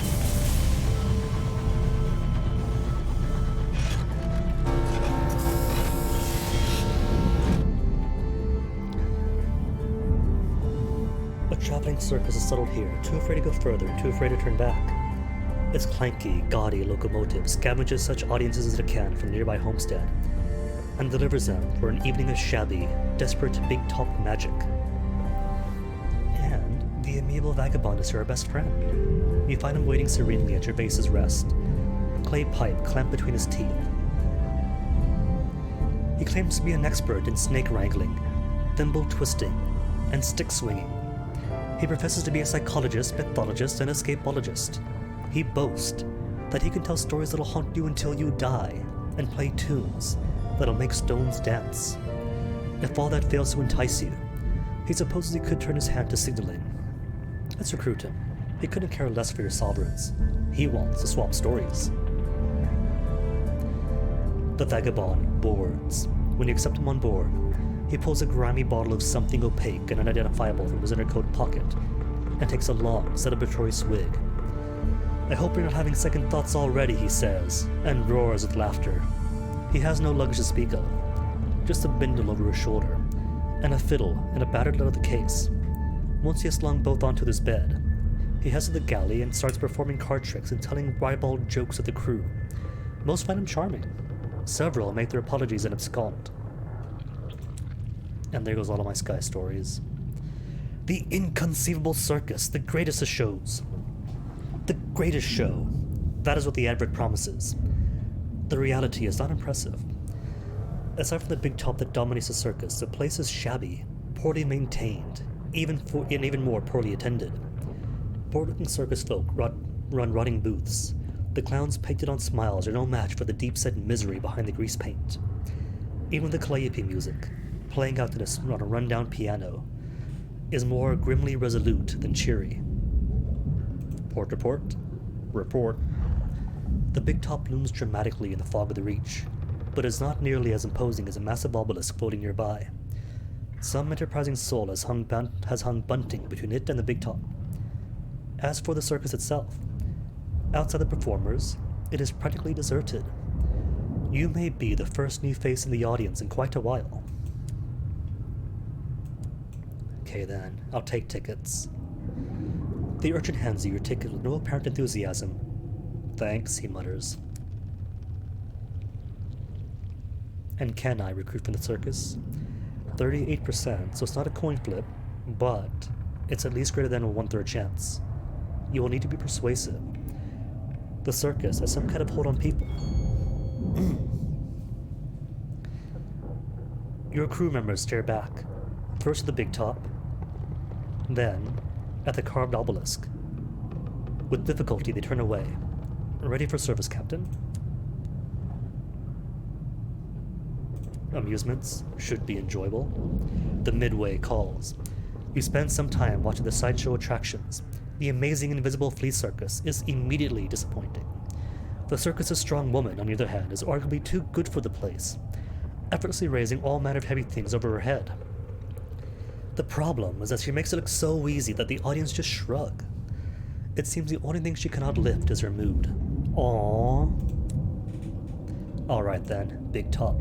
The pride of the circus. Whatever that counts for here. The greatest show. No one in the meager audience displays any enthusiasm, not even the ringmaster. Not even when the ringmaster thunders in on a horse-drawn calliope. And then come the acts themselves, oh dear. The humiliated magician's trapdoors fail to open, leaving his glamorous assistant notably unvanished. The bereaved acrobat swings from a single trapeze. The other hangs lonely and unused. The pensive clown's fire juggling acts end in disaster, and not the humorous kind. The less said about the lion tamer, the better. He should recover. The circus staff are coming to recognize my face. Rip. Okay then, Bazaar, what have you got for me? Barrels of unseasoned hours. You wanted barrels of unseasoned hours. And they have verdant seeds. I'm going to go ahead and not buy verdant seeds, considering how common they are. So to Carillon then. Could go Hybris to the northwest, but Hybris is a bit out of the way. No rest stops between here or there. And once you get to Hybris, you pretty much have the run of the place only once, then desertion. Aww. The Dreadnoughts found love. They kissed, shyly. Then they saw me, and had to pretend that they aren't in love.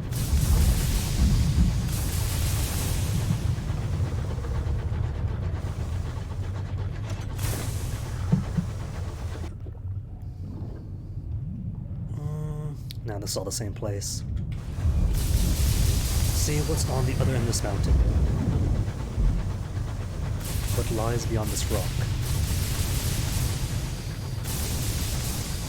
Because as far as Madame Guinea knows, Titania does not exist.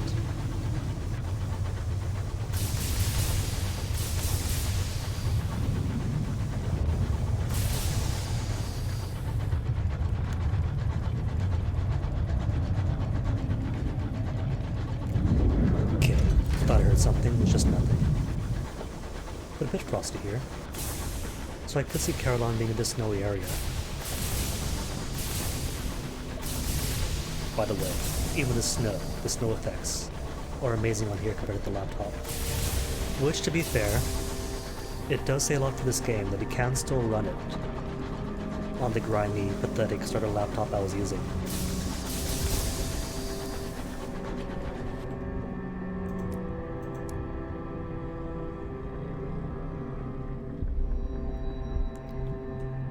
Nothing for actual graphical quality. Oh well. Really? Alright. thought I could see about making it fancier, but I guess not. And there are loads of dreadnoughts around here. Is that because I've helped out the company house a bit? And now we do get more dreadnoughts.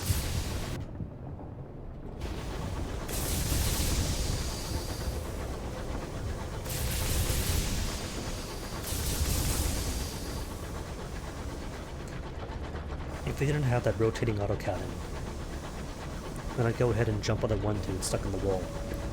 But he does, so stuck in the wall means nothing.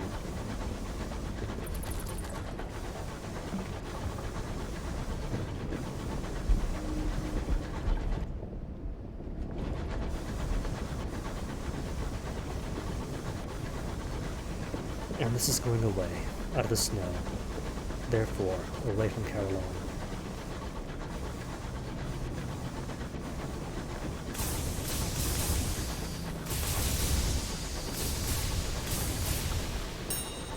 No ambush. Sad. Gotta have that actual risk of risk, you know? Is it mere flotsam? Fuel, food, crockery, or is it somebody in wait, waiting to jump at you, ambush you?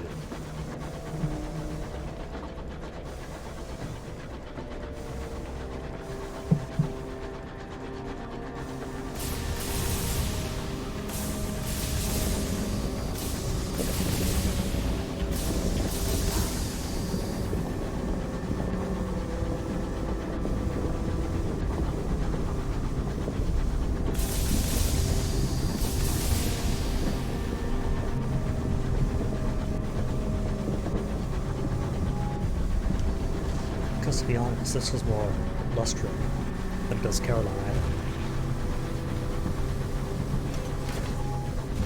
Not seeing Cyclopean ruins, no rose gardens.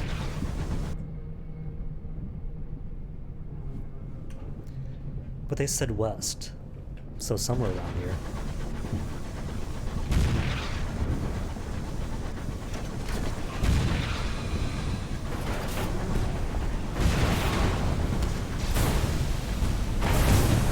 Whoa, easy, easy, no friendly fire, please. Whew. Loot the hold, fine. No mangonels. But I guess gossip is okay, gotta build up my stock of intangible goods. No hit, no hit. I just said no hit, buddy.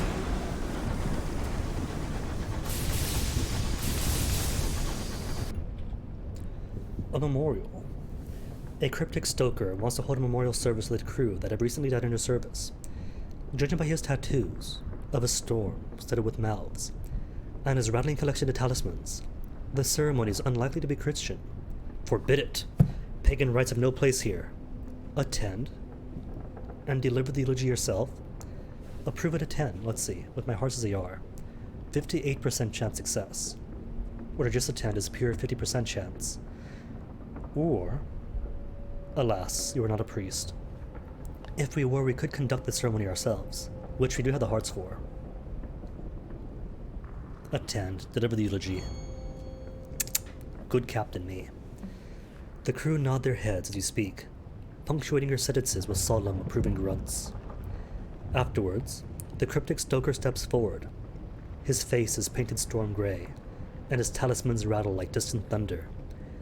He delivers a ceremony in a dozen different voices.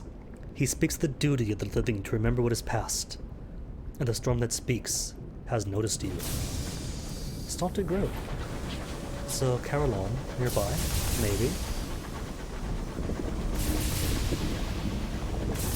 The repentant devil sneers. They are incompetent. They can never master my techniques.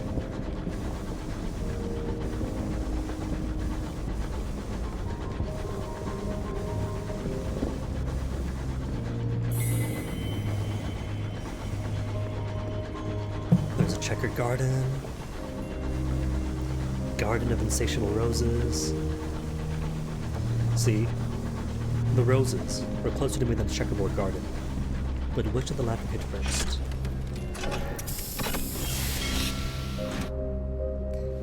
Carillon Center. This peaceful, Carmine institution was founded by the devils from London and dedicated to the betterment of the soul. Author Joseph Tour of Heaven describes it as a cross between a spa, a sanatorium, and purgatory. She recommends its bracing airs. But first, what have you got for me?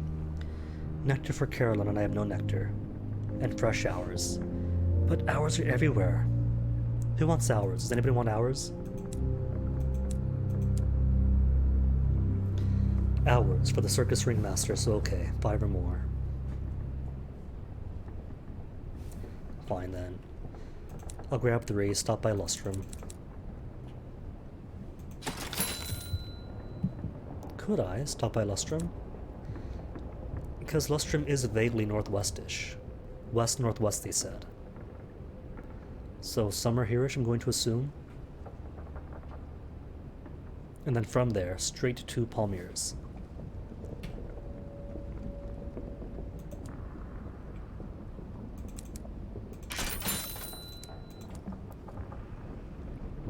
Travel around Carillon. It is broken in terraces where most of the soul treatment takes place.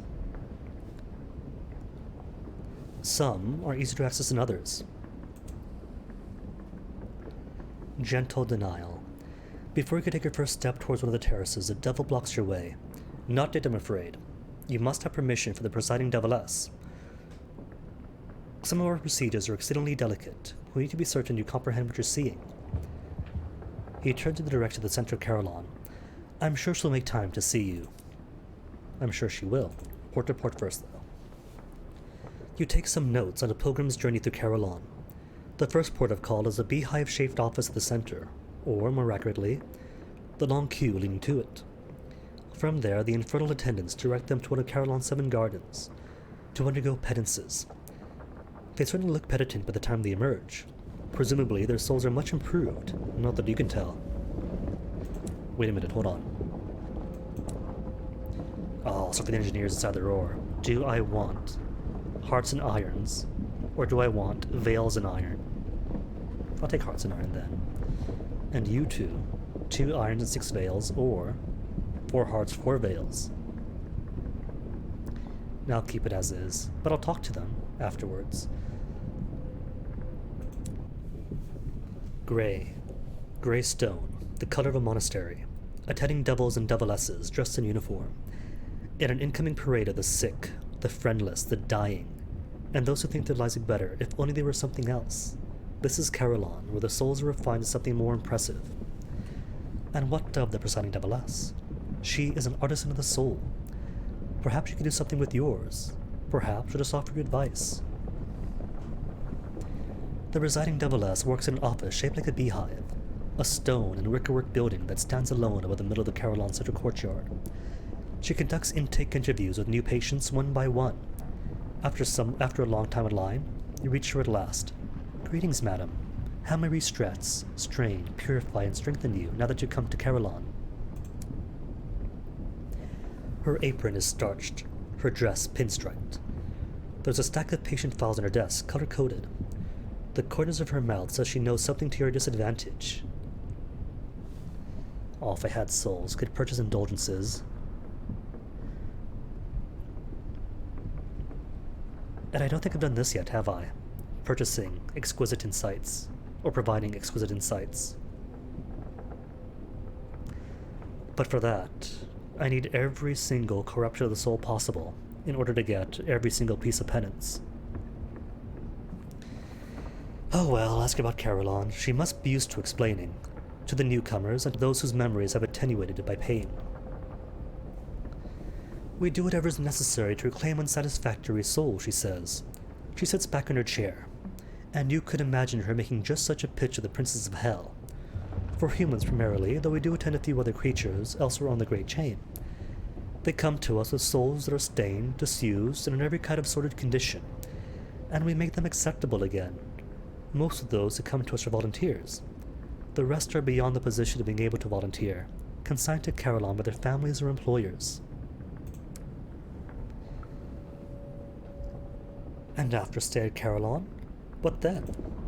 One should not enter if one does not know how to leave. Most people go home again, she says. Some find they are weary of their souls and pass them on to us, We operate on that slender profit, and on what we can get from donations or the sales of penance and forgiveness. She looks at the blank page before her. But what about you? You look sturdy enough to make full use of our services. Are you afraid of needles? What is your view on worms? Which do you fear more, venoms or poisons? She takes down a page or two on your least favorite things. Worms are definitive, by the way. But she has a proposal. She's prepared to offer me a deal. Listen, she says. You are free to make use of Caroline. Take a penance or two, alter your soul. I think you'll find her services very imaginative. There is another matter I hope you will look into. A devil in rose-colored gloves. He used to supervise the Gaslight Terrace. He was removed from the position, but I fear he may not be entirely aligned with the objectives of Caroline. If you find out anything about him, anything to his disadvantage. She looks grim. Bring me the evidence, and I will reward you. Okay, easy.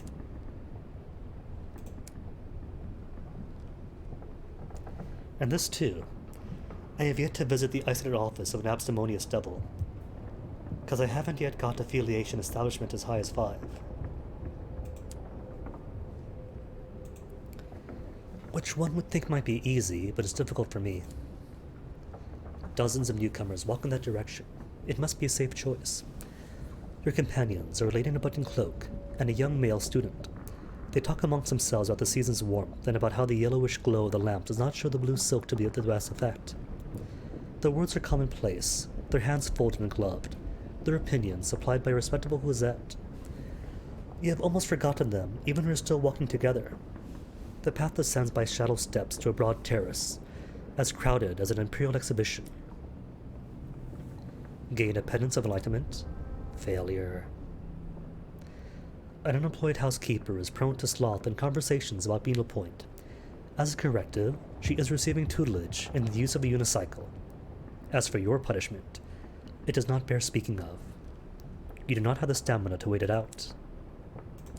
Success. An unemployed butler is used to drink to excess, but without taking any pleasure in it. Until he overcomes these flaws, he is receiving a lecture in the portraiture traditions of the rubbery men. Do you feel any more interesting now as a supervising devil? As for your punishment, it does not bear speaking of. For a month afterwards, you see devils dancing in the corners of your eyes. Okay, more enlightenment.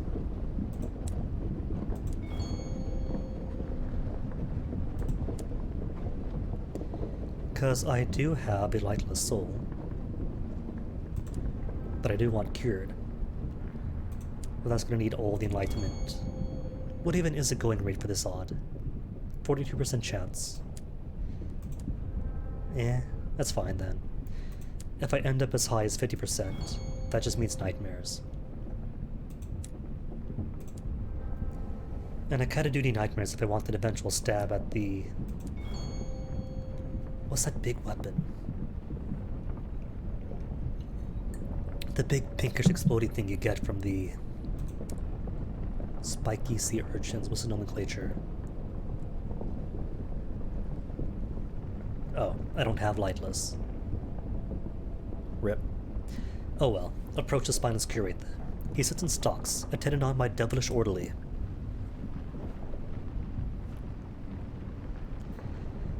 See, if your computer's less than good, right? All this text and stuff bumped upwards infinitely kinda make things slow to a crawl. Why approach him, and then offer to meet him or walk away? When approach him, should just act as meeting him. His eyes beseech you to visit him.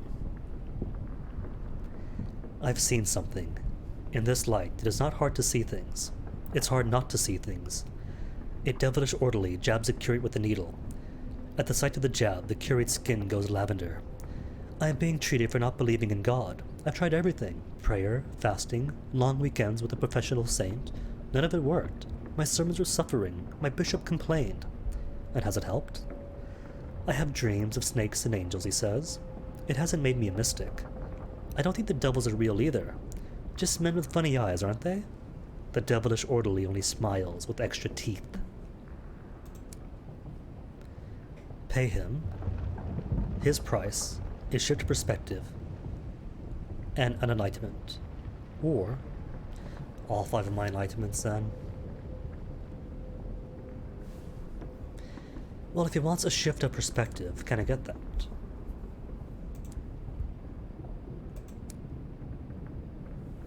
Try to enter the bell garden. The ascent is rocky. The sound of chimes is audible all the way down here. Penance deprivation. Turn back. You put your foot on the first step, and a devil blocks you. Those who enter the bell garden must be in a proper state of hygiene, madam, he says. We wouldn't want to make things worse for the poor sufferers. He washes his hands at a fountain. Stopping you must have been grubby work.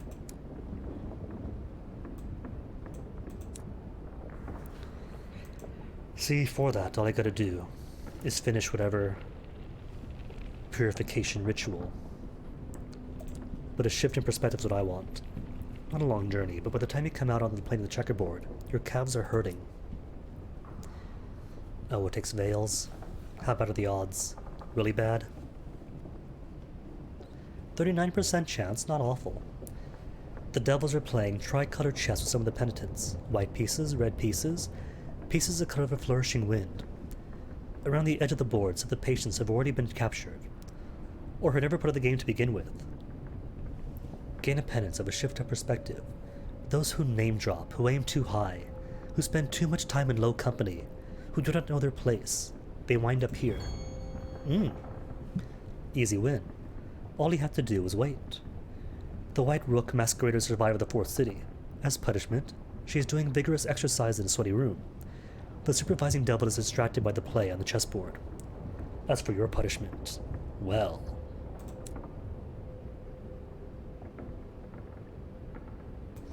Okay then, Rubbery Man, what do you want? He is surprised that you would approach him. He moves to make room for you, in case you're merely trying to occupy his space. When you speak to him, he offers you a squishy handshake.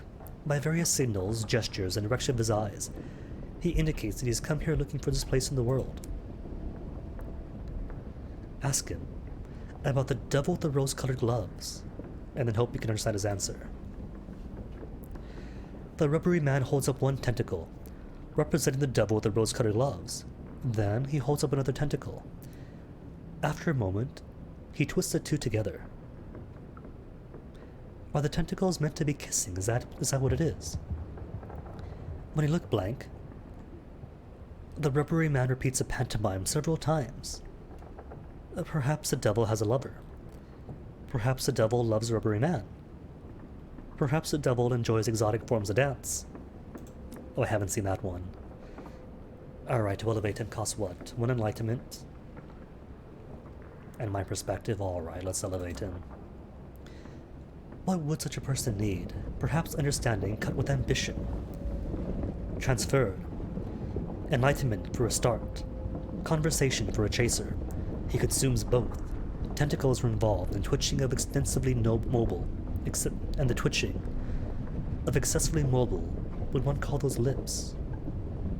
But then, what a transformation. His features smooth and flatten, his tentacles retract. From a distance, one might take him for a human gentleman with an especially prominent brow. He assesses you, and then... No thanks, no comment, not even the wave of a tentacle, what an ingrate. He takes up someone's freshly discarded crozier. As a bishop, he joins in the play. Okay then, more perspectives. Success. Poor odds and twice in a row.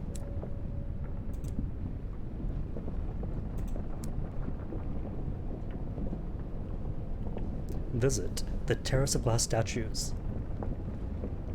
By virtue of my flickering soul, the path is a mirrored labyrinth.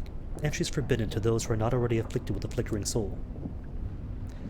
No one else in the passage of the terrace will admit that they know where they're going. What a curious figure, says an old man, pointing at his own reflection. Here's hoping there aren't any other clowns of that nature where we're going, eh? He jabs in the rib with his elbow. Fail to see your reflection anywhere. The mirrors are at odd angles after all.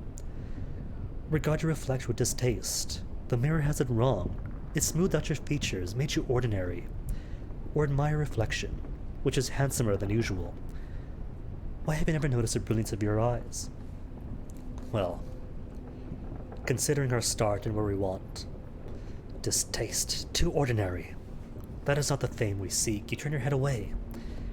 There's the same reflection ahead of you, though, and now a whole group of them, so many false yous, that you could crew a battleship. Grim Penitent, what's your story? The man is slim, and there are circles under his eyes. He shows no energy at all. He lifts his eyes when he sees yourself. It takes time to get him to speak. He finds the conversation very hard going. For the first few exchanges, he confides himself to the weathered Carillon. But finally he tells you why he is here. Too many years I've lived on the other side of a mirror, he says. So long that I've forgotten but that place and its ways, where is and is not changed places. I took a companion, and endured his not love. It took me a long time to recognize it for what it was. A penitent, who has had a little too much contact with the Finger Kings. Let him be. What does he want? Share with a mirror-bound penitent a penance suited for those who can't cross the wrong borders. Excess of 5, or endurance of 5. I have neither.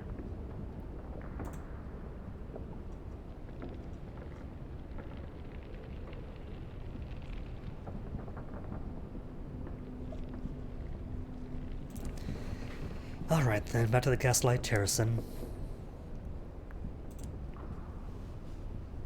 Because we have his price, we'll leave. That's better, he says, rolling his sleeve to cover the place where the needle went in.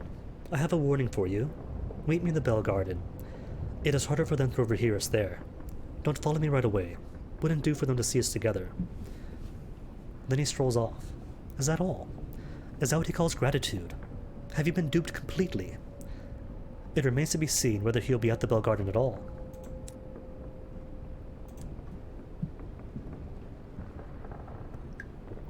In that case, I have soul flaws to cure, of my own.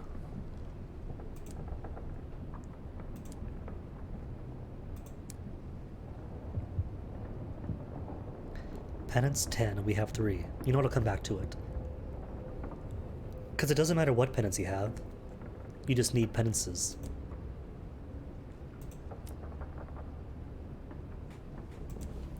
So what's easy given my stats? No real gate, but not much of a wall either. There's only a low stone barrier, perhaps a foot tall. Easy to step over. Oh, even harder, 26% chance. Okay then, professional penitent. It is a slow process, but the quality is better than the indulgence penance one may buy from the presiding deviless. The penitent is seated on a stool, eating from an enormous barrel of violet sorbet. There's enough to supply a carnival. The penitent's lips are blue, her fingers are sticky. There are purple smears on her frock. Whilst you're taking an interest on the side of her face. When you come over, she puts down her spoon long enough to greet you. I'm here on behalf of Miss Countess, who doesn't love her children. She's waiting back in London for me to deliver her penance. Pointedly, the supervising deviless has another long-handled spoon at her elbow. Ask her about the devil with the rose-colored gloves, or what is her price? Donate an ordeal. Need 5 ordeals, or 1 deprivation, and 1 ordeal. I have neither. She smiles reminiscently when you describe the devil in question. I know him, she says. I've been coming here for a long time in my line of work. He used to be very highly placed, you know, and then the presiding deviless caught him with pinching supplies from the storehouses, and gave him a demotion. Now he performs a few lesser punishments, some lightweight pitchforking, little work with a hot poker, but his heart isn't in it. Devils don't stick long in anything.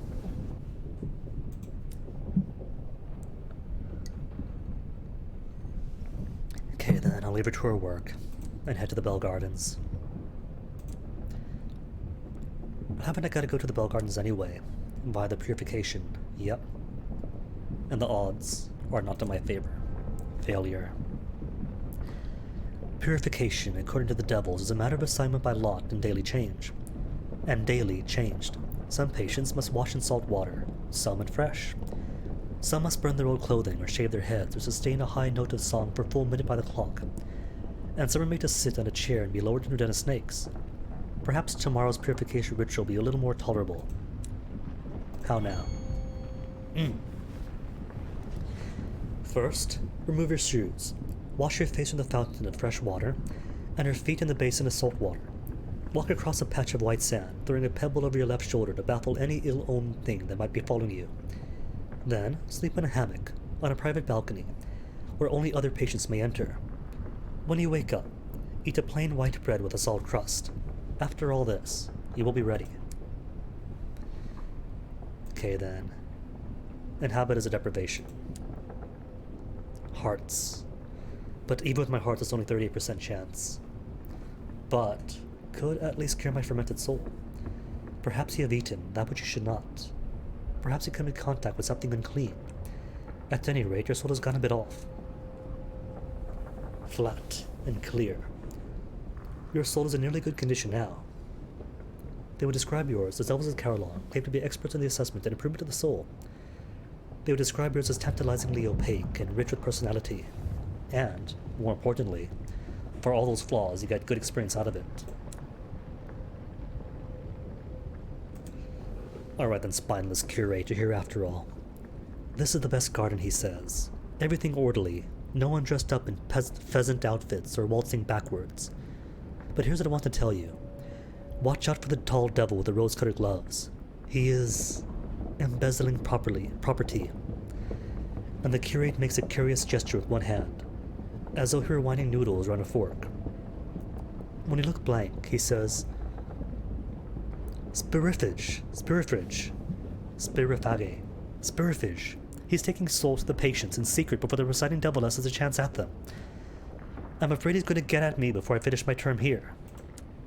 A spiriferer. Anywho, penitent nurse, what's your story?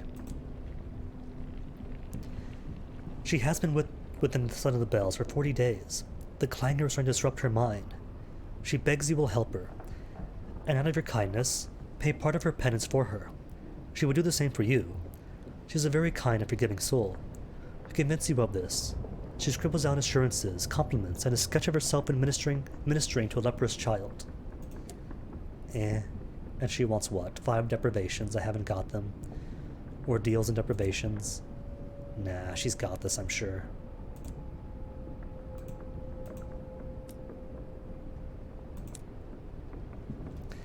Back to the deviless, then.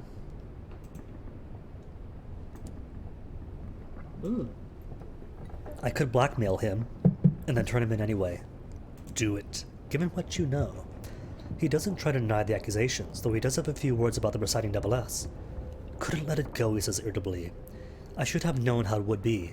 She spent too long with the penitents, acting as if there's something wrong with a bit of corruption. Despite his bravado, he does seem a bit ashamed.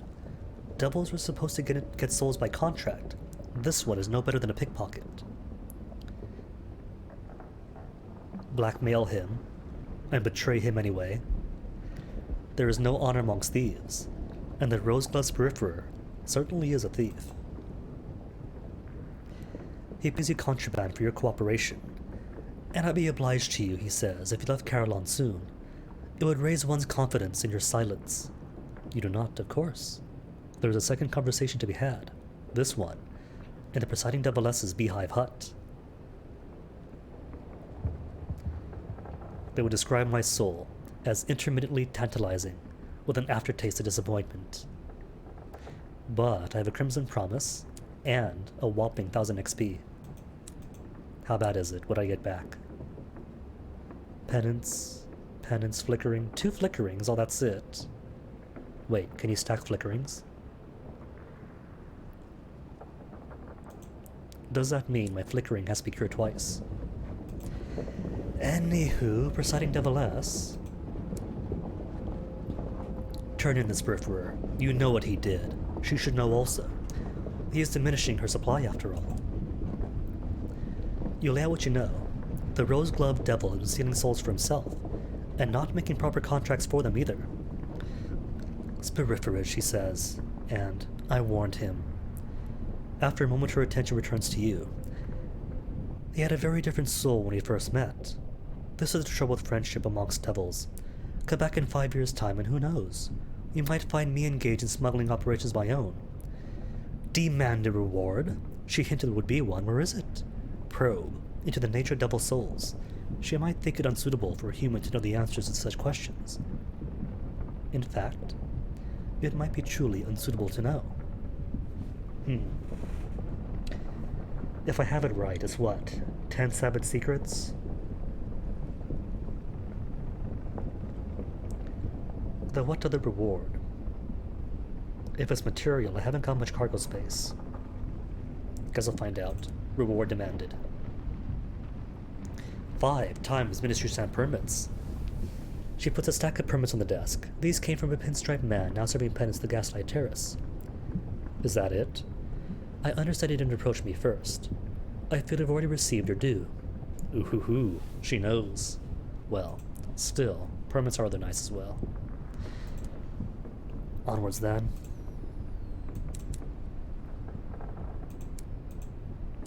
Grimoires, but I have no space. 3 fuel and 6 food. Well, you know what though? 6 food is a lot. I don't need food as much. Could I sell stuff? At a loss, but still. Sell 2 and take 2 more fuel. Oh, I can't take fuel here. Only supplies. I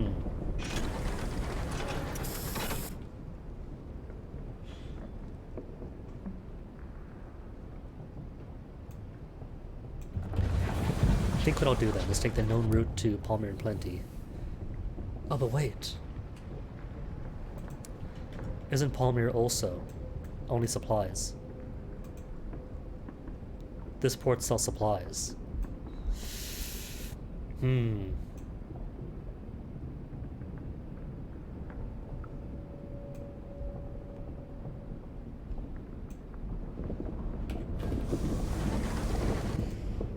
Wasted time. Morale is strained, and someone has been careless. One of the barrels in your hold wasn't securely fastened. It has split, splitting the precious hours across the floor. Already, the hour's insistent melancholy has begun to permeate the engine, and your clocks are becoming erratic. Collect every single hour then. That's why I hate carrying hours.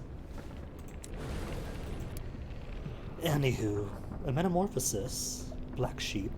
Well, I guess it was a black sheep, wasn't I? Having come from august avenues, past scandals and whatnot. Or family footsteps? Black sheep, I think. You never fitted in. You were a piece from another puzzle. You came to revel in your family's disappointment. Their disapproval was a trophy, their condemnation, a commendation.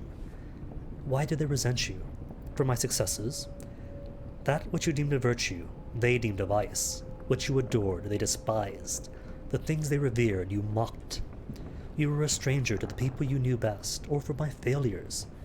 What a disappointment you were, and how often and how lengthily they informed you of it. But the things that mattered to them were unimportant to you. You would find your own path. Fitting. With or without the stats. Alright then, so onwards to New Winchester, refuel, drops things off. Then Palmyre. Sell some hours. And onwards to find Lustrum.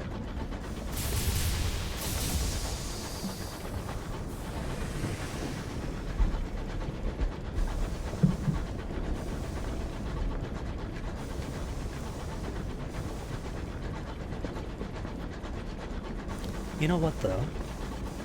The last time I played this, didn't I try to disrupt the long travel time via playing a bit of Hanafood on the side? But given the backup Lenovo was a bit weak, didn't really do all too well for actually running the game. Streaming, plus some Skies, plus Hanahuda was a bit sluggish, but with this computer, it might work.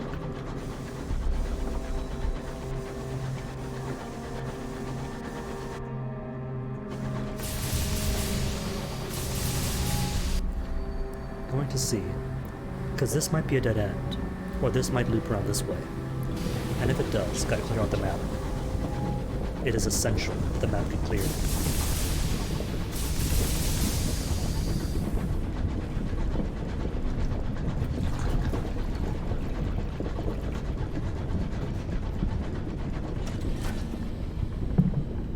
Why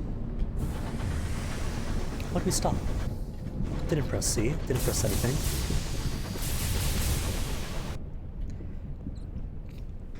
The thing in the mist. A sudden jolt. I think we hit something, madam, your driver observes. The mists are thick. You could turn back and search for it. Or offer whatever it was to the burrower below. The burrower once tuttled past through the sky. She is always hungry. Success. A watchful rite. A sleepless vigil. A promise made.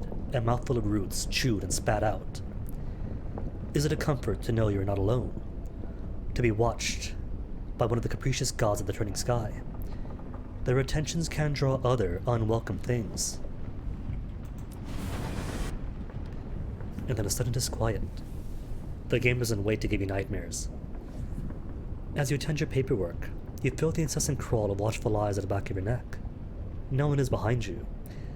It would be impossible, ridiculous to even entertain the notion that someone is behind you. Who is spying on you while you work? Or ignore the sensation as best as you can. By turning your head, you'd be acknowledging that it's possible that someone's behind you, which it isn't. So you won't. You hunch over your desk, working furiously in an attempt to overcome the lingering unease. It doesn't work. By the end of the night, your papers are ink-splotched disarray, and you have a thumping headache. Come morning, you discover that you jolted the wrong numbers in the wrong columns, and accidentally signed off for the jettisoning of some supplies. It is too late to undo the damage, unfortunately, but you make a mental note to avoid working under such stress. It's alright, though. 3 crates of food. Realistically, 2 crates is plenty for the trip back home.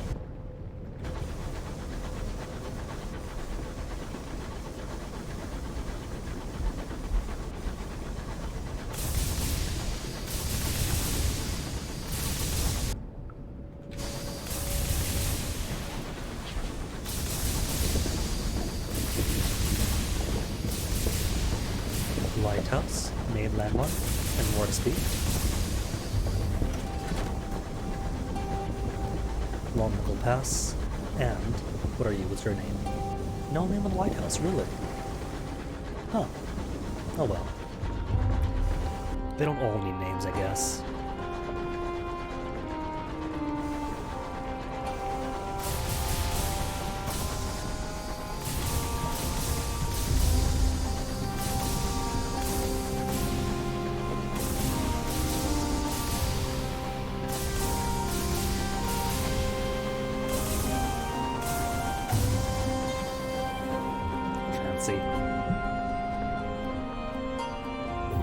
Alright, let's give you notes then. You got what? 2 port reports, was it?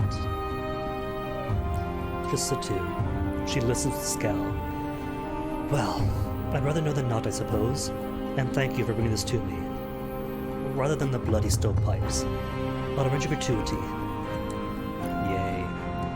And how do things stand with them? Tackety fortunes, 22. Stovepipe fortunes, 24. Not too bad. So how about favors or savage secrets? It is time she told you a few things. She leans close before she speaks. Her voice is low and laden with tobacco. She says what she knows of several motions that have not yet reached the assembly floor. Some will make changes to laws that it is helpful to know while advanced. So 2 gratitude for 1 secret. Cool trade.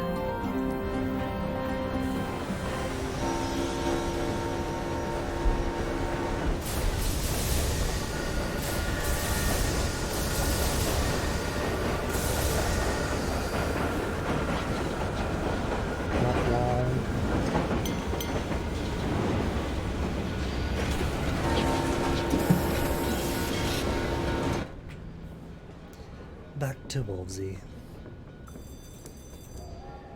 Bazaar, no prospects. Oh my goodness, just 360 sovereigns left.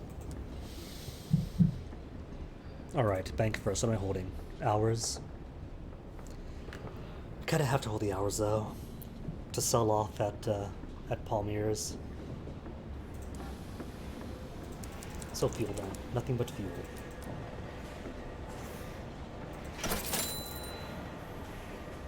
Okay, it's a start. And food will grab a couple of these, since they sell food.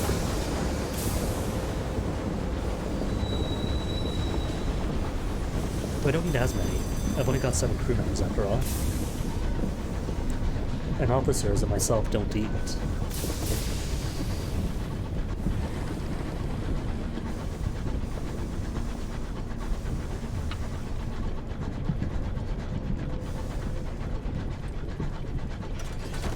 Womp womp.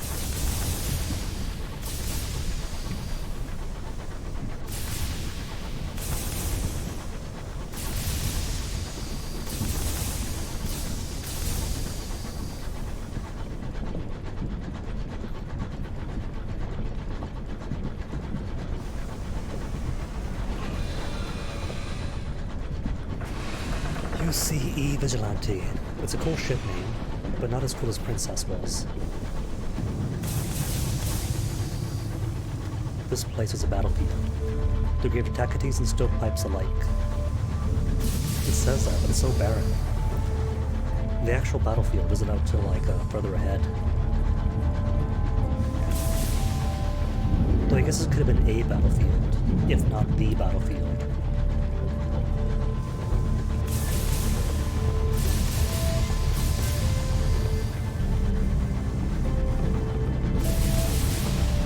Hasn't even been enough days for the urchin to come back and send me more tickets.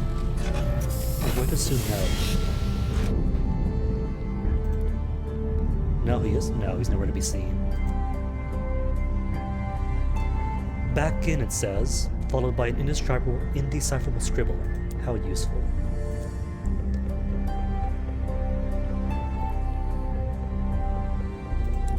Port to port. Ticket booth I can't do. Can't sneak behind. A pair of clowns whose patriotic smiles do not match their actual scowls spot you almost immediately. There is nothing funny about the heavy sticks they carry. You are less than politely escorted back to the big top. Perhaps, if you're known better around here, they would be less concerned. It's not like a plot in London where you could choose to buy the tickets, or just sneak in, with very easy skill checks. 465 sovereigns, cool. Seeds, I'm going to ignore. Right then, off we go to what should be Lustrum for the west-northwest.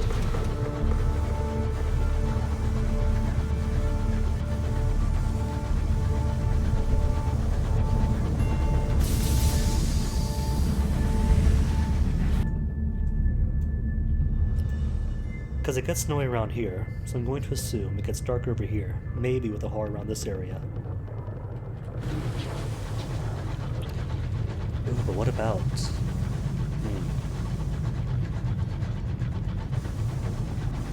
Should be curators nearby. Manzas and waste. And no Jill on me.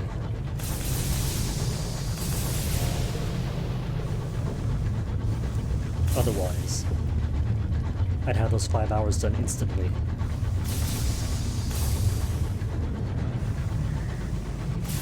How many sovereigns do I have anyway?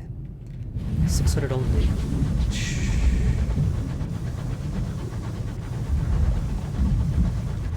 Can't see this being a speed game really, since there's so much grind for the money.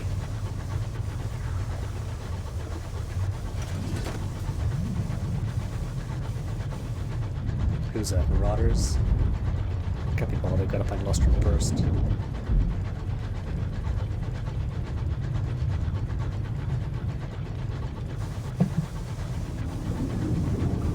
And snow, so Lustrum soon then?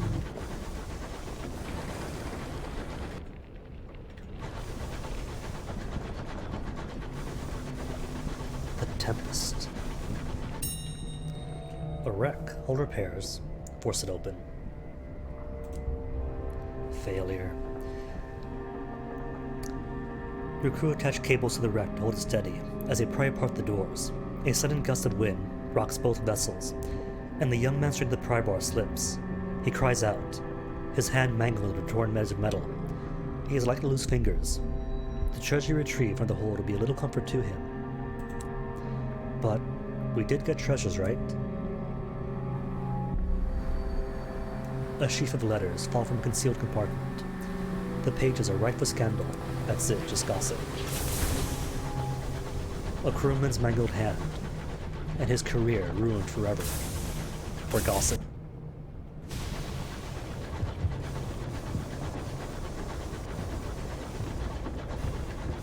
The Bonnie Shepherds, 57 XP gained.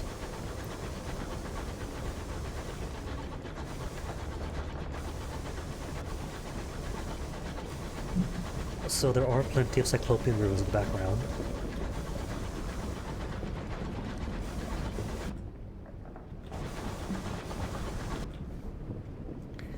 Which tells me what then? Is this area going to be the one with the horror? With all the scribe spinsters and the correspondence runes and everything?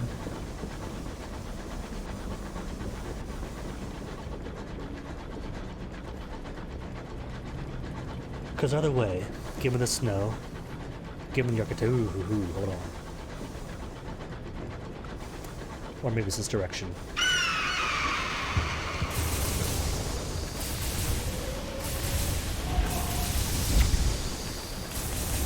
Desolation of Salida. Thought I was dodging it, went right into it.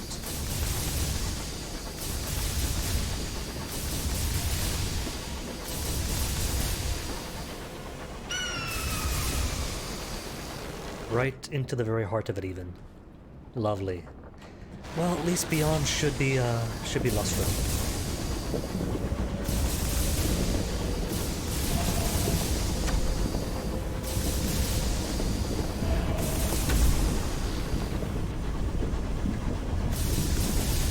Got the rocks between. What do you call it when desolation of people stone and cracked pillars? What was worshipped here in those forgotten days? See? Darkness. So Lustrum can be right on. Like if you're a fighter jet, and you're locked on, and somebody's launched a missile at you, and you toss some flares behind you to, like, disrupt it. What is that? There's a name for it, I just don't remember it.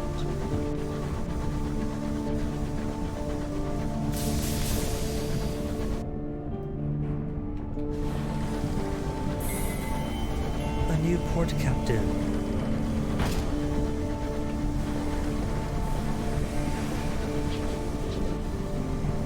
Oh, I can't press R and line the wrong way.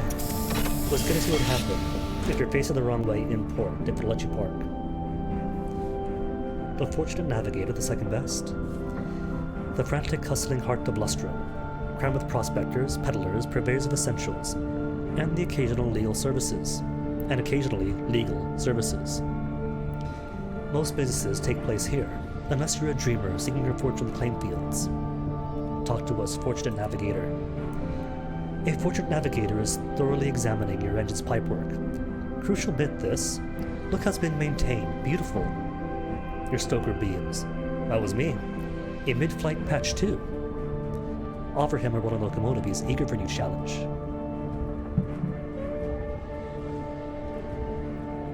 Iron 6. Alright. Come aboard. You won't regret this, Captain. The navigator pumps your hand. He's an Imperial, a descendant from those ancient Mongolians led by the Eagle Khan, whose technology opened the door to the skies. A passing skyfarer tussles the navigator's hair. For the luck, the woman says with a grin. The navigator rolls his eyes. These are my last crew. They thought I brought them luck. I didn't, but I'm still a good hire. Sweet Jane, gotta stop by her and hear her offer. A little accountancy firm snuggled in the snowy drifts. Sweet Jane oversees everything herself.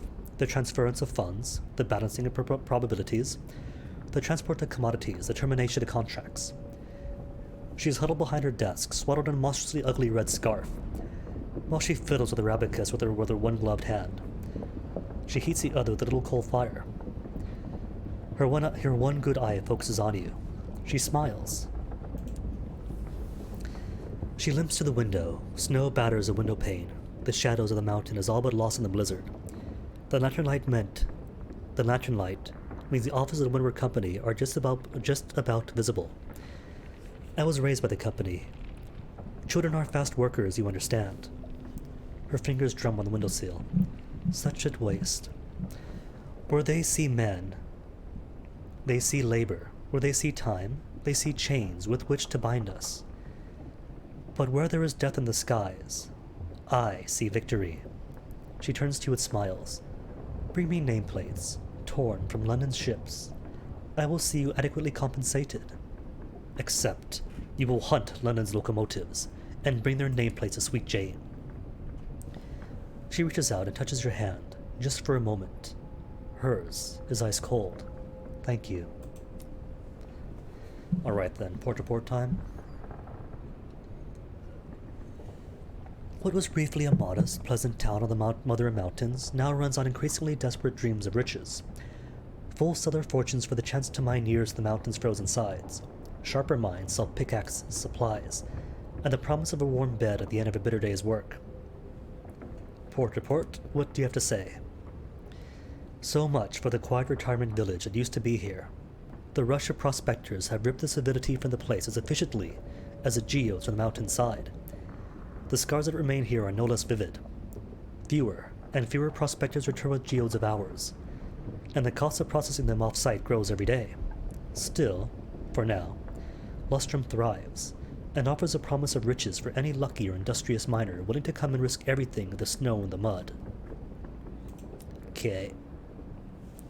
Alright, and this is the last place for the amenable host identity. See, I had completely forgotten about that.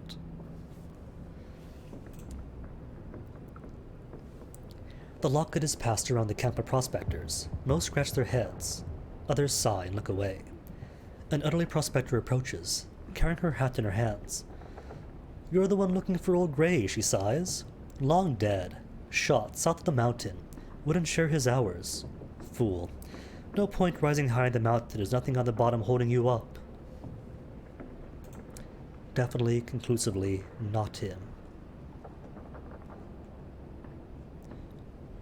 Watcher by the station is going to want letters from Port Prosper. Sorry, the man apologizes. I didn't mean to stare, it's just we've been waiting for delivery from London. Really important supplies. I don't suppose it might be heading anywhere near the relay to Albion, would you? If you could check if anything's happened to it, we'd really appreciate it. The Albion Transit Relay lies to the east of New Winchester. You don't say.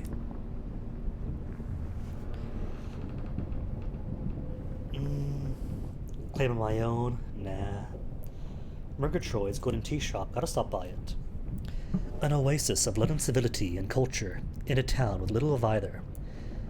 Melusine Murgatroyd stands proudly behind a display of fresh scones and slightly yellow and cream buns. At small wooden tables, successful prospectors and their significant others welcome themselves to the world of the nouveau rich with a spot of afternoon tea. Pinky fingers stand proud and erect from bone china cups covertly topped with moonshine. Speak. She does, after all, single-handedly run both the family business and the family business. Unless you count the small gaggle of overworked and underpaid maids, which Melusine does not. Smelling faintly of burnt hair, she tinkers with the latest invention intended to be her ticket out of both this no-horse town and her father's control. Eyebrow, she confirms, are a small price to pay for scientific progress. So I could give her uncanny specimens for a Savage Secret. But there's no real point too, because Savage Secrets are a bit more common than uncanny specimens. Though we could check out her inventions. Melusine glows with pride as you examine her mostly untested inventions. The clockwork lens array that offers superhuman levels of telescopic sight, provided you insert all 6 sharp brass hooks under your eyelids. The internal combustion privy, ideal for handling unpleasant waste products and warming whatever's left of your house after the inevitable explosion. An automated pickaxe capable of striking Earth 7 times a second. Melusine nods, irritated. Pity about the minor bone-shattering issue. The only thing she doesn't let you poke at is a twisted arrangement of glassware and electricity at the corner. That is not mine. Not entirely. I'm still working on that. Complicated. You know if you know. If you don't, I shouldn't say. Okay.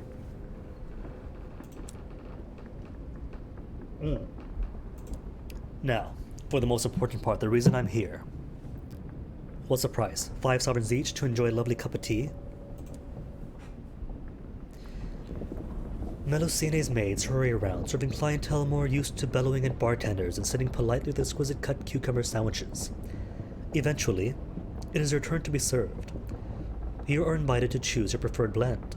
Empress's flavor, the taste of home, Eleutherian gold. It looks like tea, with the occasional sparkle. Or indulgence blend, straight from the Blue Kingdom. How could I say no? A tea for the true connoisseur. It tastes of dust swept from the darkest corner of a sepulchre. It is best served with a drop of milk, ideally on the very edge of turning. You sip gently. Between sips, a bite of sugared biscuit to take away the edge. Okay. And if I get 2, then I could taste midnight's flavor. And where was it? Achilles in Eleutheria? I remember. Alright then, Hangman's Pub. This is what we're here for after all. An embossed plaque under the hastily painted sign reveals this miner's pub to have once been the Empress's lustrum guest house. Its once fine mahogany tables and chairs are now little but sawdust on the floor, and a lingering smell of the fireplace. Irritable miners jockey for space by insufficient fireplaces. They pay for overpriced drinks with their dwindling coins or the lowest quality hours. A few fortunates bear the mark of minor success, the baby soft hands that come from beryllium handling unseasoned hours. Drinks for the miner. I have 500, only costs 10.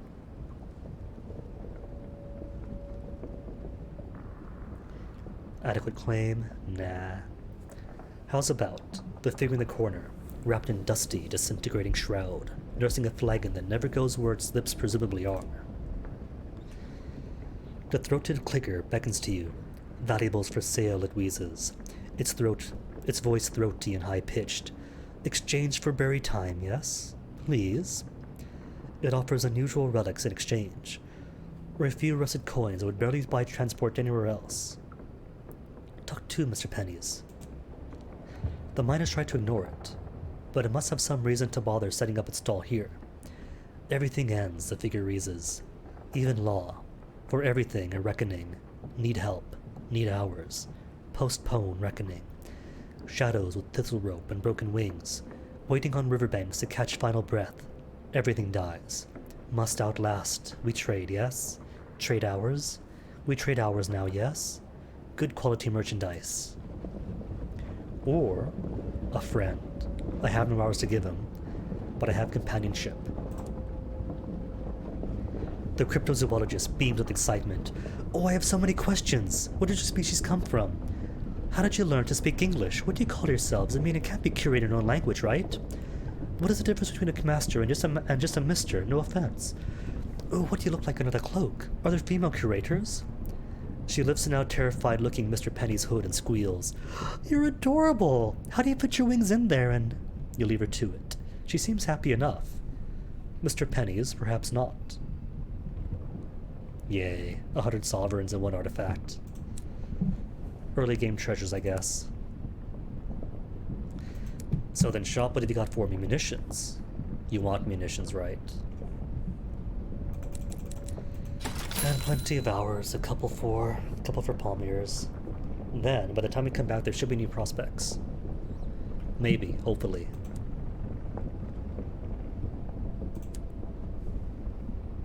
Oh, out of space. That's fine, though. Got plenty for the trip back. Or, just wait for a bit here. Burn out the last bit of fuel. And cool. Start with a full load. Sensibly, logically.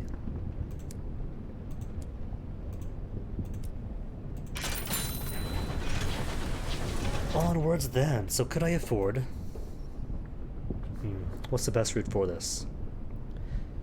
Because this is pretty much the exact same configuration as in previous maps, only instead of on the south, angled 90 degrees. So if Desolation Saliba is here, then you should... Would this be the Saint? And thus a curator nearby? Probably should be. And Carolon, close by too. Alright, what I'll try to do is get the shortcut to Caroline. Currently missing just a quartermaster. And as far as I know, the only quartermasters are aunt. Who shows up either in London? Pretty sure it is just London for the first time in your aunt.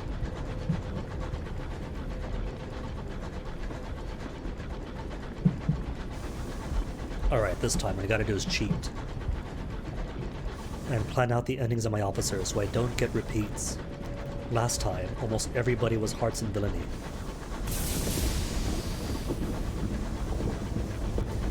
Making almost every single officer I had pointless, redundant.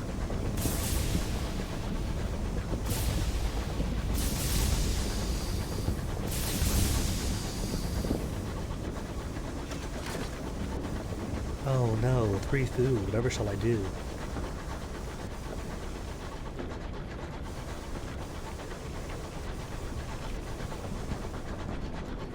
Alright, that is not squeaking, that is definitely squelching.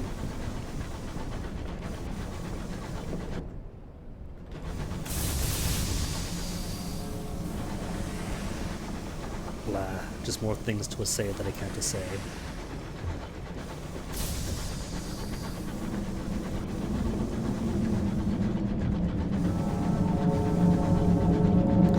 What is this Candlewood? Really? There's Candlewood down here, that's neat. At least for me. Normally, in the Reach, all I get is a peacock wind.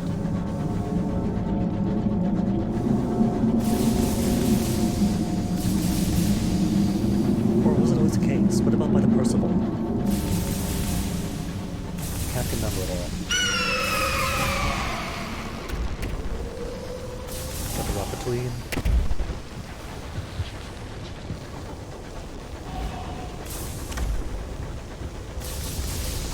Was hoping the rock could take the damage, that's okay. Right, there's plenty here.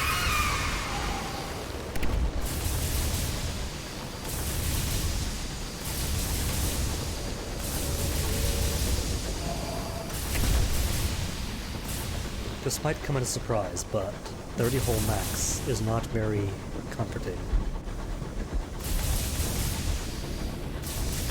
Mid-game, late game, you become a machine.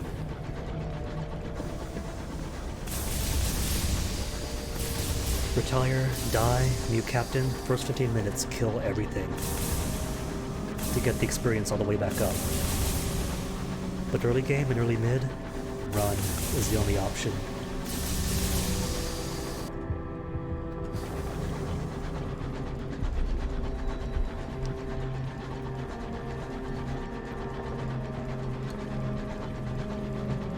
And now I think I'll give my mouse some rest for now.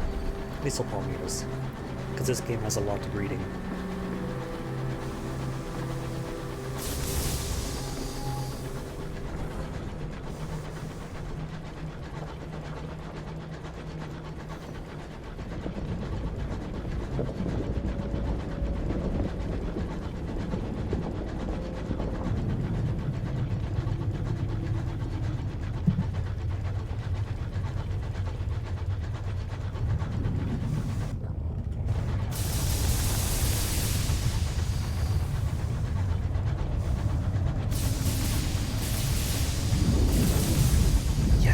Triple rock hit.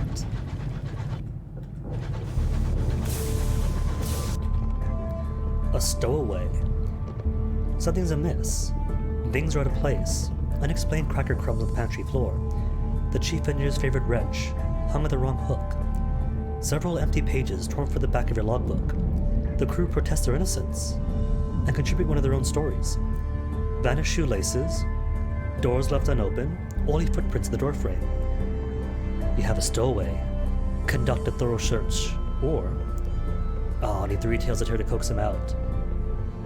Wooding, hello.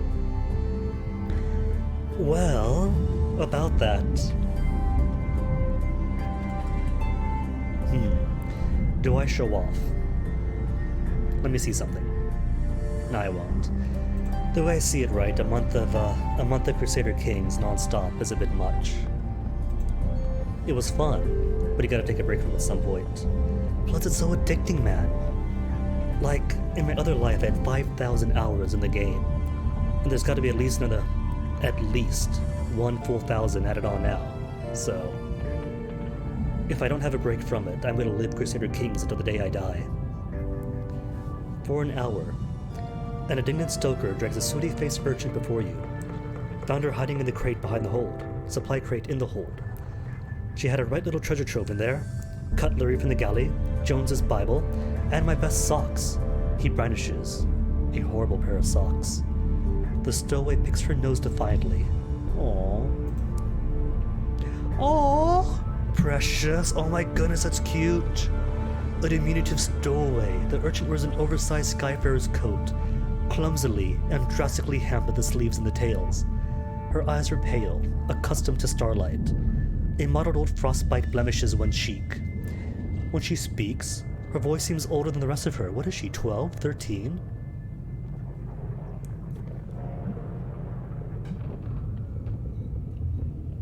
Funny enough, I haven't yet done any Monarch's journey. I see them, telling me to do stuff and make suggestions, and I say no, and start off with some minor count elsewhere instead. Oh nah, nonsense. See, because I pause a lot, right? I take a lot of time. If you could afford to take time, and make, take a whole hour to make a decision, then sure, anything's easy. Ask what she's doing here. A locomotive is no place for a child. Where her parents are, possibly a sensitive topic. What does she want? It might affect what you choose to do with her. Let her stay? Tell her she can't stay. You will acquire a Skyworn Earth. Oh my goodness. See, the last time I played, the new thing, there was a Skyfarer update. Got him, did his story. There was a bat that I didn't find. So what is she doing here? She shrugs. Just catching a ride, she says insolently. I've been catching Zens across the reach in Albion for years. Seen half the sky, I have. Port Prosper to Silent Saint. Skyhenge to Carillon. She's been to the Silent Saint. All the things she's seen. And where are her parents? She looks at her shoes, mismatched and scuffed. Gone. In the blockade of New Winchester, during one of the bombardments, she breaks off. Anyway, a neighbor tried to look after me, but didn't like her very much. Blockade of New Winchester, how long ago was that? What do you want? She's taken aback by the question. No one's ever asked me that before. Usually there's a lot of shouting. Then I'm chucked off to the next port. She thinks about it. Look at her on the bridge. She's a good engine, loyal. I'd like to stay, she decides. Until such a time as I don't.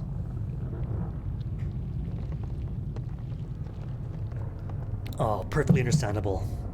Like I was saying earlier, that the best parts of the game are the unknown, the exploration. And once you know where everything is, and the map is known and the stories are known, a lot of the danger disappears, so by all means, ditch out, enjoy it fresh, and relish the story. It's a great one. Alright, obviously she's gonna stay. What? Actually, she salutes you inexpertly. You won't regret it. I can help out, like. I know my way around an engine, and I'm no stranger to the sky. I know stuff I could teach you. Perhaps some of the time you tell her. You shake her grubby hand and send her to bed. It is past her. Oh, dude, this is precious. Alright, definitely gonna talk to her first. Wait a minute. +1 hearts versus mirrors and 2 irons. Okay, we are talking. She has made what is best described as a nest in one corner of the hold, a jungle of blankets, a chipper, a tea-stained mug, a handmade journal stitched together from pilfered pages. She keeps odd hours, often appearing at midnight to sit with a signaler on late shifts. She pulls her collar up when the wind howls, and she keeps her eyes down when the stars are bright. Allow her onto the bridge. You're working late, checking your course against the charts. She's been in the galley, teaching the crew members swear words, but she prefers the quiet hours up here, with the stars stretched across a forward window, and the clock ticking softly from the wall. Together you pour over charts, sharing stories of the places you've been, and speculating on those you haven't. Onwards. So, I'm going to assume there's no story for her, is there? If she's just a mascot. But I don't know. Tool 007, thank you very much for the follow. The Blemmigan has a story, that much I know. As does... What's that spidery thing? It's been ages. So she might have a story of her own.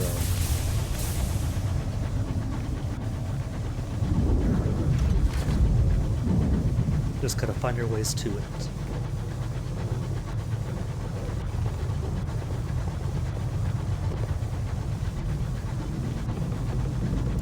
That, and find the background music. Wherever it's gone off to. Stories or recruit? For recruits? No failures, no new recruits this time. You try your best. And the newcomers all start by listening politely. As you talk, however, their eyes inevitably drift back to the obelisk. Soon, they're not listening at all. Oh well.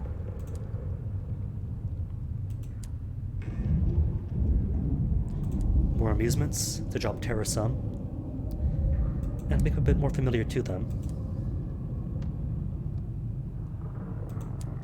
The circus staff has learned my name, and now the ringmaster wishes to speak to me. He puts on a good face for the customers, but he is clearly troubled. The ringmaster looks relieved to see a familiar face. Oh, thank God, we got a show to put on. And one of my biggest acts is throwing a tantrum.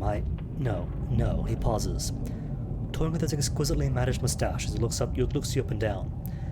I don't suppose you've ever considered stepping into the ring yourself.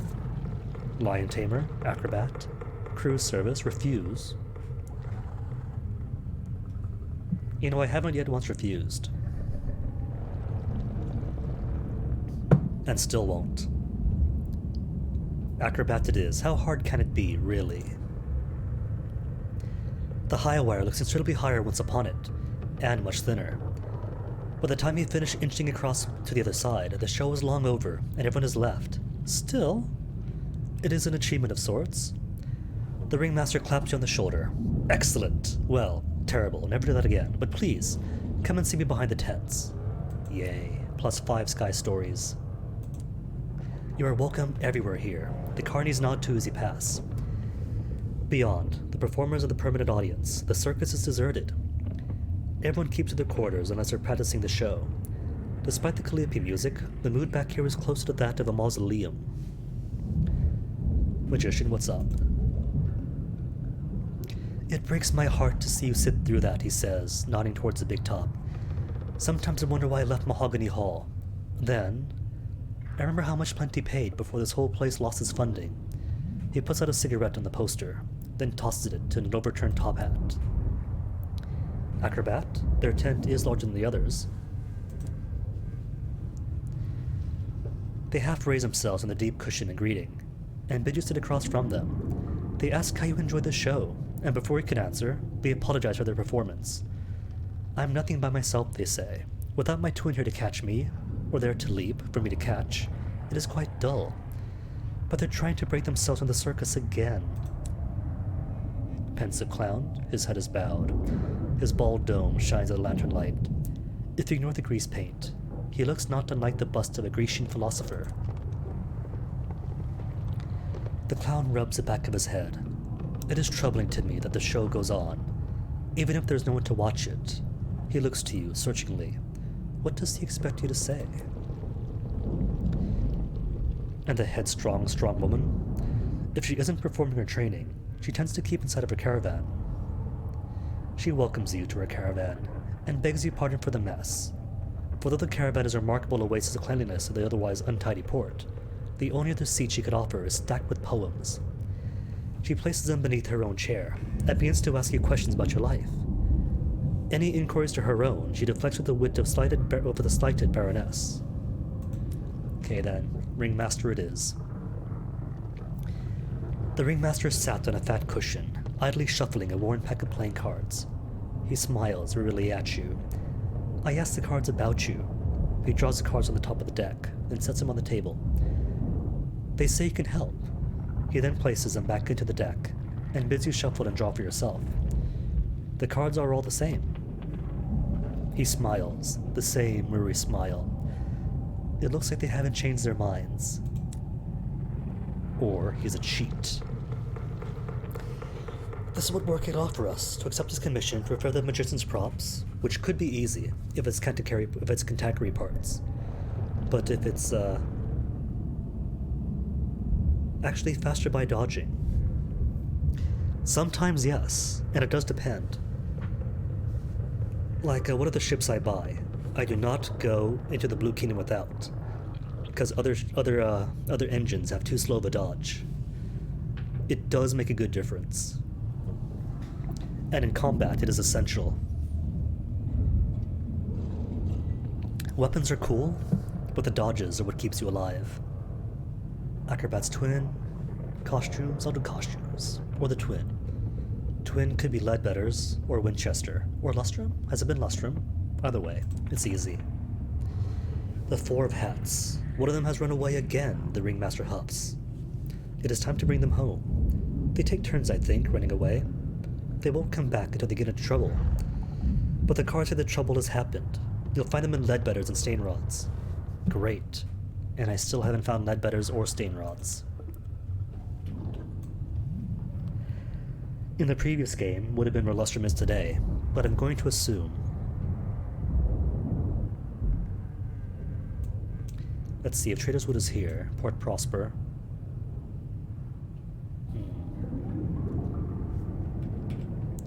Where'd they say Hybris was?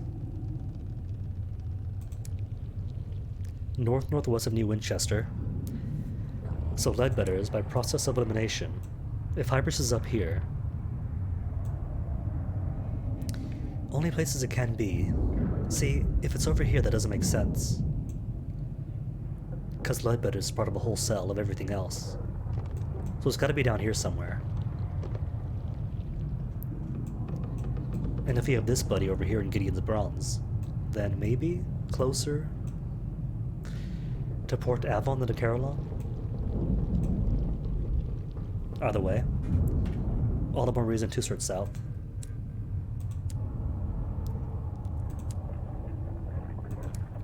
But right, shops. Clear out this prospect. A gentleman must prepare for his retirement, the Ringmaster says. I intend mine to be long and indolent. You join him at the fire, to drink cups of coarser nectar and watch the stars wheel. The bonus just experience a division heaven, which is fine, which is okay. Not fantastic, but alright.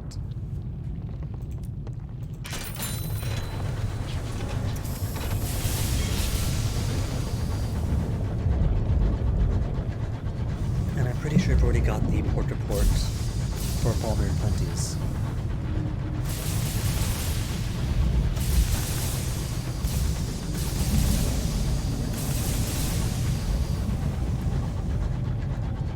Theosophical Society. Ooh, that's a tongue twister.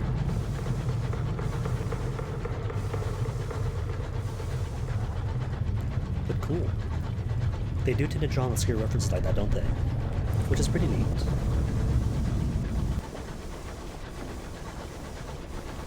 But if he's a real person then, that's inspiring. Could look into it.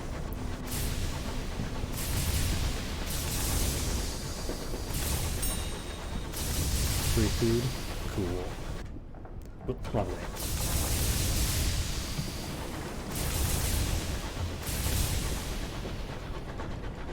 And full disclosure,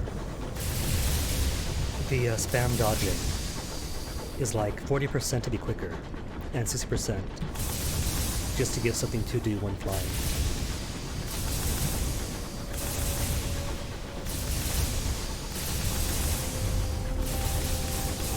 As it turns out, space is huge.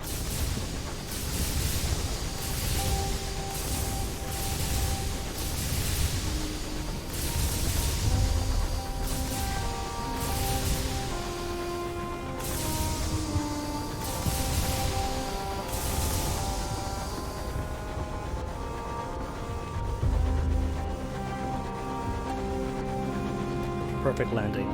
10 out of 10.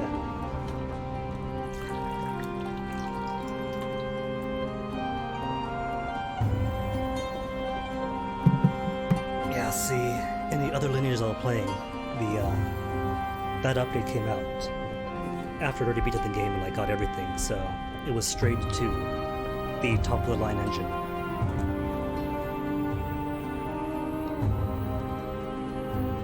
For the first few, probably not going to be worth it. A small bit of speed for more fuel inefficiency. So I might just wait, sit on the basic one for a while, and then save up.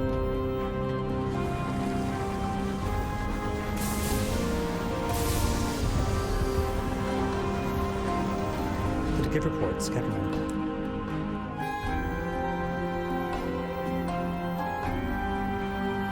Tickets. Alright, no port rewards. Good. Giving out port reports became autopilot, so I have no idea if it actually did or just thought.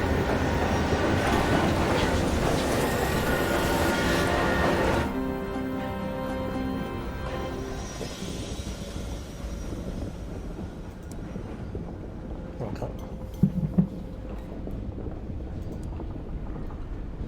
No prospect still, really. Kinda sorta. In the previous lineage, Takati 100%. This time around, I'm not sure yet. But I figure, right, that's since they do give secrets. But I'll grab a few for myself first. And maybe some ministry permits from the company house. Alright, wrong button. Course connected for Carillon, munitions for Lustrum, and Bronzewood. Got it. Got it, but don't got it. Oh well.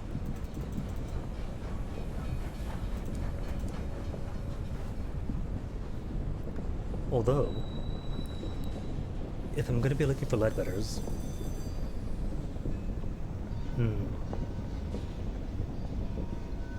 canning system is butchery and more hold space, but I can't afford it, unless sell from bank. Well, not here.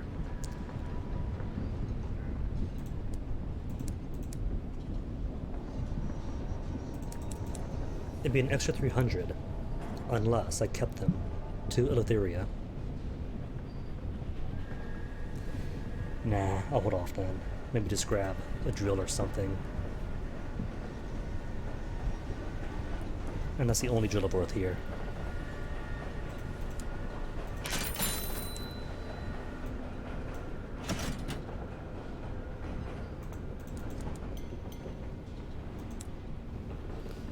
So let's see, 7 space already, 12 max.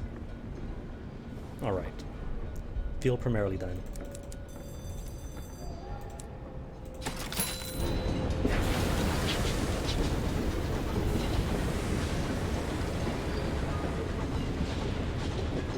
And topped off fuel, not that 1% stuff.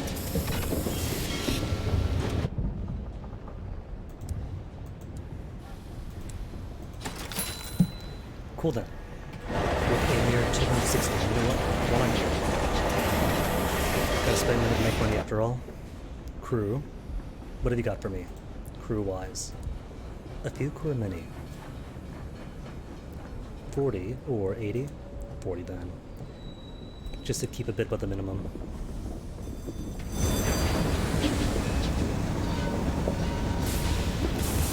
What was he in the reach?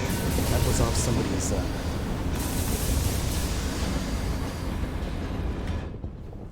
Dreadnought, I think it was. They sometimes do have good cargo in them. And luckily, a few Takadis were beating up on him. So that one Dreadnought, this early in, was easy to take on.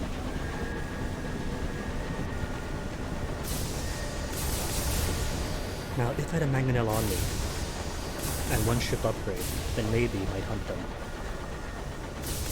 Oh, very lucky. So I am half tempted to sell them, just to get the extra 300 sovereigns and make off like really cheap bandits.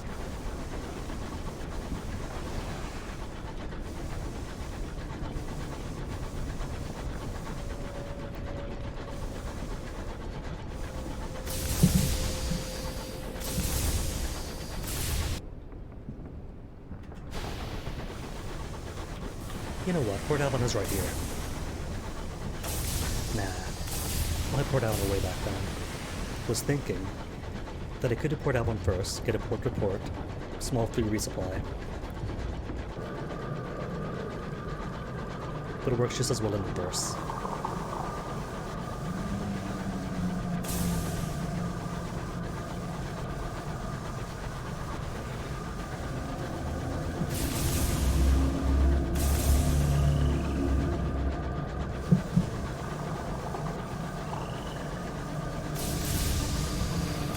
These arboreal wilds are lush and green, and the text is still white with no borders.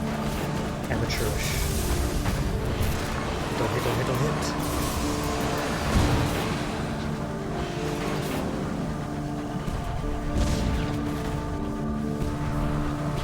Whoops.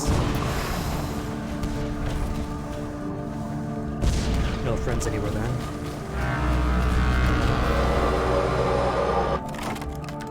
Scuttle?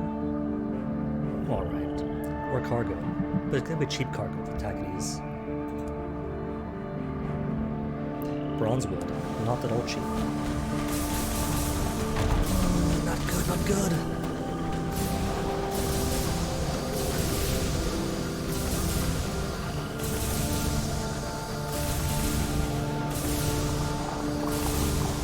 Well, normally, most times involving Tackities is like seeds and such.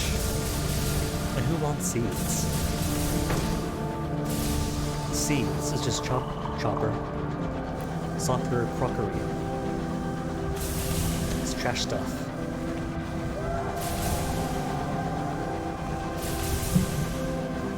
And even then, ours are just as bad. Everyone's got owls. Bump into a rock, owls. Kill a Kentucky, owls. Sneeze, owls come out.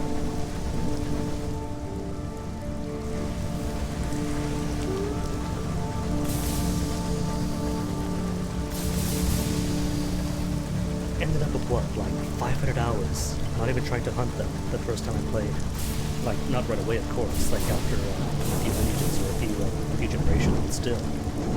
Hours went up fast.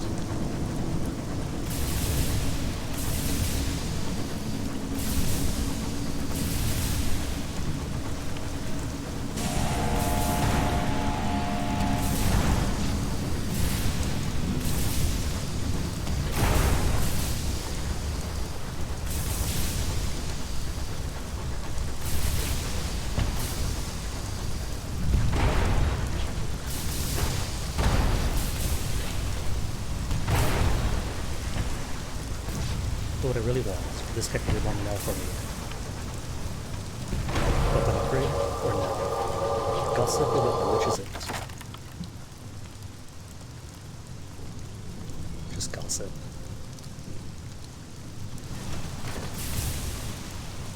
One of these days I'll extract a weapon from them.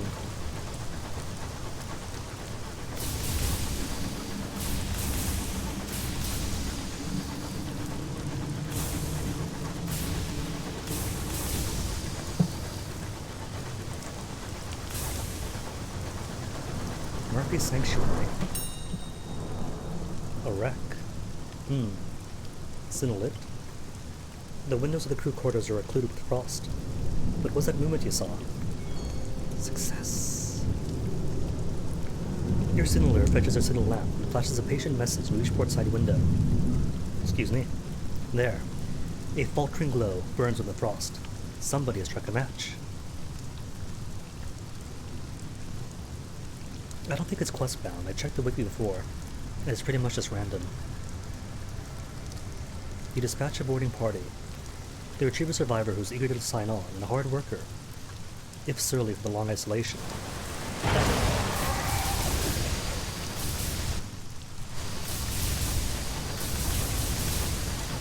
Alright, all the crap scuttling now.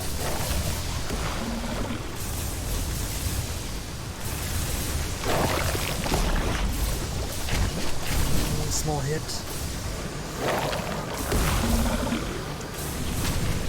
And a box cannon. Fantastic, lovely.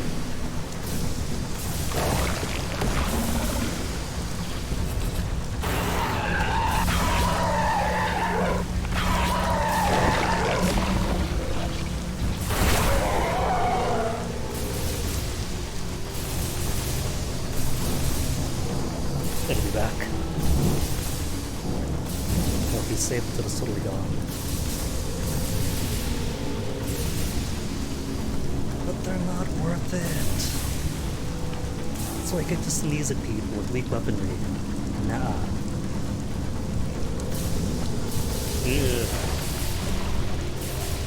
More like guess for me.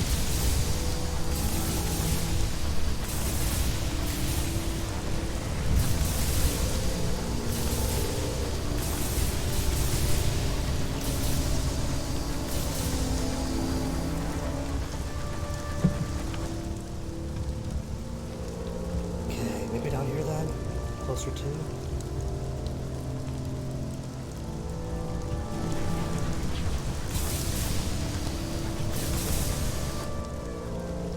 Oh wait, hold on.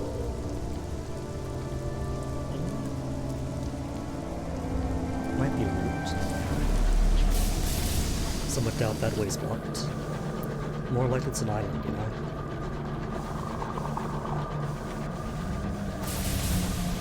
See, this I love. White text on pale and white backgrounds. They put all their efforts into words, but in some areas it's like impossible to read them. All they need is to outline them, and boom, perfect. Easily read in any environment.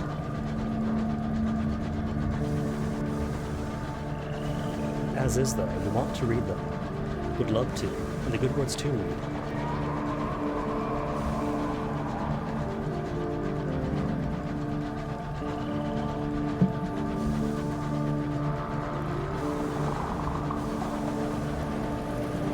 Well, it must be here, because the wind must make it difficult.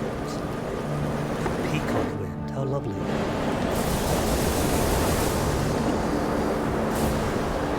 More guests. One more guest.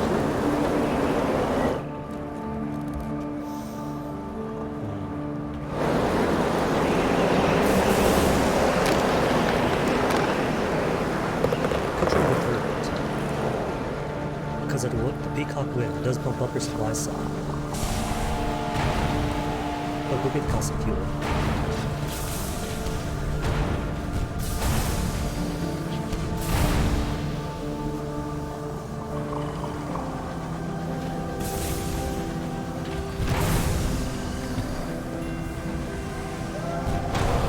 There we go. Williams Wheel, so pretty close there.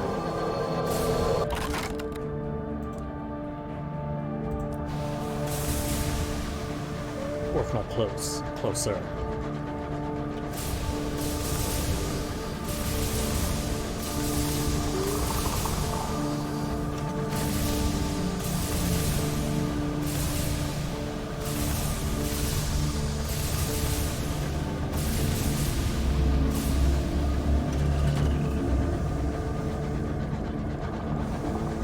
And, objectively not Trader's Wood.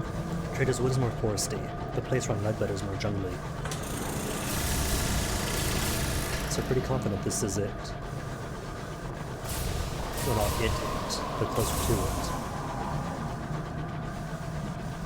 Or, given those leaves, could be Hybris nearby, not Hybris, Titania? Yep, definitely. The incognito princess's eyes gleam. Titania's like a brooch. I want it.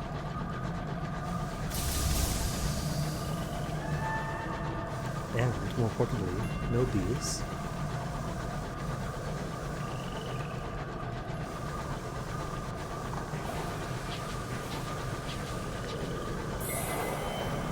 Not sure if I hear them or not. Oh well.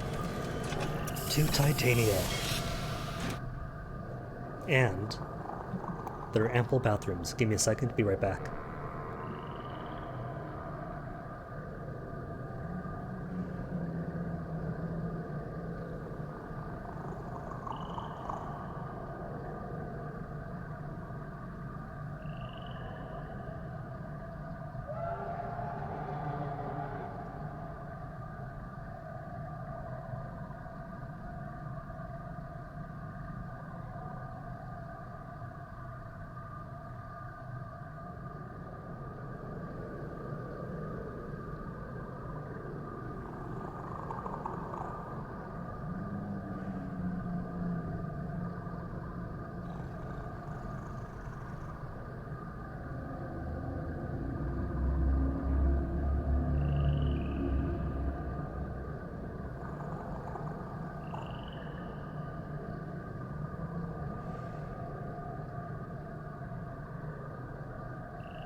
Alright, where do I leave off? Leadbetters?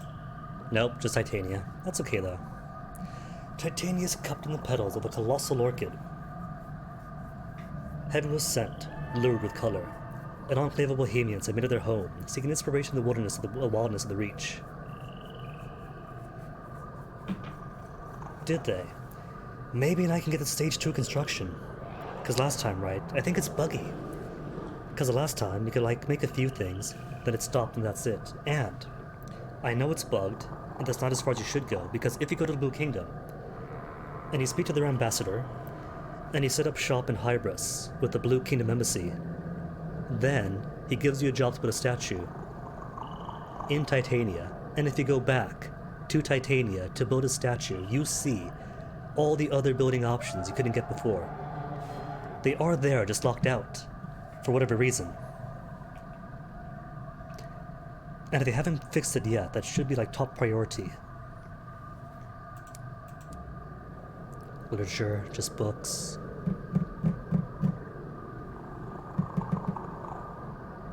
I've only got 220. Well, even if I buy them cheap here, then sell them in New Winchester at the market price, that's still a profit. But I've only got 3 fuel, 2 food, so nah, I'll hold off on it. See what Leadbetters is selling.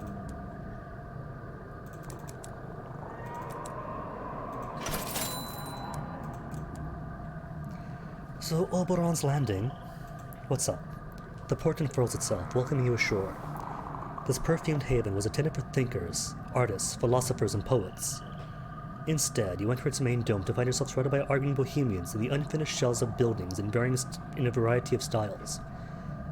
Nobody looks happy, but everyone agrees it's someone's fault. Rhapsodic Mayor, what's up? Titania's petals fill the air with a perpetual perfume, but eventually you become accustomed to it. Even so, the scent of many flowers in the mayor's small office sends your senses reeling. Obviously unaffected, she sits behind her desk and gestures for you to take the other chair. How could a place like this flourish out here in the dark? A spectacular place, isn't it? We couldn't believe that nobody else had colonized it after, well, whoever built all the crystal domes and spires.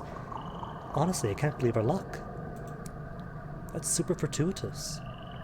Work in the port, even a place like this must want for something. The rhapsodic mayor shakes her head. I think you'll find us most self-sufficient, Captain. Enjoy your visit. Take in some poetry. If I think of anything that we might require, you'll be the first one to know. Despite being halfway across the... Anywho, that's it. Port to port then. Such beauty. Such a pity about the nearby chorister hive. What is Titania? A question with no easy answer. To the poets, a place of inspiration. To the stone workers, an untouched slab. To the playwrights, a blank page, a place of tranquility, a creation. And your interviewee pauses, suddenly looking worried. You hear buzzing. Apologies, must get inside. You can't see or hear anything, and must assume it's just a force of habit.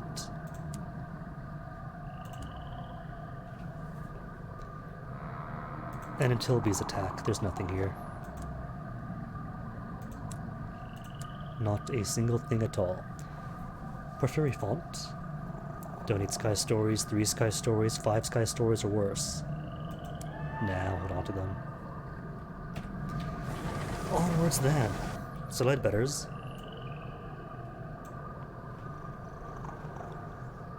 I feel is not going to be right next to Caroline. So down here, maybe?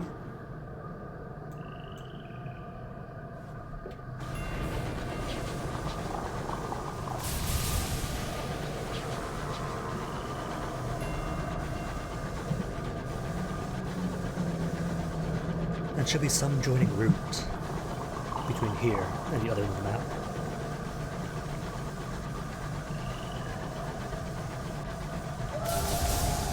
Or not, or it could be dead ends.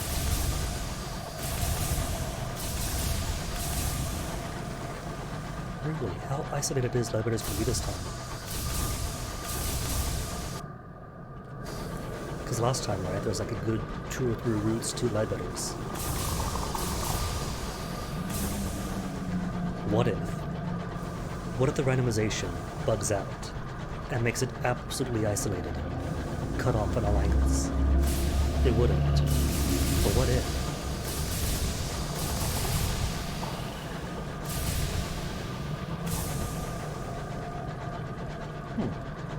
Just noticed, every time I do this, oops, not that. Food. We don't need to eat.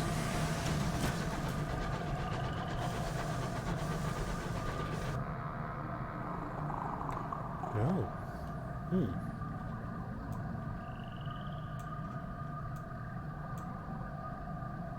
Could that have been something?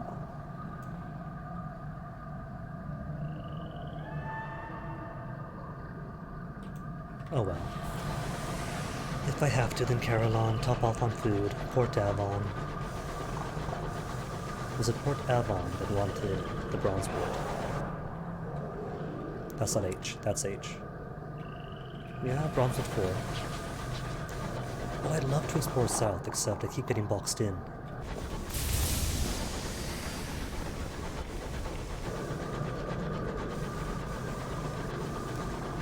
At least if I pop by Caroline, there's another port report, and more reports built. And it's not too far from there to Port Avon, where I can get cheap fuel, as well as resupplies on food as well. What could go wrong? Rocks, rocks, rocks. Oh, that's cool. You can actually see, like, where it overlaps. Where it overlaps and blocks out good routes.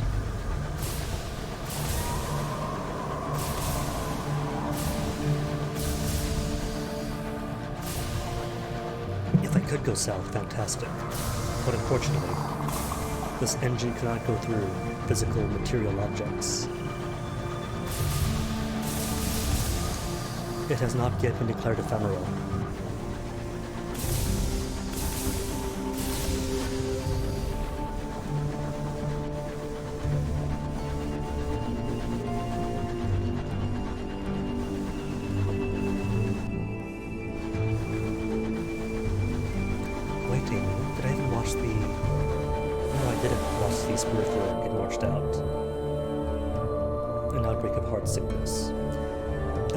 Outbreak of nostalgia spreading through your crew. Frequently, they stop work to stare away to the mystery remembrance.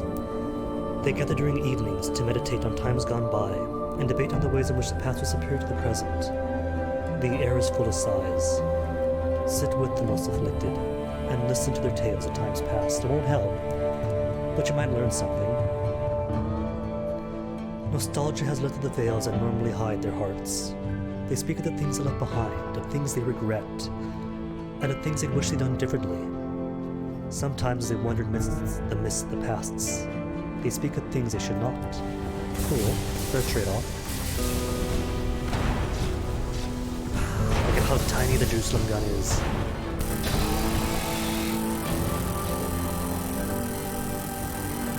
Trade weapons, please. My Jerusalem for your mangonel.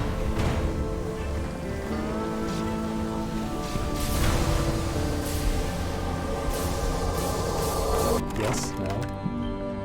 No, he's been a poo. Not this round. This round is just a basic one, because it's the first captain of this genealogy. She's just gonna go for fame. And then maybe, depending on how successful she is, if she gets good engines and good weapons for the next one. But the next one might aspire for the truth. Maybe. Have to see. It wouldn't be impossible to get the truth on the first captain. But it'd take a bit of grinding. Need good stats for it. Well, no, the good stats is more for the cup thing.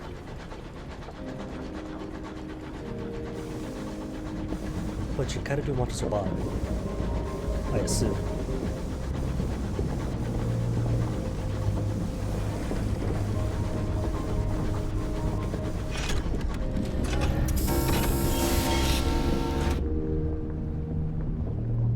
An overgrown shrine.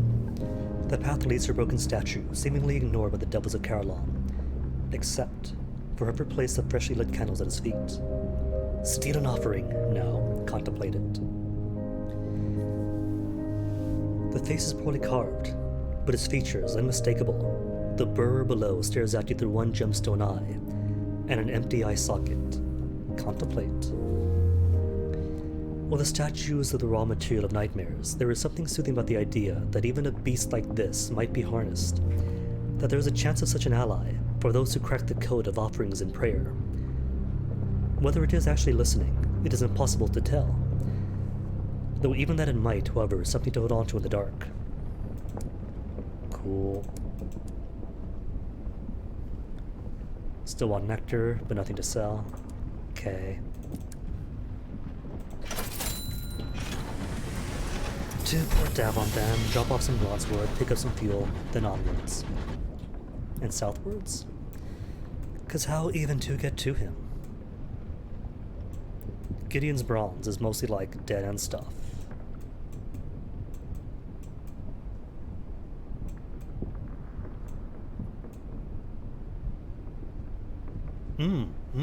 Tool, good eye. I didn't get the port report. Came all this way for an extra 100 sovereigns, had a chance at more secrets, and totally forgot.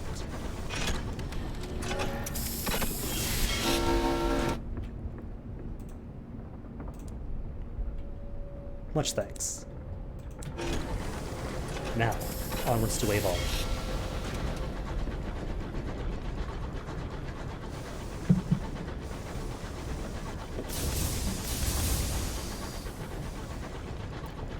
And since this route is mostly known, well, I guess New Winchester is before us. Before Avon, so might as well.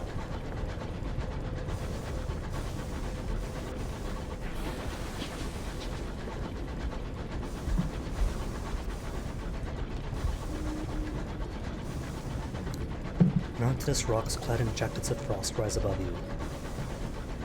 But I'm going to pretend, because it's white on blue, I can't read it.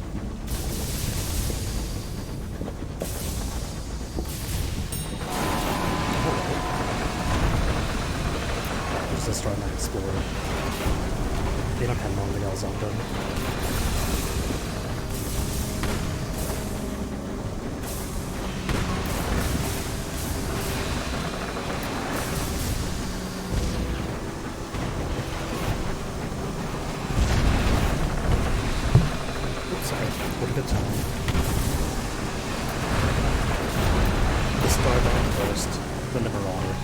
Still won't have a good lucky for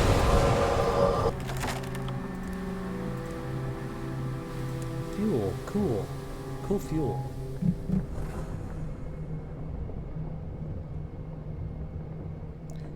You know, it's a shame. My food's almost out, but if I toss out one food, then it will still be at that inch, just at 3 instead of 4. Can't you toss out the half-exhausted crate and not toss out a full one? Oh well. No matter, like I said, New Winchester is right there.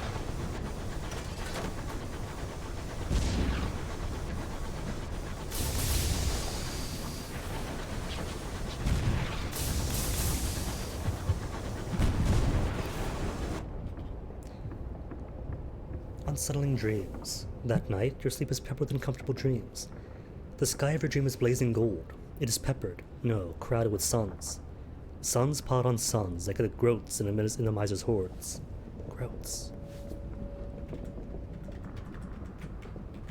Groats. Grain. Oh. Hulled kernels of various cereal grains. That's not very exciting. Their light floods you. It shines through skin and blood and meat, picking out your branching veins and the slender pillars of your bones. Is there no more to you than this? You wake. Seek company, conversation, tea, perhaps a biscuit, or commit your dreams to the captain's log. Trap the dream, like a fly in amber. Well, terror's not too bad, so sure. You record the dream as vividly and thoroughly as you can. Does your hand tremble as you write? Does the ink spill? And when you read it back, does it make sense? Or does it sound like the ravings of a crumbling mind? Or a smart mark on farming the scales of terror. With low to no risk.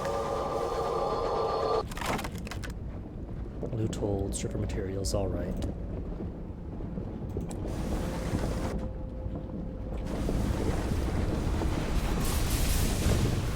Whoa, hello, just helped you out.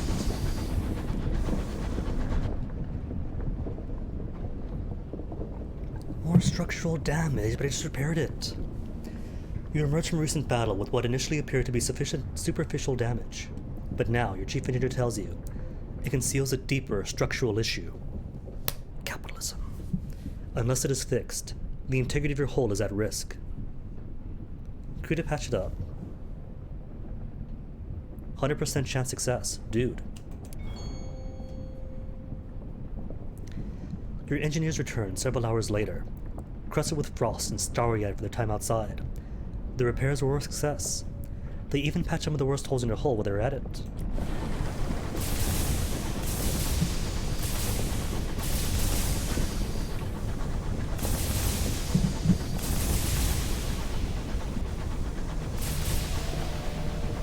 It's like being sweet with the eccentric, but free.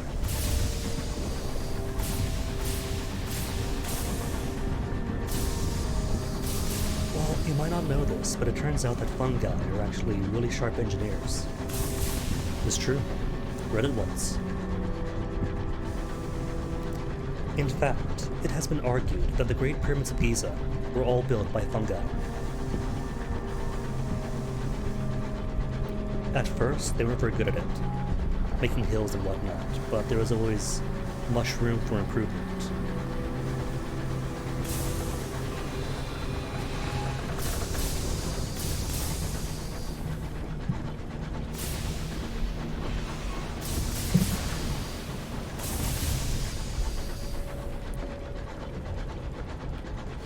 Well, it's a shame they kind of stopped though, and there aren't spore of it around. Oops, too high up.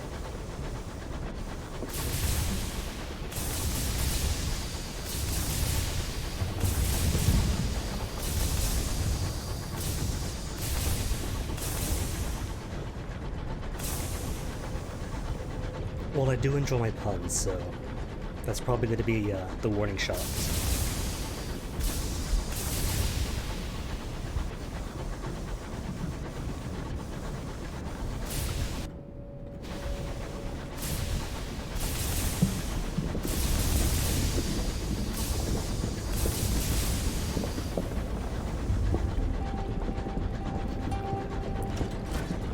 Well, that's fantastic, because the way I see it, puns are like sausages.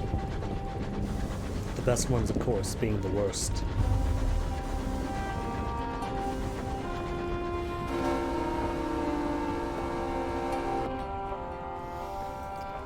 Alright, company house, your turn. Port reports to you, then give me those permits.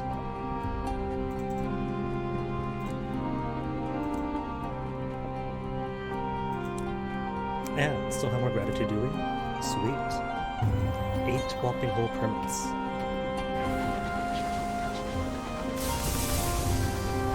With favor to spare too.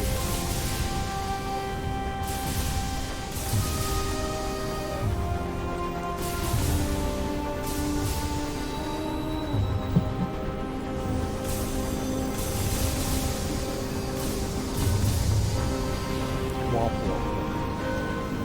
Plus 10 points for that fun. Oh man, if you could give out channel points for the races of funds. Because there have been some good ones coming this way. Souls for Prosper. 3 consignments into souls. And seeds report data. 3 sexes seeds, already got seeds. Alright, nectar's out. Nectar or munitions. But if I'm going all the way to Lustrum, I don't really have room with this engine for 5 crates of explosives. So you're out.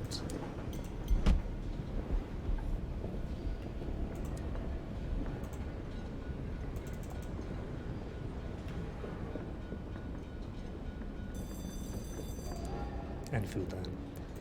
One thing of food will be plenty. Wait a minute, hold on. Do I have critical damage?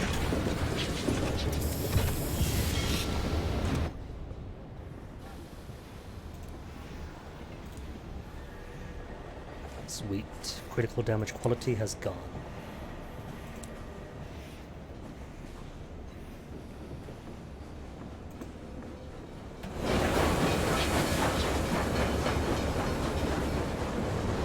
And absolutely nothing else for me here. Keep forgetting Avalon is south this time around. Was about to go eastward since Astron wasn't the first playthrough.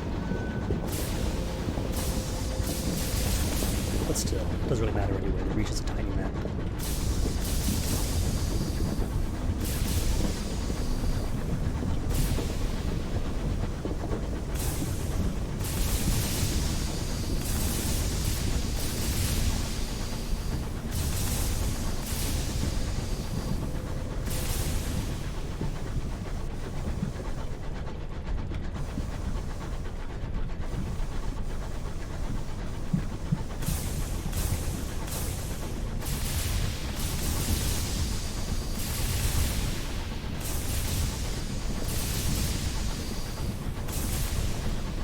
Thinking on it, it might be more beneficial for Port Avalon to be on the east and south.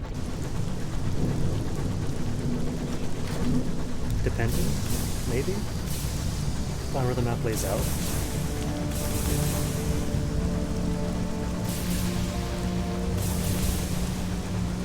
Not that it matters too much, so yeah, tiny map.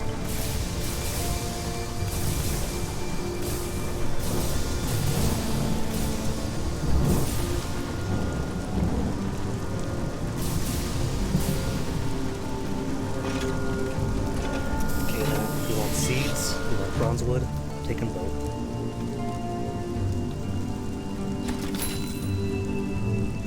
Alright, 5 consignments. Still though, just means more opportunities. And was that? More bales of cellular and bombazine in the reach. Well, there you go. A source of bombazine in the reach.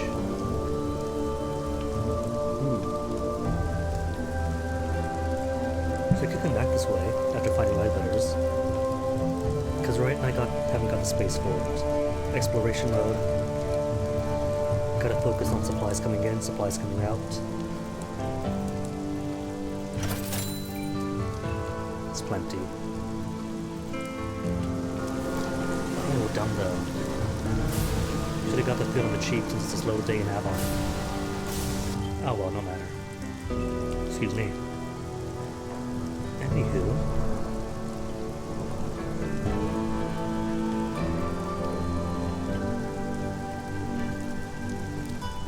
What if it's not so? There's Lustrum here. Hybro should be somewhere up here. But this could be plenty of space to put other stuff.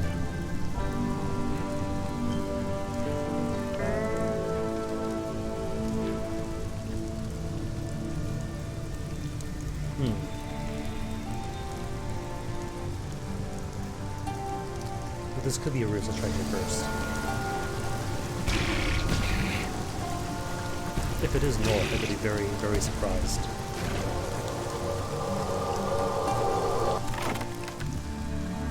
Trophy, Gallant. The crew set about the creature with Hexal that the quartermaster prepares aboard. The hunting club will no doubt wish to replace it with something finer in mahogany or bronze wood. But this will do for a moment.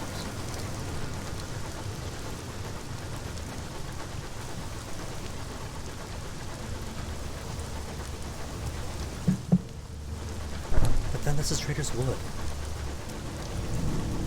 Wet Betters isn't part of the Trader's Wood block, is it?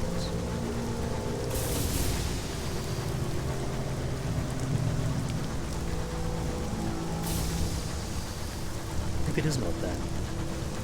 Strange as that sounds.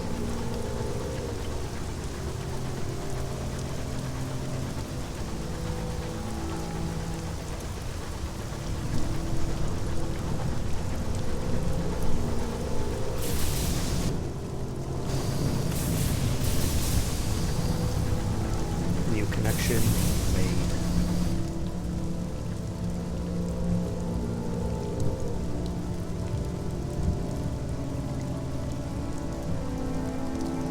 This is probably a box, but I'll check it out anyway.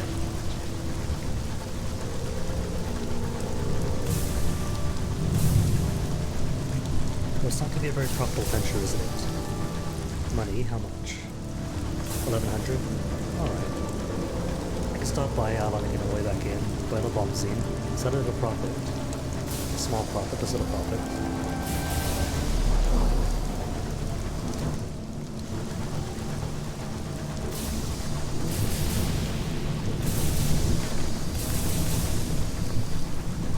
Nah, it's gonna be blocked.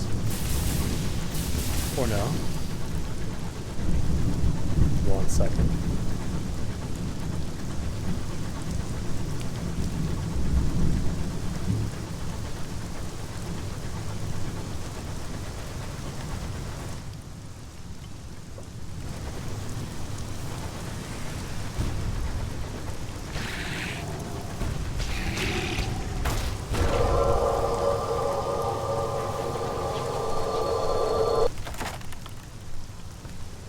Captain Carey placated. Last complaints? Ooh.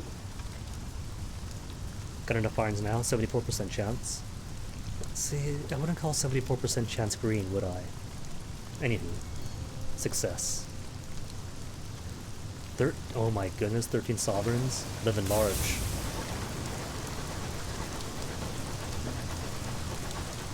Hey, found Trader's Wood.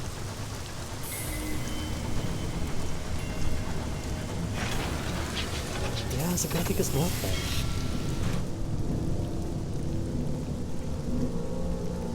Trader's Wood is a sprawling, secluded forest on the edge of the Reach.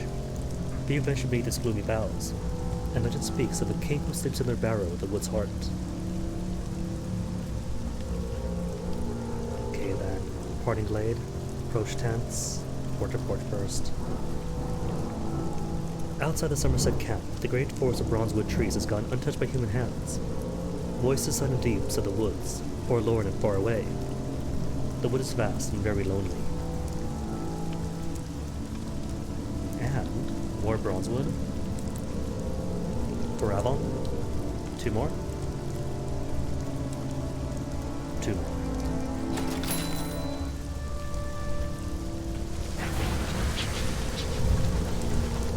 Well, clearly then it's not going to be over here.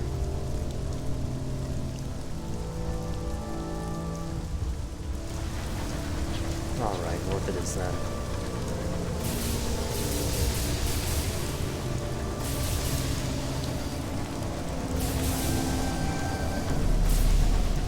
As cool as it would be to explore more down here, it's more my interest to find out the settlements. But there is cool stuff. There's a wreck of the Parsival, I think. A few wonders and whatnots. A cool quest line or two.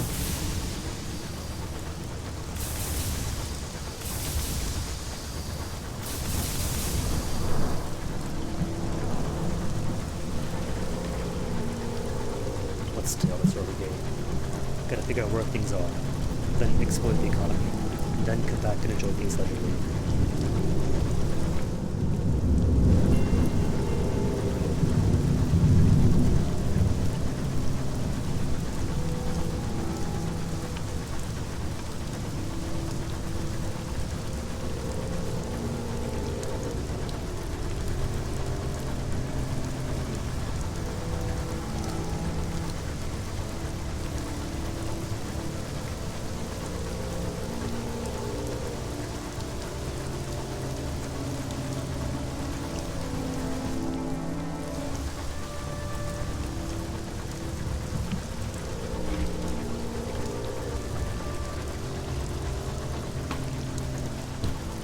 Crash.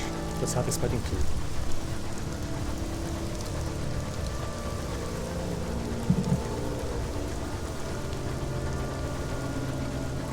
The next station is Port Allen.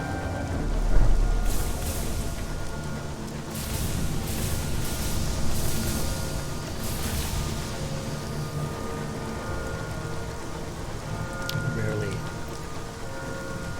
Initially did, here or there. But nah, I don't really scout too much.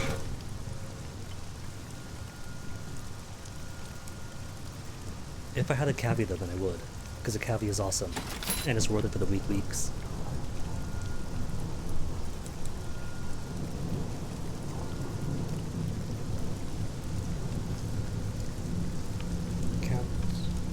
I can't get all the bombs in.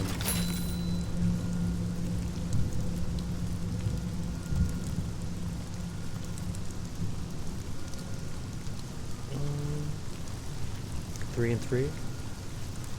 Well, I'll go for like 2 and 3, considering that supply is almost out. Sure, then.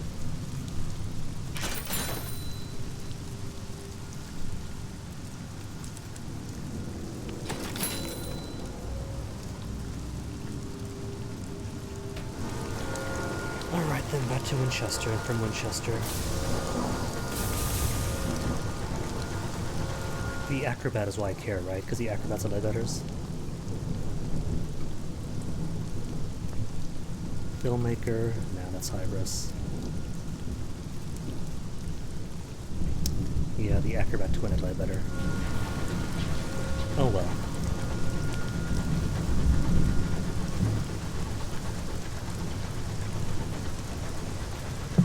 And so the thing is, I'm cheap. Spending food to say, oh, there might be a wreck, or a settlement, or flotsam, go check it out. Or, could spend food as exploring personally.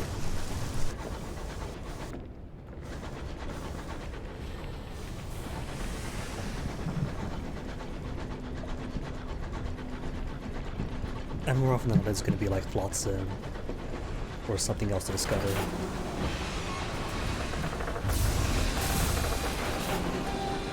If it was to be a settlement nearby, there's like environmental clues all around.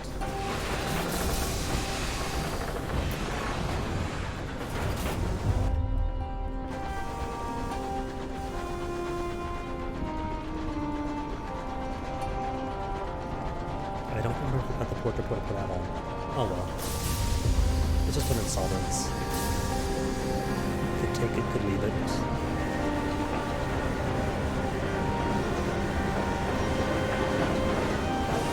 Ding ding ding.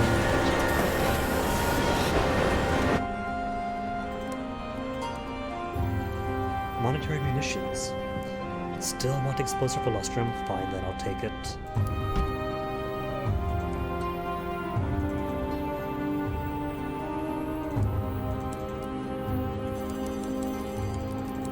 $1,500 or 1,050. Still, 2K now, getting places.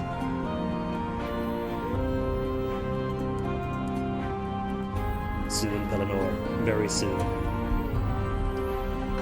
Just need a few more lucky free bombazine hauls.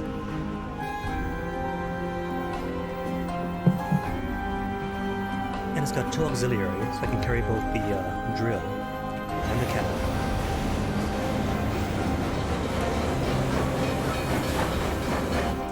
Right, going to want more fuel too, since Palmyra doesn't want to sell fuel.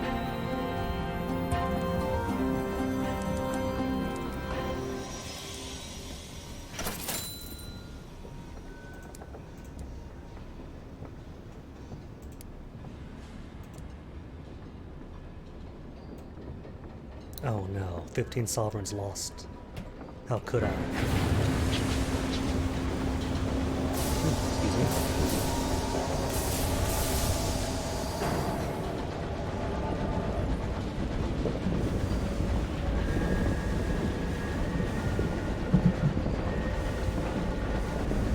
Wink wink.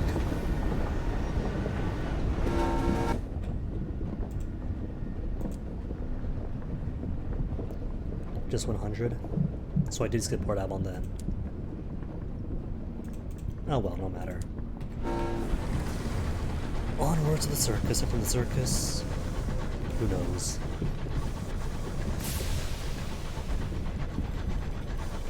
Which means I probably should drift less, since each time you dodge it does consume more fuel. Simple, straight lines then. Which means plenty of time for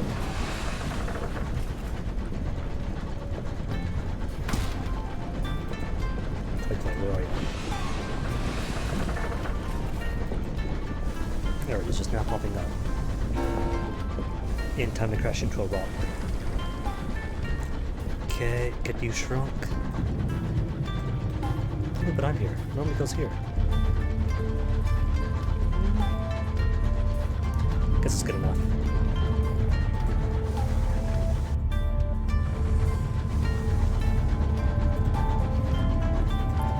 Turns out, this is the trick for cutting down travel time. Distractions in card games.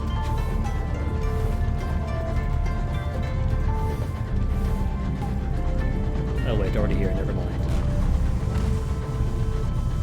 Next time, Hanahuda, next time.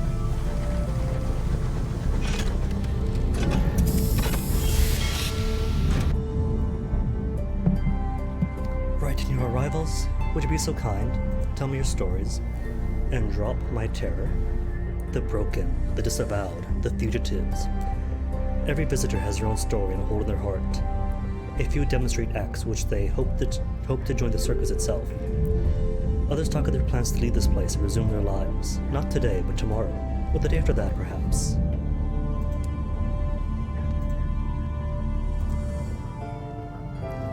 And tickets still cost money, but sure, why not? It's a cheap way to drop terror this far north. But first, shops.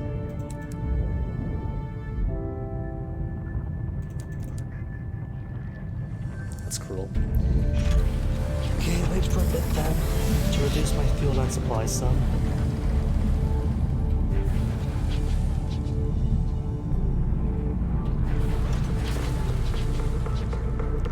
Fuel at least only moves when you move, and supply runs out whether you move or not, so a few more seconds and it's good.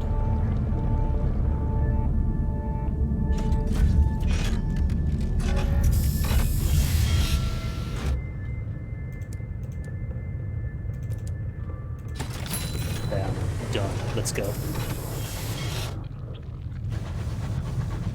So think out to the northeast first then. If Lustrum is over here, and the game says Hybris is to the northwest. So this area then is all scouted for, or all accounted for, I mean. Just leaves you to be the likely subject. If it was straight north this whole time, how embarrassing would that be?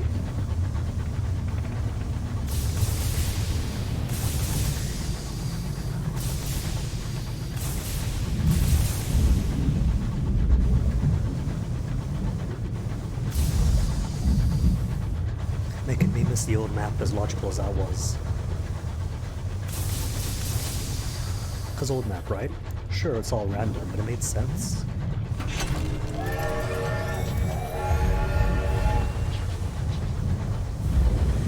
Alright, Crockery Cove is still gonna be here.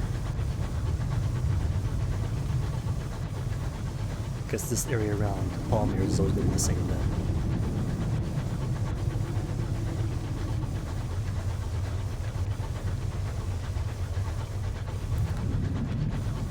Level ups, maybe. What else are we? A poet with a scandal who had 50 minutes of fame, then petered out. August avenues, but a black sheep. What else defines us? Stat-wise, decent for early game on hearts, but still kind of pathetic and everything else. A time in prison, maybe, to harden us. We're scandal's really hard enough for prison. We're rich after all. At least the family was. Or an interlude red and gold. The prisoner's honey taking too much out of us.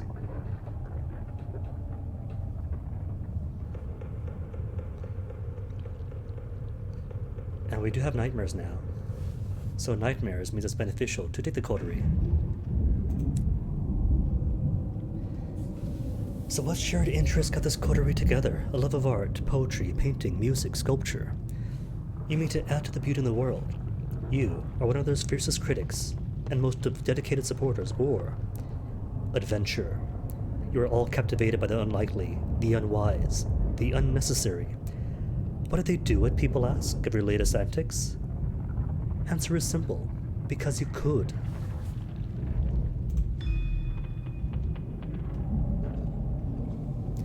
Vale's a bit of a dump, but everything is getting closer to 50.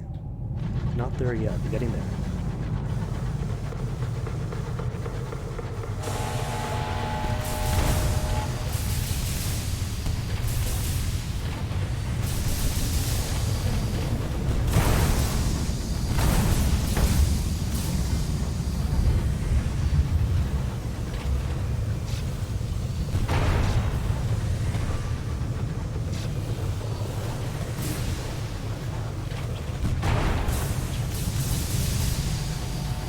This guy's flipping his face at me too much. Just give me that broadside, or your broadside. Broadly, your side.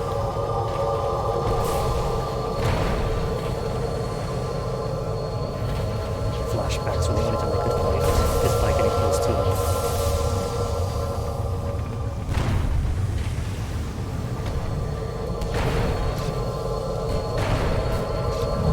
Stop it, my part.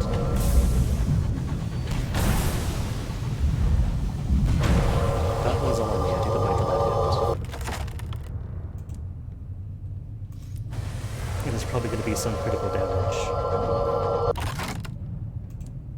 No guns yet? Oh well. Luminescent Cage and Visions of Heaven is okay too.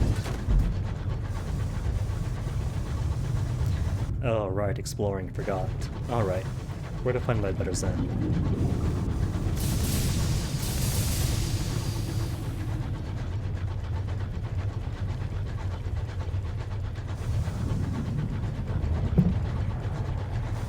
That is not Ledbetter's.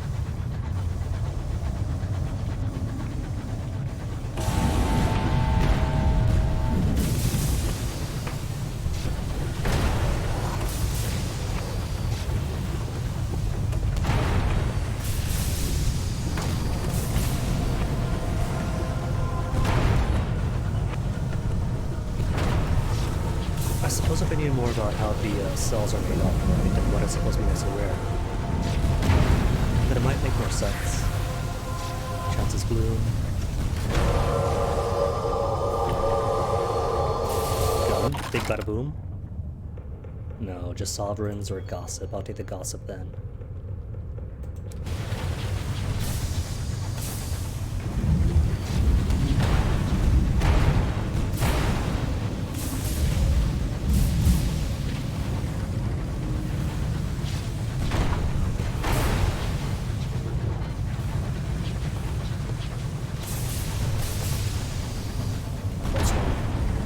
Not gonna fight as believer.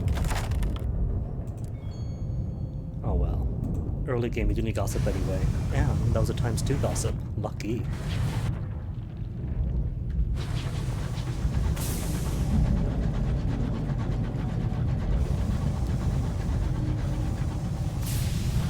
Alright, Storm is not gonna be it. That's gonna look back around to where Magdalene's and Port Prosper are.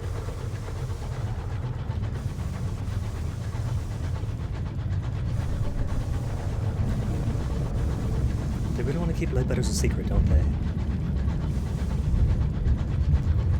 See, under game logic, because I understood it at the first time playing, I would assume it'd be near Titanium. Except all of that is like boxed out.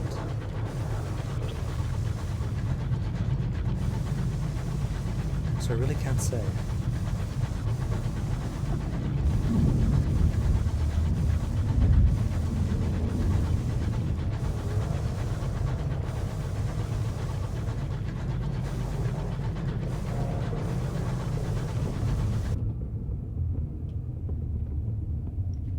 Is this more getting boxed in? It's more getting boxed in, isn't it?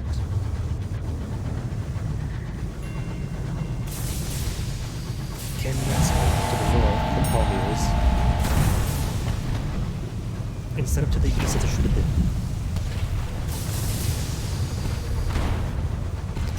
If it's not a facsimile of the first map, it is wrong.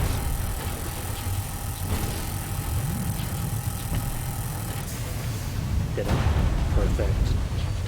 Hit him again. Can't be too lucky.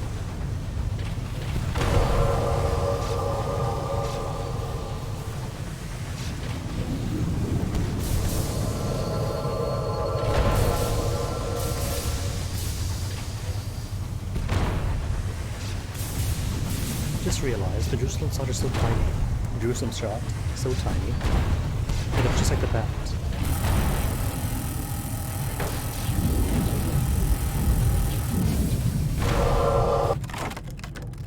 No gun still. It's alright. How about you? You're a gun, surely.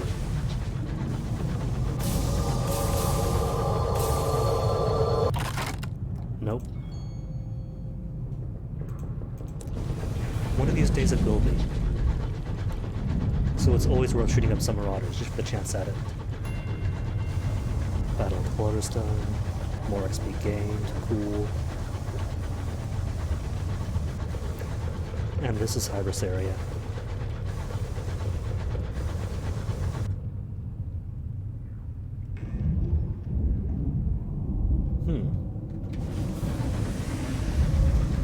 Guess I'll check anyway, but it's not going to be here, I know that much.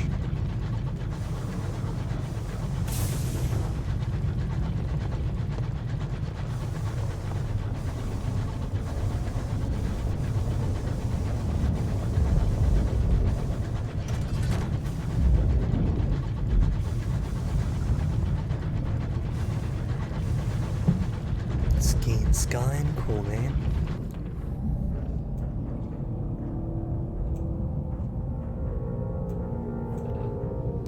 This is all I see, so we can't be here. It really is just gonna be down here somewhere, isn't it? You know what? Maybe. Maybe I was just super unlucky. Saw William's Weald, went through. Thought, oh, you know what? Traitor's Wood is more foresty. This area more jungly, getting close, and maybe I was getting close. It is down this way.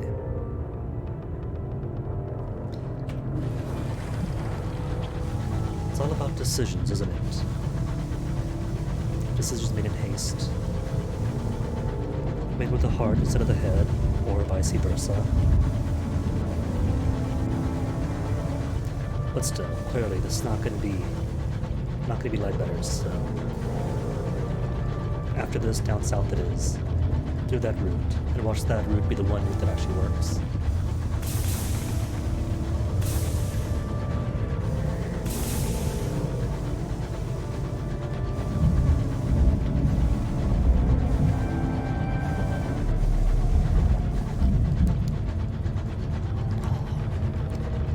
Thought I heard my ex. Wonder though. No, should be. Might be a new game, but the monster shoes will pop up anyways. The colonized contemporary.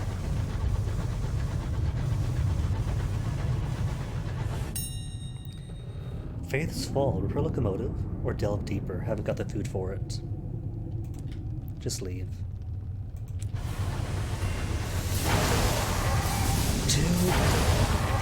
Two guests at once?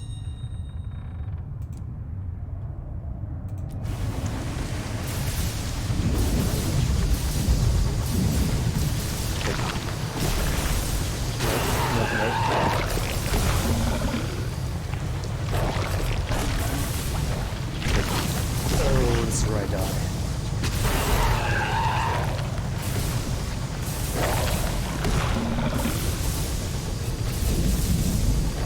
All this I have going for myself, all this money, to be lost.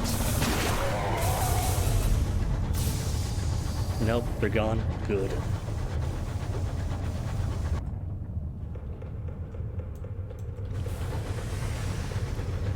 And I think I'm gonna take it the long way to Hybris. Lovely. It's fine though. The important thing is, they're gone.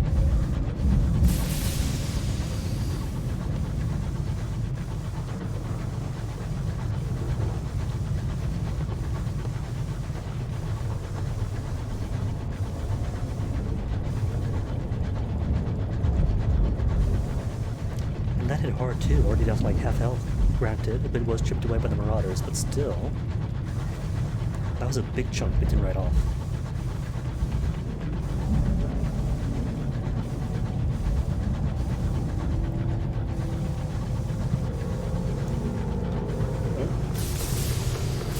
Potential supplies or an ambush.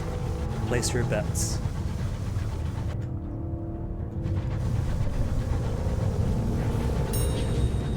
Just tall. Mood. Food would have been better, but I'll accept tall.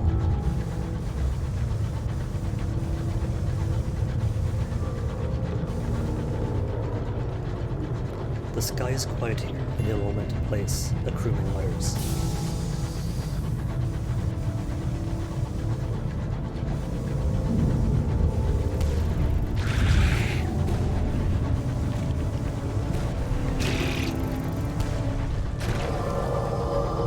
Easy. Pulverized rebel? Sure. 79% chance after all, so how could I lose? Good as 100. You venture under sky suit and begin picking through the fragments. Your patience is rewarded. Here's a stony organ, still palpitating with stubborn life. And our first uncanny specimen.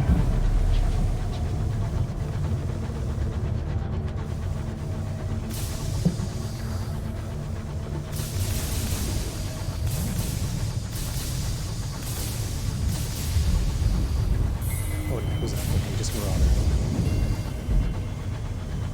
Marauder. Maybe? We'll say hello.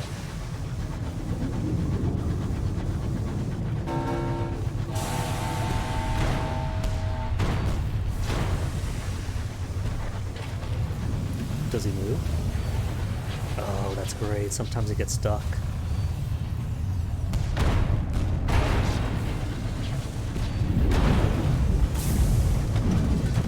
It's not sporting, but is it ever?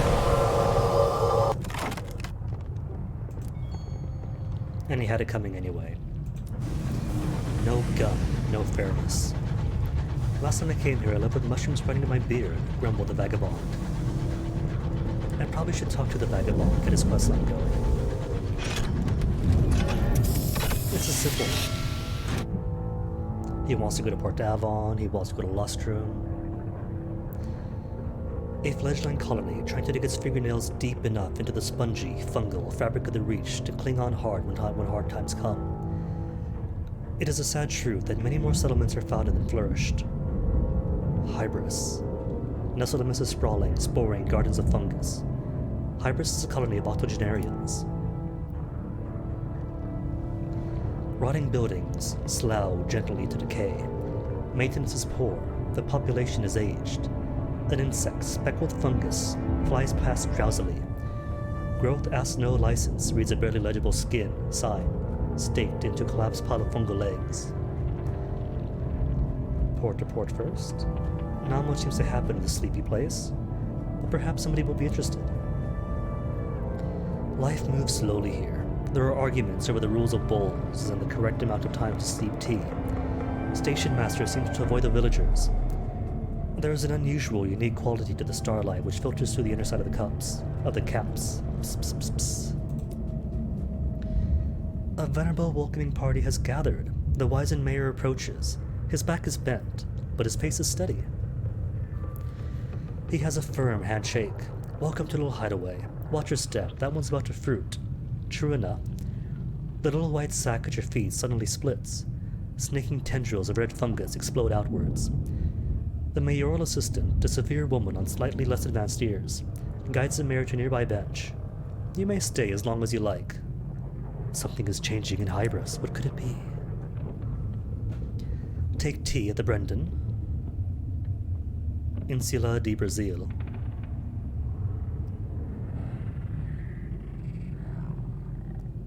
Make a delicate inquiry. Do not have a question of age. Everyone here is very old indeed. Is there a lower age limit on settling in Hybris? The wizened mayor chuckles. Oh no, we'd welcome youth. We don't get many settlers coming out this way. We're happily secluded here. He smiles wistfully as across the marsh his mayoral assistant trounces an unfortunate at bowls. Our best years are spent by others, the wizened mayor glances towards the town hall, where preparations are being made for performance. We have plans to hopefully change that, though. Explore the settlement, why not?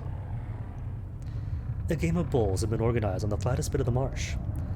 You're invited to participate with the mayoral assistant, who proves herself a mean backhand draw. When all is over, and everyone has retired for fungal juices at the Brendan. The wizened mayor takes you aside. This is what it is all about. A second youth. First in some cases. He grins conspiratorially. Why not then? Tea at the Brendan. The only lodging house in Hybris, and the only building with more than one story. The smell of stewed tea permeates the dilapidated boards. How could I say no to tea? The owner keeps a clean and ordered house. She bakes her tea cakes to perfection, and ices them to resemble the fungus that has colonized the windowsills. It has been here longer than us, she laughs as she pours another round of tea. The tea is sour. The milk has gone off. One of the wilds. Swamp and marsh, fungus and frond. Nowhere in the reach has been so thoroughly colonized. It'd be a shame to not see the sights. Fingers of black and red mushrooms rise on the sodden ground, tendrils of white fungus form vast arches. An earthy smell pervades the air, and it follows you through the swamp like a lost dog. In the middle of a grove of writhing sacks, you find a plinth, or the broken and twisted nameplates, the shape of collars. Brabazon workroll has been printed onto each. Aww.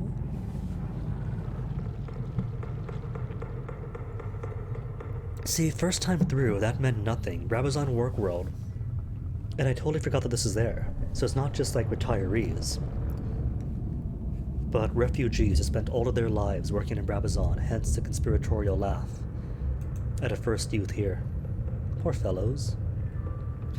So, Mademoiselle Lumiere, a filmmaker should be difficult to miss in this hushed, secluded place. Loud curses lead you towards an elderly woman fiddling with an antiquated camera. She sighs and struts the frame. That'll do, she offers a trembling hand. Lumiere, once a renowned explorer and filmmaker, now, as you see, a cough rattles through her. You from New Winchester? I'll leave with you, I can pay my way, I'm done here. And my lungs won't tolerate much more of this. She smiles wanly. I have a premiere to plan. 25 sovereigns, oh my goodness. Okay, Bazaar's got just seeds. But everybody has seeds.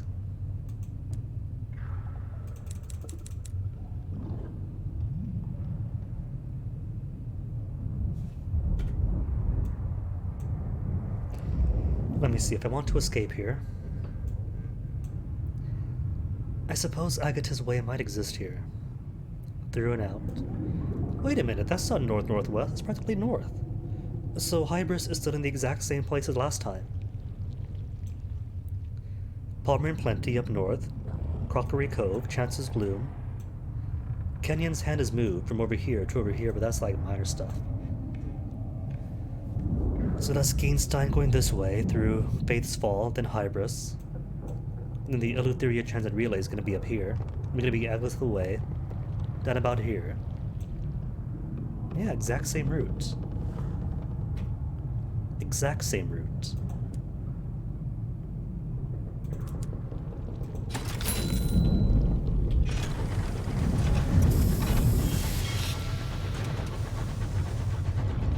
Alright then, we'll go by way of Agatha's Way.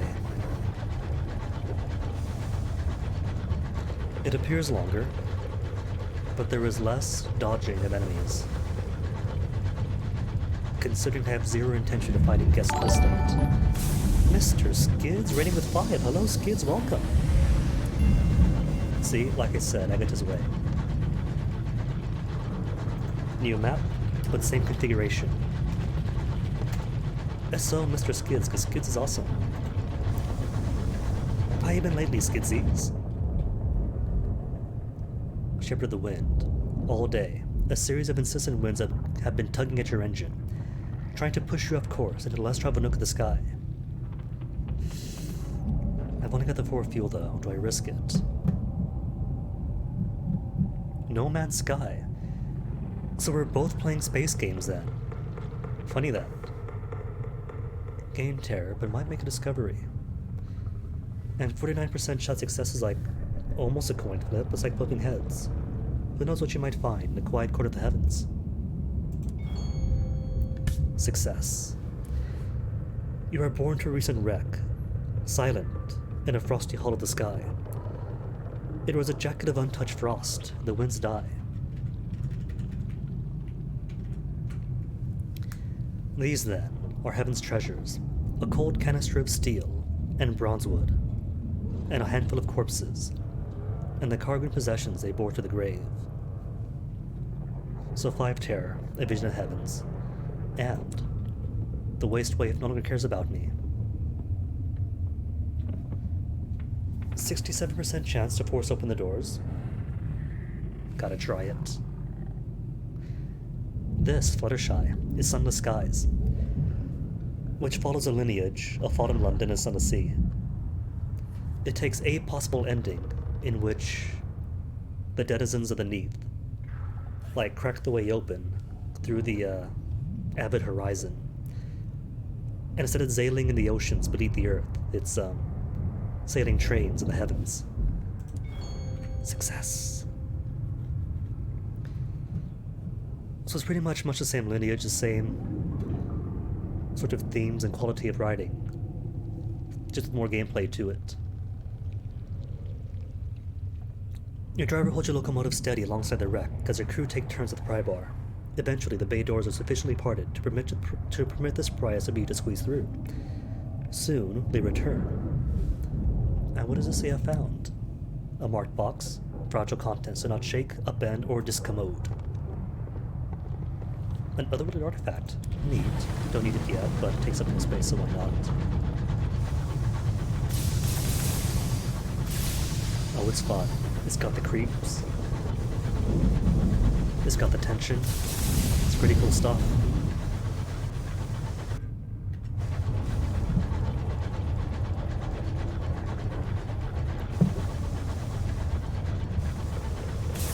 Well, the cool thing is, right, I was playing this last year, after my primary gaming laptop died. I had to stream off like my backup Lenovo, which was the cheapest laptop I could buy, and pretty much only bought it for like work and whatnot.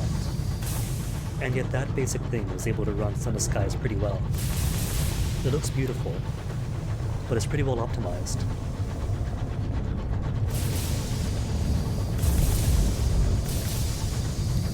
There are some hang-ups here or there, you know, a bit of lag when transitioning, but for a game of this quality to play that well is pretty amazing. And Starbound, that's the one that's like similar to Terraria, isn't it? Or am I thinking of something else?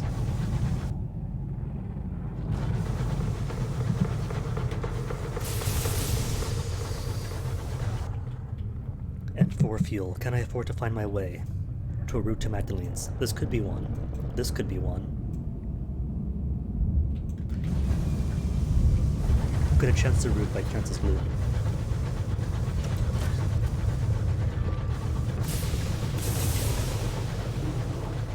I always thought about playing that one. But you know, Terraria can be can be stuck in for too long. Couldn't ever quit and start new games.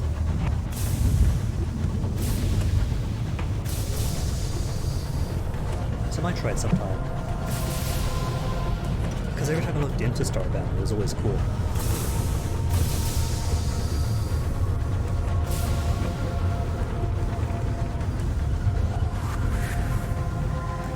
And speaking of Terraria, did you catch the AGDQ Terraria run? It had to end prematurely, you know, bad RNG and whatnot, it happens. But up until then, it was pretty exciting.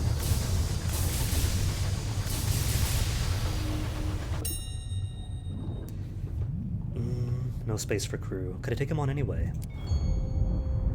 What if I take him on when I'm max crew? Your signaler fetches a light lamp, their signal lamp, and flashes a patient message to each port side window. There, a faltering glow that burns the frost. Someone has struck a match. You dispatch a boarding party. They retrieve a survivor who's too weak to work, but will share their hoarded supplies with you. Cool.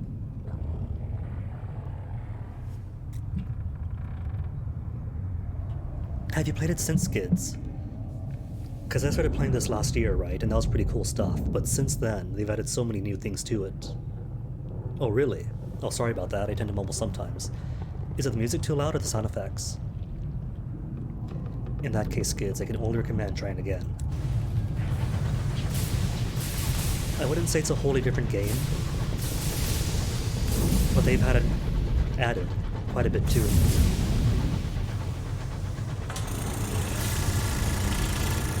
Ambient noise. It's always something. Ambient noise, or are ya? 100%. Well, no wonder then. I had them down at the 30s. When did that happen?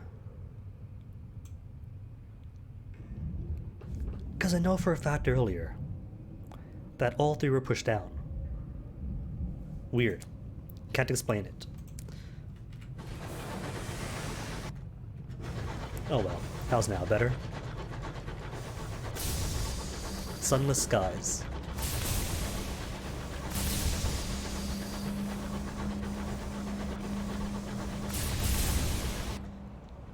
And Magdalene should be right up ahead. Cool, with plenty of fuel to spare.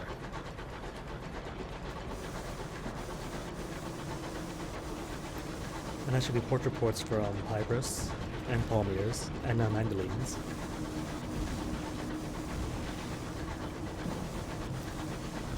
How's my hold looking? Just 1 hour, so... Good stuff I poured out on them. Refuel. And then see if I can't find lead betters on my own before something back by New Winchester.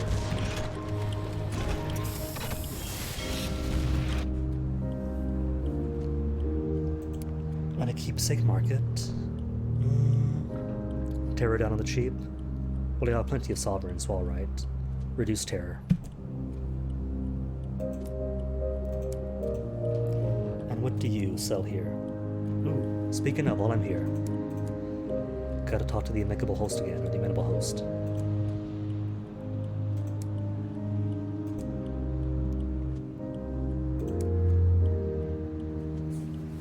Because now, we've done his quest, went where he told us to see if anyone knows him. You have pursued his memories enough to have an answer for him. The amenable host closes his hands around his returned locket. Now it comes to it, I'm not sure I want to know. But I've sent you out, he drums his fingers against his cup. We don't spare our guests the truth. So why should I be any different? He fills his goblet for you both. Confirm his identity on Lustrum. Perhaps that is who he ought to be. He was shot dead on the mountain and survived. Or confirm who he was in New Winchester. He found some fragments that might form a history. A strike-breaking factory worker, factory owner, now reformed. Or he might have been in Port Prosper. He found little evidence, but perhaps enough. He continued the work of the Parlor of Virtue on Port Prosper, or the truth. That there was nothing conclusive to find. He might not have been any of them. All and nothing. Oh, I think there's one more option. To tell him he couldn't be any of them, but could be anyone he wants. Well, that's okay though, it's new content. It's stuff I haven't seen, so there's a value to it. Sadly, nah. But there are often sales. I can't say how often, but worth keeping a tab on, just in case. He hesitates, his finger drumming against the goblet before speaking. He refreshes his goblet. I could have been any or none. I have no past anymore. You'd think I remembered something, but I don't. I could write origins for myself, but what would be the point?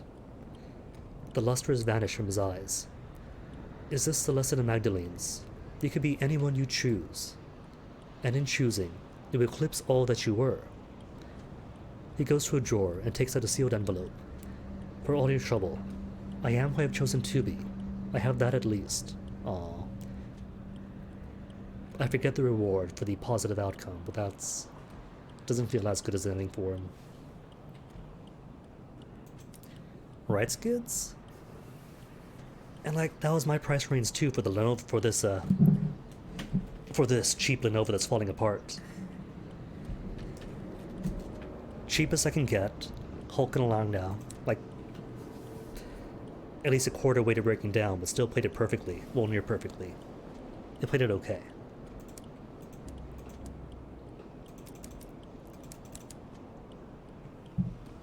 Too much stuff.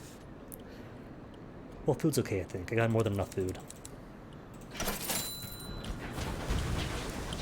Just enough fuel to make the way to Port not Port Prosper, Port Avon.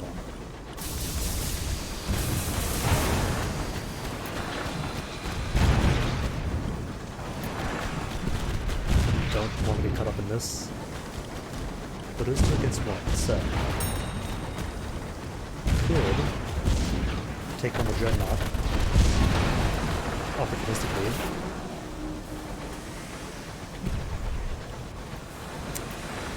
Unless I keep missing.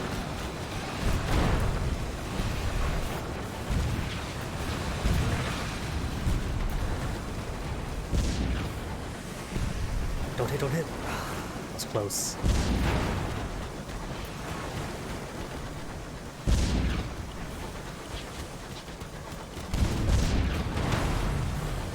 You know, I'm pretty sure I still get XP. Even if they... oh, excuse me. Even if they're the ones that do the killing. Ministry Sampling, that's not too bad. Opponents are good boots.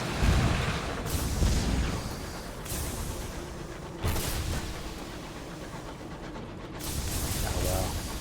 I can't say too much about Steam. I buy games so infrequently that I haven't really caught up with Steam culture, you know?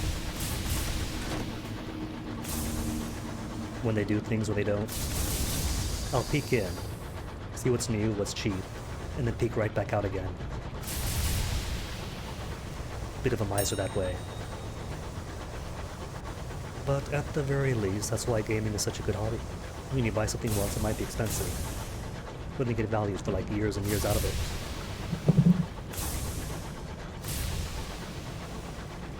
$0.20 card for a 99-cent game, oh my goodness. That's like back when... Is that the cheapest they had, really? 20? Youch.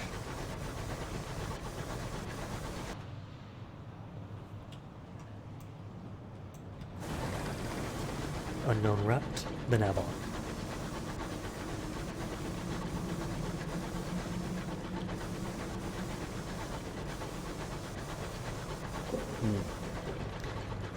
If I do end up fighting Ledbetters, that might have to be where I end it for the night.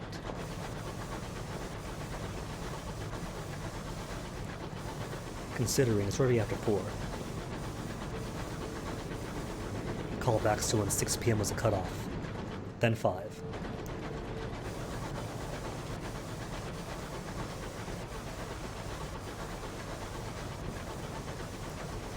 The memorial for the unknown rat, but there's no memorial to the cabbies, are there? The rats get a memorial, the rats get their own squad, and what does cabbies get? An optional thing on Titania, and a scout. 7 PM. Oh, poor thing, East Coaster, I'm sorry.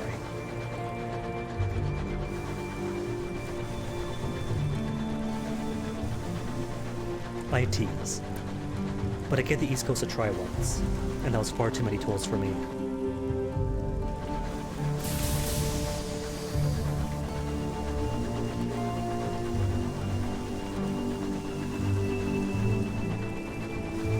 Cuddles completed here yet? Investigate? Nah, nothing here, just ledgers, the cash, or leave. One of these might have the signalman, but it's random if it shows up or not.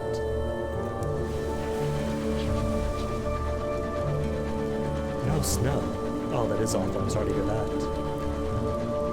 All the blizzards people have been getting since October of last year. I did not enjoy that. Well, at least I have the excuse of not getting snow ever, but if I could, I wouldn't mind it. But sadly, climate change and all that, it's gonna get warmer before it gets cooler.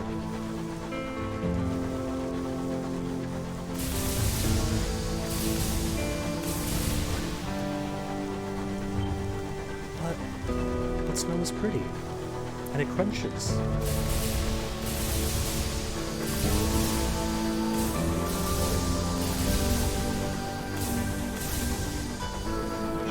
And then everything gets muddy. Oh, I'm the opposite. I grew up in the tropics, so I'm quite done with the heat, thank you very much. Okay, Alba, what do I need here? Resupply, I think. No bargains? Bah. It's alright though. It's a quiet day in Port Avon, which means super cheap fuel. 2 fuel for 20 sovereigns, at the price of 1. Food. You know, when you buy and sell crates of food, or barrels of fuel, it doesn't exhaust it. It like does a whole 1 crate's worth. So you gotta wait, exhaust the food, go back in, then buy a fresh barrel.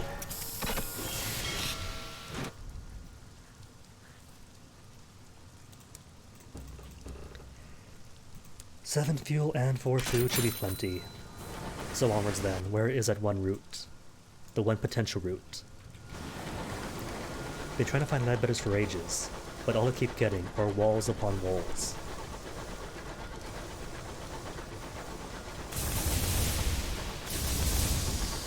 The next station is, hopefully, Ledbetters and Stainrods. If I can find it.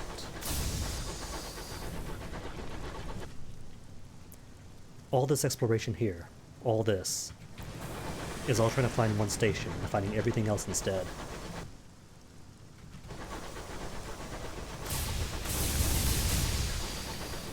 Haven't even played the game yet, I don't think. Quests to follow, things to explore, things to follow up on. Oh!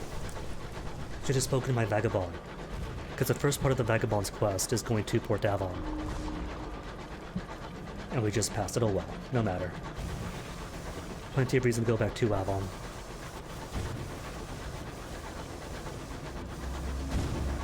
Underground? Oh no. This is up in the skies. Fallen London and Sunless Sea were underground. But all this is when they escape the underground and go up into space. Welcome to the heavens, where the suns count as kings and gods, and shape their domains in their image.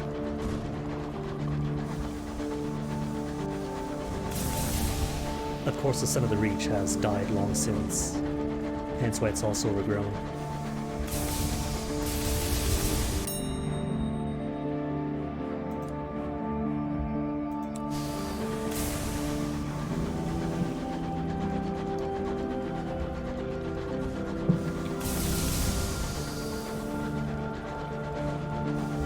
Though those parts of the sky that do have suns living can be visited.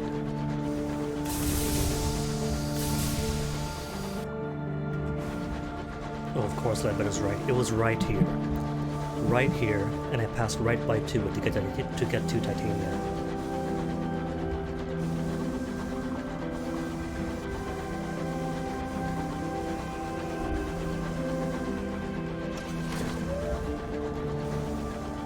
Ledbetter's and Stainrod's Nature Reserve in big, bold letters just to mock me.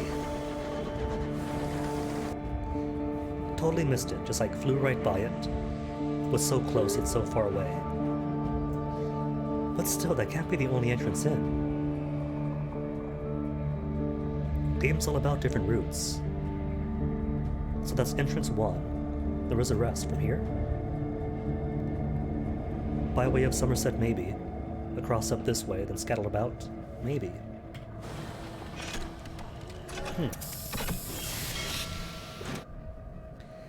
L&S Loading Bay. Ledbetter and Stainrod is an utterly London company, the custodians of the Empire's first supernal nature reserve. To find work with them, head for Capabilities Cabin. If you'd rather enjoy the reserve, seek the gateway to Albert Seidel. This concrete bay is for loading and unloading locomotives. It disappoints tourists who expect to arrive at a scenic waterside. It mainly caters for the workers of the Ledbetter and Stainrod Company, who come to collect the goods for the laboratories here. Cable cars link to the main reserve below, and the scientific base at Capabilities Inquest. Port to port. The Ledbetter and Stainrod Nature Reserve is a national park, maintained at great expense by the company. Scores of researchers come here to study the nature of the Reach. Many visitors come here too for a pleasant holiday. Cool. And what do the fellow captains have to say? For a few, it is the work provided by the Ledbetter and Stainrod. For the rest, the reason's the same. They're drawn by the beauty of the reserve. Some are here with tourists from across the Empire. Others are here to just give their crew a respite. Others are simply passing by and couldn't resist stopping in. Ooh, and what do they sell here? Just bronzewood. Well, just bronzewood, but it's a good resource.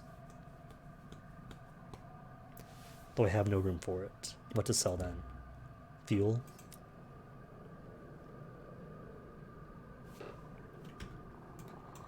What does Somerset Camp sell? Just supplies. Alright. So 1 fuel, 1 supplies. Just to cover the cost of the trip. 2 Somerset, 2 Avon, then back up to Winchester.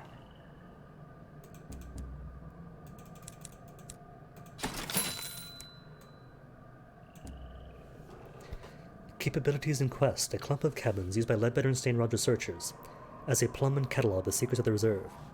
Enterprising captains may find work for the company here. And why not? Might as well. Read the request to all park goers. A researcher of the reserve has pinned up a call for aid. We want to study the powerful forces of nature at work in the Reach, so that we may improve the lives of all citizens of the Empire.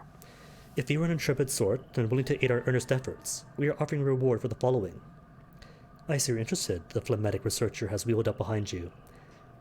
His left leg is raised, perhaps reduced to very obvious swelling. The keys to understanding the remarkable principles of growth and cultivation are waiting here. We just need suitable specimens.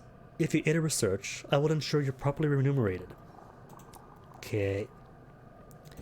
What's his list? He wants wings of a chorister bee, ants, and hybris pus. Oh, I should have stopped here first before hybris. Oh well, no worries. He wants the wings of a chorister bee to determine the causability.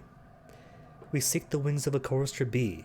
What is it that makes him sing, while his smaller sisters only buzz?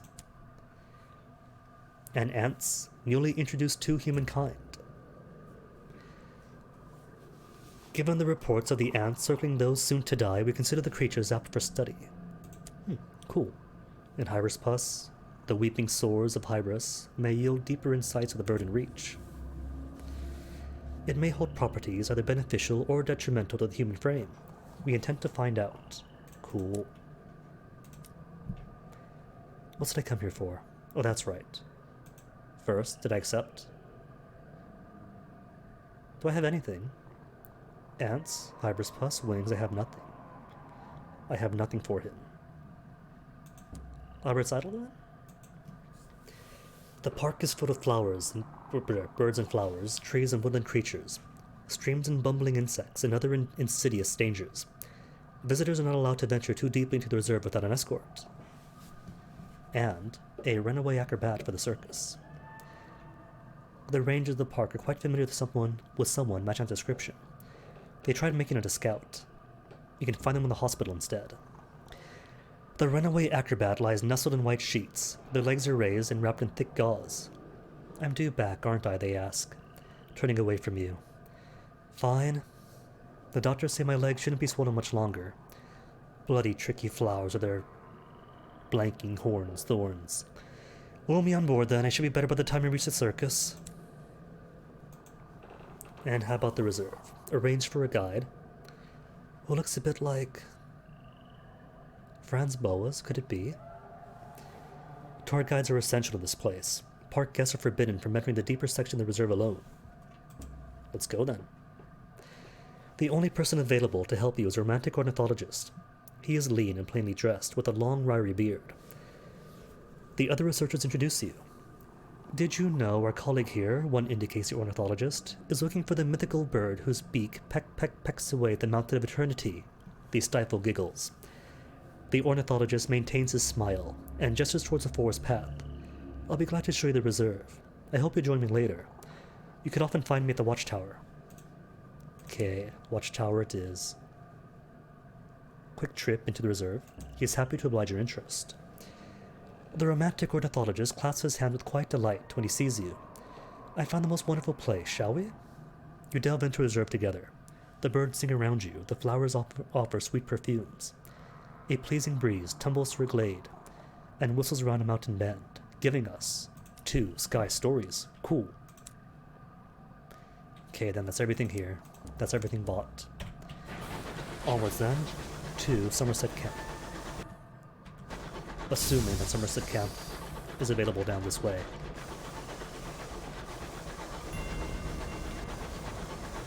Though something tells me the Peacock Wind is going to blow in my face. Which isn't too bad, we got plenty of fuel to make it, even if you have to go against the wind. And the Peacock Wind does have a property of actually recurring your food stocks.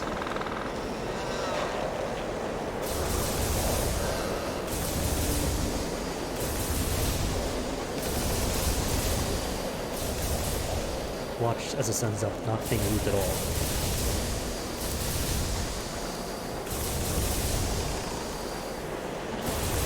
All this for a dead end, or a much larger path. Should be right though, this is the Reach after all. The Reach tends to move by itself. Unlike Albion, which is like slightly bigger, but more claustrophobic with all of its jutting, angular buildings everywhere.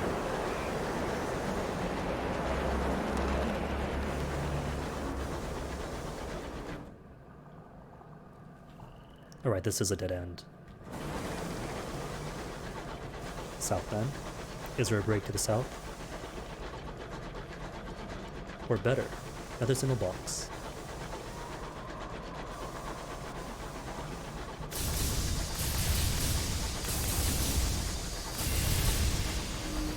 Edinburgh Green.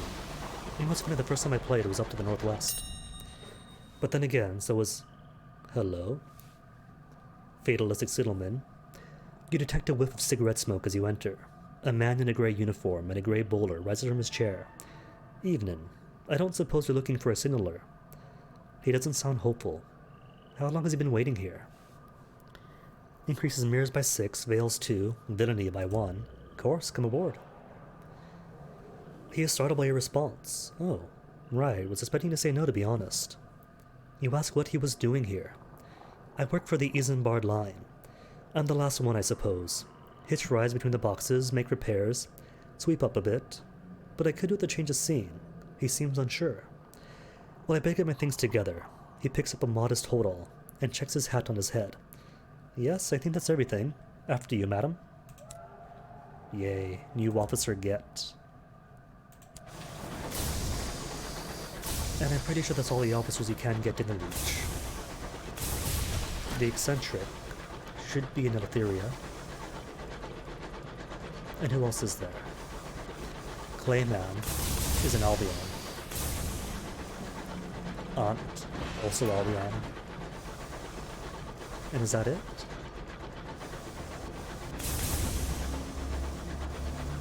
Not counting a few mascots, of course. The spidery thing, the pangolin. That I shouldn't know about because I haven't found it yet. Oh right, the dog is found in Port Prosper, and the cat. One of the wells. Albion's, I think.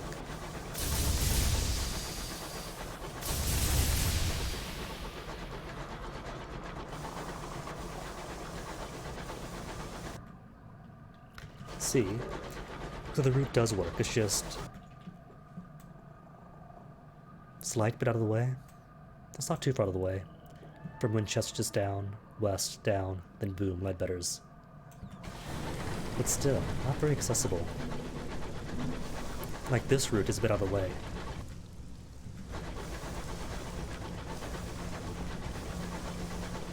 Gotta go all the way through Trader's Wood just to reach this access.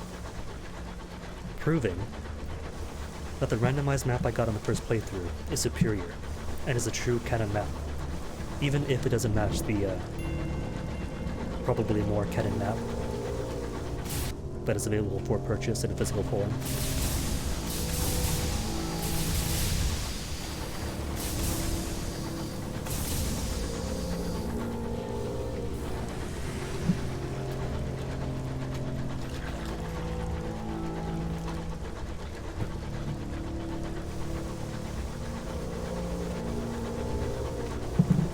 Okay, don't need anything here. just getting a resupply and a port report, and that's it. Then onwards to Avon, from Avon to Winchester.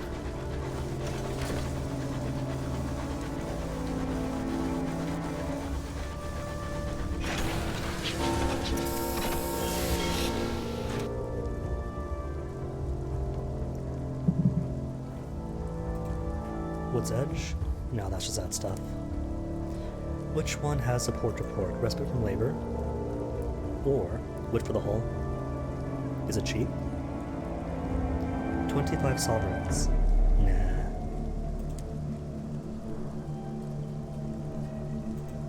Parking lid, I think. Yep, port report's here.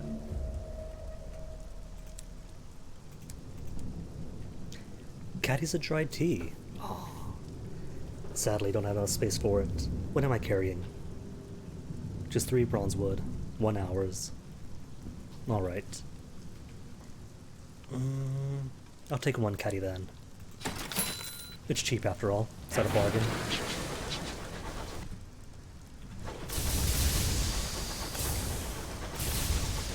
That's the key to this game, really. If you find a bargain, there's no harm in buying it, because either way it's the cheapest it'll ever get. Then, if you don't need it, just bank it. And wait till there's some prospect willing to buy it for even more.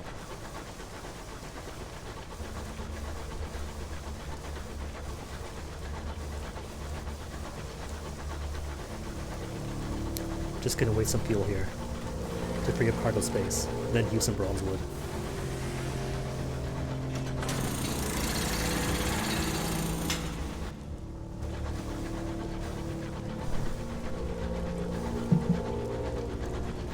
And that's what makes the starting game so difficult. Not just the unknown and the dangers. Considering how weak the starter weapon is, the starter engine is, but there's no space. No space to maintain a balance of fuel, food, and plenty of cargo space for good commodities.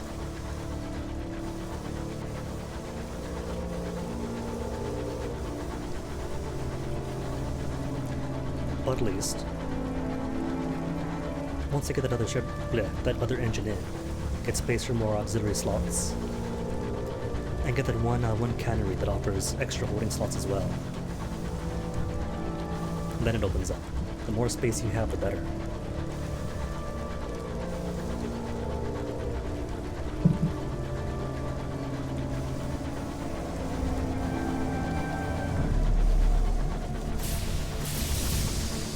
Hey, tankery.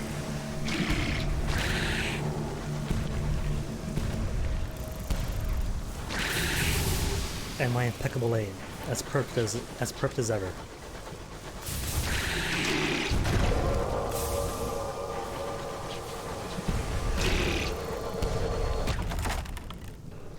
Precious stones, just sovereigns.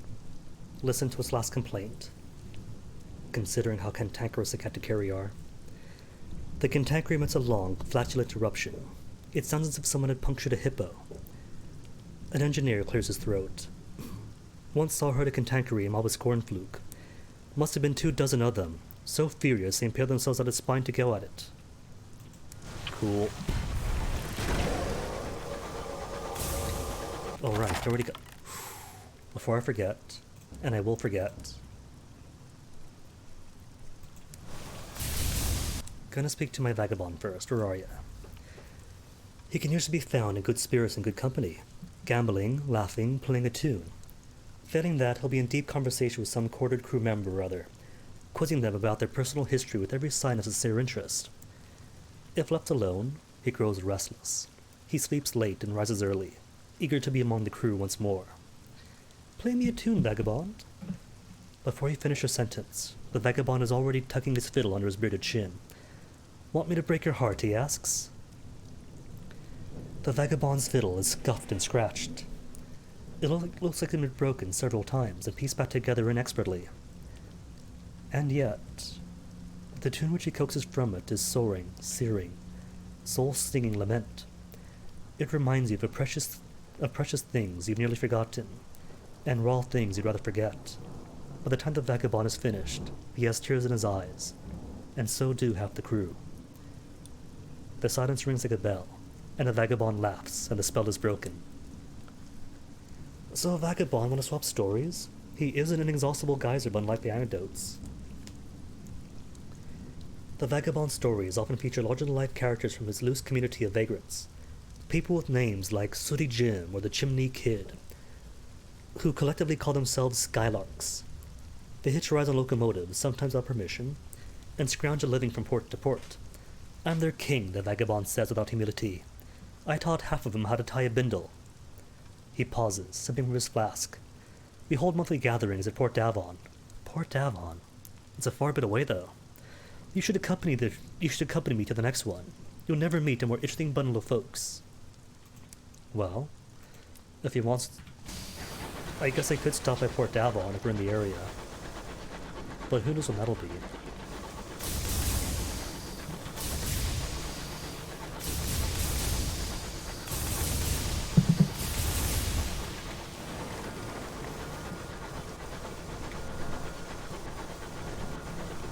The next station is Port Davon.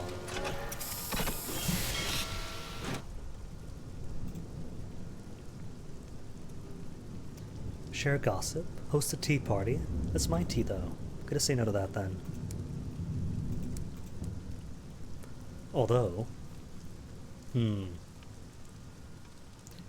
Ministry-approved literature is kind of mid-tier for commodities, but there's no harm in starting my collection. Nah. Village Green should have the... Seek out the court of the Skylarks. The camp has moved since the vagabond was here. He stoops to examine a wooden post, etched with a dozen signs. "We call these Skylark signals," says the vagabond. "The posts have been carved with a dozen crude hieroglyphs. Top secret. We carve them to tell each other the character of the port." He jabs at a row of zigzags. "This means unfriendly." He points to a triangle. "But this means there's a Skylark camp nearby." You follow him past the village's fringe. You hear voices raised in drunken song. Then you see a crumbling bridge, beneath which are campfires and tents. "My loyal subjects," roars the vagabond, plunging down the slope. Stepping around the fire, singing of old adventures, howling and dancing and laughing. The Skylarks' coats are ragged, their hygiene is questionable, and many of them bear unsightly scars. But they seem to have found something to celebrate. Perhaps just that they've made it through the month. They raise their flasks and bottles in a toast, and together roar, "My life is a lark, my king is the sky." Listen to stories or trade rumors. I don't think it matters. Might get to do both. The vagabond is in his element, raising his voice above all others. Occasionally, one of the other Skylarks get a turn. A Skylark hunches forward, his face skull-like in the firelight. He launches into a fanciful tale of somewhere hidden in the furthest corner of the reach, called the Sugar-Spun Garden. The Sugar-Spun Garden is a mythical place where the weary Skylarks can settle down. He describes whiskey rivers and marzipan mountains in a land without laws. The Skylark lucky enough to find his way here can sleep contentedly in a grove where even the trees are smiling. When he is finished, half the Skylarks are weeping. The vagabond raises his flask solemnly. Cinders swirl into the night sky. 3 sky stories? Isn't that then make it at the cost that I used to spend with him to get him here? Rumors then. A group of flint-eyed Skylarks are blowing smoke rings and sharing what they've learned while they roam the high wilderness. They discuss where to find work in New Winchester, the price of beer and lustrum, the balance of the Winchester War, and wilder rumors too, of course. A wild-eyed Skylark claims that the devils at Caroline are replacing people with doppelgangers. One woman, shivering, insists that she saw a 100-eyed monster the size of a continent swimming through the dark. Well, I'm sure she did. We've seen that. Lastly, a solemn young woman announces that a Skylark named Quivers has gone missing. It has been months since he was seen at camp or any stations. Probably dead. There are 1,000 ways for a Skylark to die before their time. Leave the camp then. The party is dying down. Many of the Skylarks are asleep in their tents or drifting back to the station in search of a ride. You search among the tents for the amiable vagabond, and find him fast asleep beside a dwindling fire. A flea-bitten dog is gnawing at one of his boots. The Skylarks are quite happy with their so-called king sleeping off in the dirt. You shake him, and he wakes to the noise of a bear being stabbed. Another fine meeting with my loyal subjects, declares the vagabond, lurching to his feet and swaying only ever slightly. Come, let us return to the engine. Adventure awaits. He sets off confidently in the wrong direction. Which advances his plot by one. Then comes what? Lustrum?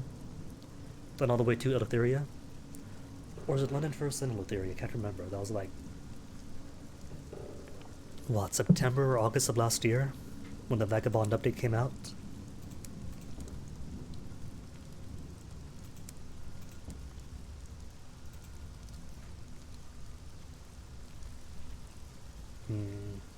Now keep the tea then.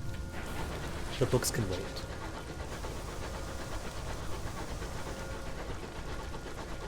Even if tea doesn't sell too well prospect-wise, people do ask for it. Like, what are the transit relays? I'm pretty sure relies on tea to let you through. As with a few other stories. And besides, it's tea. You can't just give tea away. It's precious.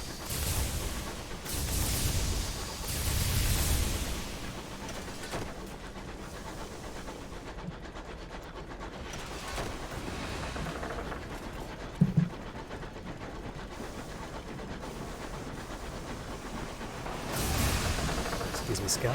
UCE Tuxedo. Fancy name. Expect that off of a stovepipe ship, not him.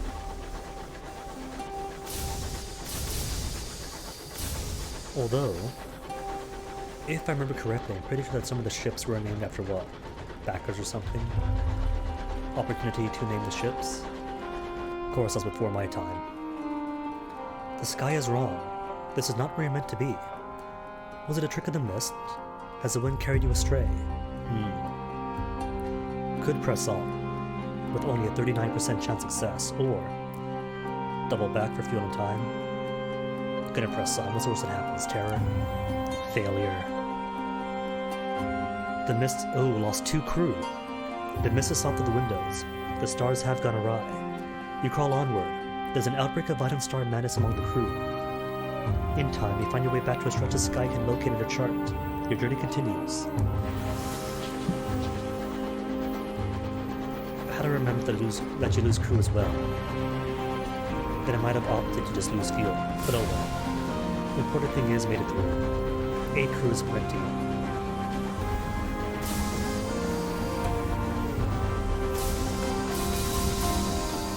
And before Winchester, we're going to pick up some permits. Trade port report to the company house, get paid for it, then back in.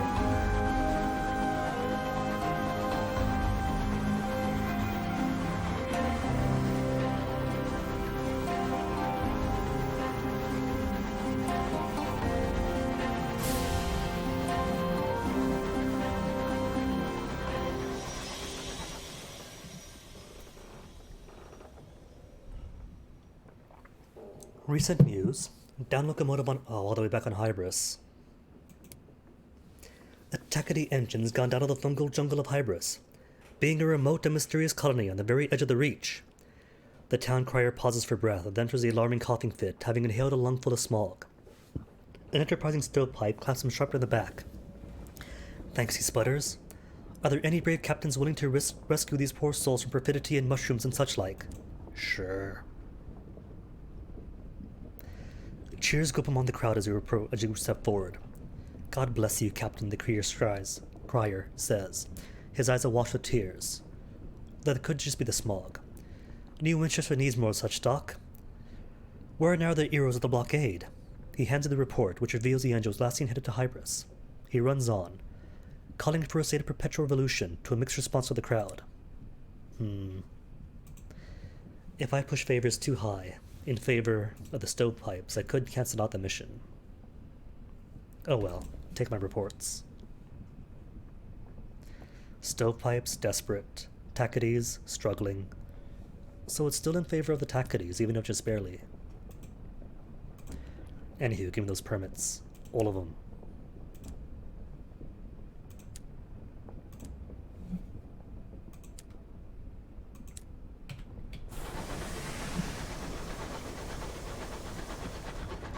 Then onward to Winchester. Repairs, bank, refueling. then raiding.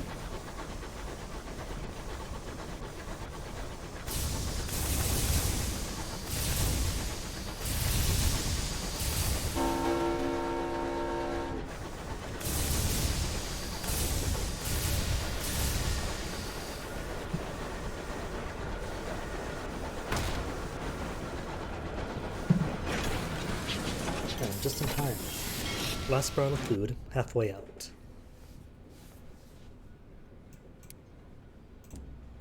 Repairs first. How's my food? Not my food. Cold looking. 2,261 sovereigns, so getting there. Just what, 1,300 more? And I could afford my first engine upgrade. Drop off Miss Lumiere. She's eager to get back to work. She gives you a brisk handshake and she departs the locomotive. Better combination I'm used to. I have a premiere to plan. You're invited to course. It'll be next week, assuming I haven't keeled over. She bustles off into the smog of New Winchester. Your quartermaster complains it's going to take weeks to get the spores out of her breath. Ah, well, at least got paid for it. An opportunity. A pernickety factory requests a meeting. A neat calling card was waiting for you at the station. The paper was scented, the envelope ironed. The meeting takes several days to arrange. She rejects the round table as a venue, and all the cafes in the upper district. Even that nice tea room under the bridge. Eventually, you agree upon a part of the company house, which is open to visitors on a Sunday. The pernickety factor requests you change tables 3 times before she's satisfied. I'm looking for several disappeared colonists. I believe their destination was Hybris. I would be much appreciative if you were to take me there. Okay, guess Hybris is going to be the first stop tomorrow then, huh? But how goes the war? The slow-burning war for the Reach forms a backdrop for daily life in New Winchester. Citizens wishing to keep up with the development of the war turn to the New Gazette. It is, famously, the only newspaper worth reading in New Winchester, as well as the only paper that hasn't bankrupted itself. Its quality speaks for itself. What's the latest news? A secret factory operating on Lustrum has been discovered by Takati raiders. A report from Sweet Jane indicates that all workers were lost, but assets were secured. No official responses from the Windward Company, but the company engines have been sighted leaving Port Prosper in larger than usual numbers. Cool. And the current political situation? The Assembly runs New Winchester from Victory Hall, and seeks to strengthen its hand in the Reach. London's proxy, the Windward Company, however, maintains a considerable presence in the Reach. Although New Winchester is still neutral ground, tensions are mounting within and without the port. Cool. And my name? Are they talking about me? What are they saying? Your name does not appear in any of the Takati focus reporting on the war. Apparently, you're not considered worthy of comment. And there's no mention of you among the stories about the stovepipe chiefs and fortunes.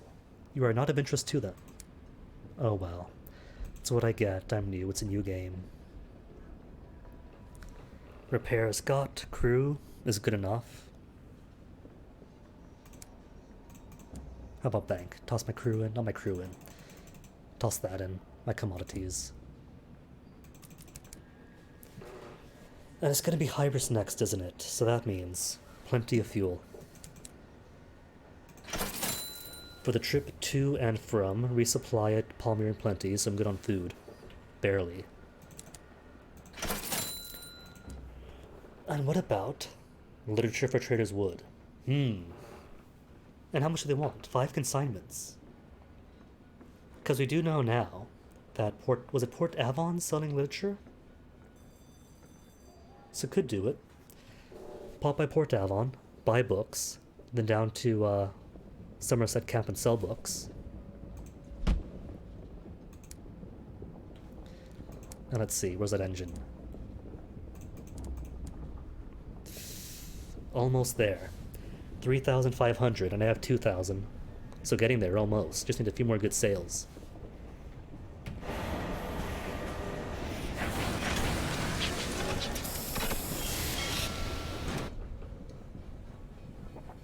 But sadly, considering the time, that will have to be it for today, sadly. Sorry about that.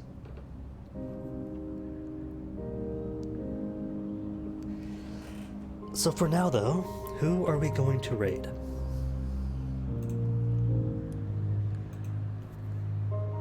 See you, skids, and thanks again for dropping in. You and all of your friends. .tv, not comma TV. Honest, I know how to type.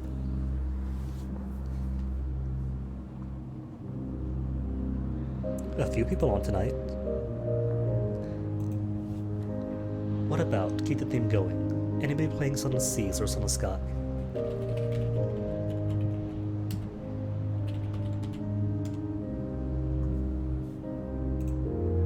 No players. No for seas. What about skies?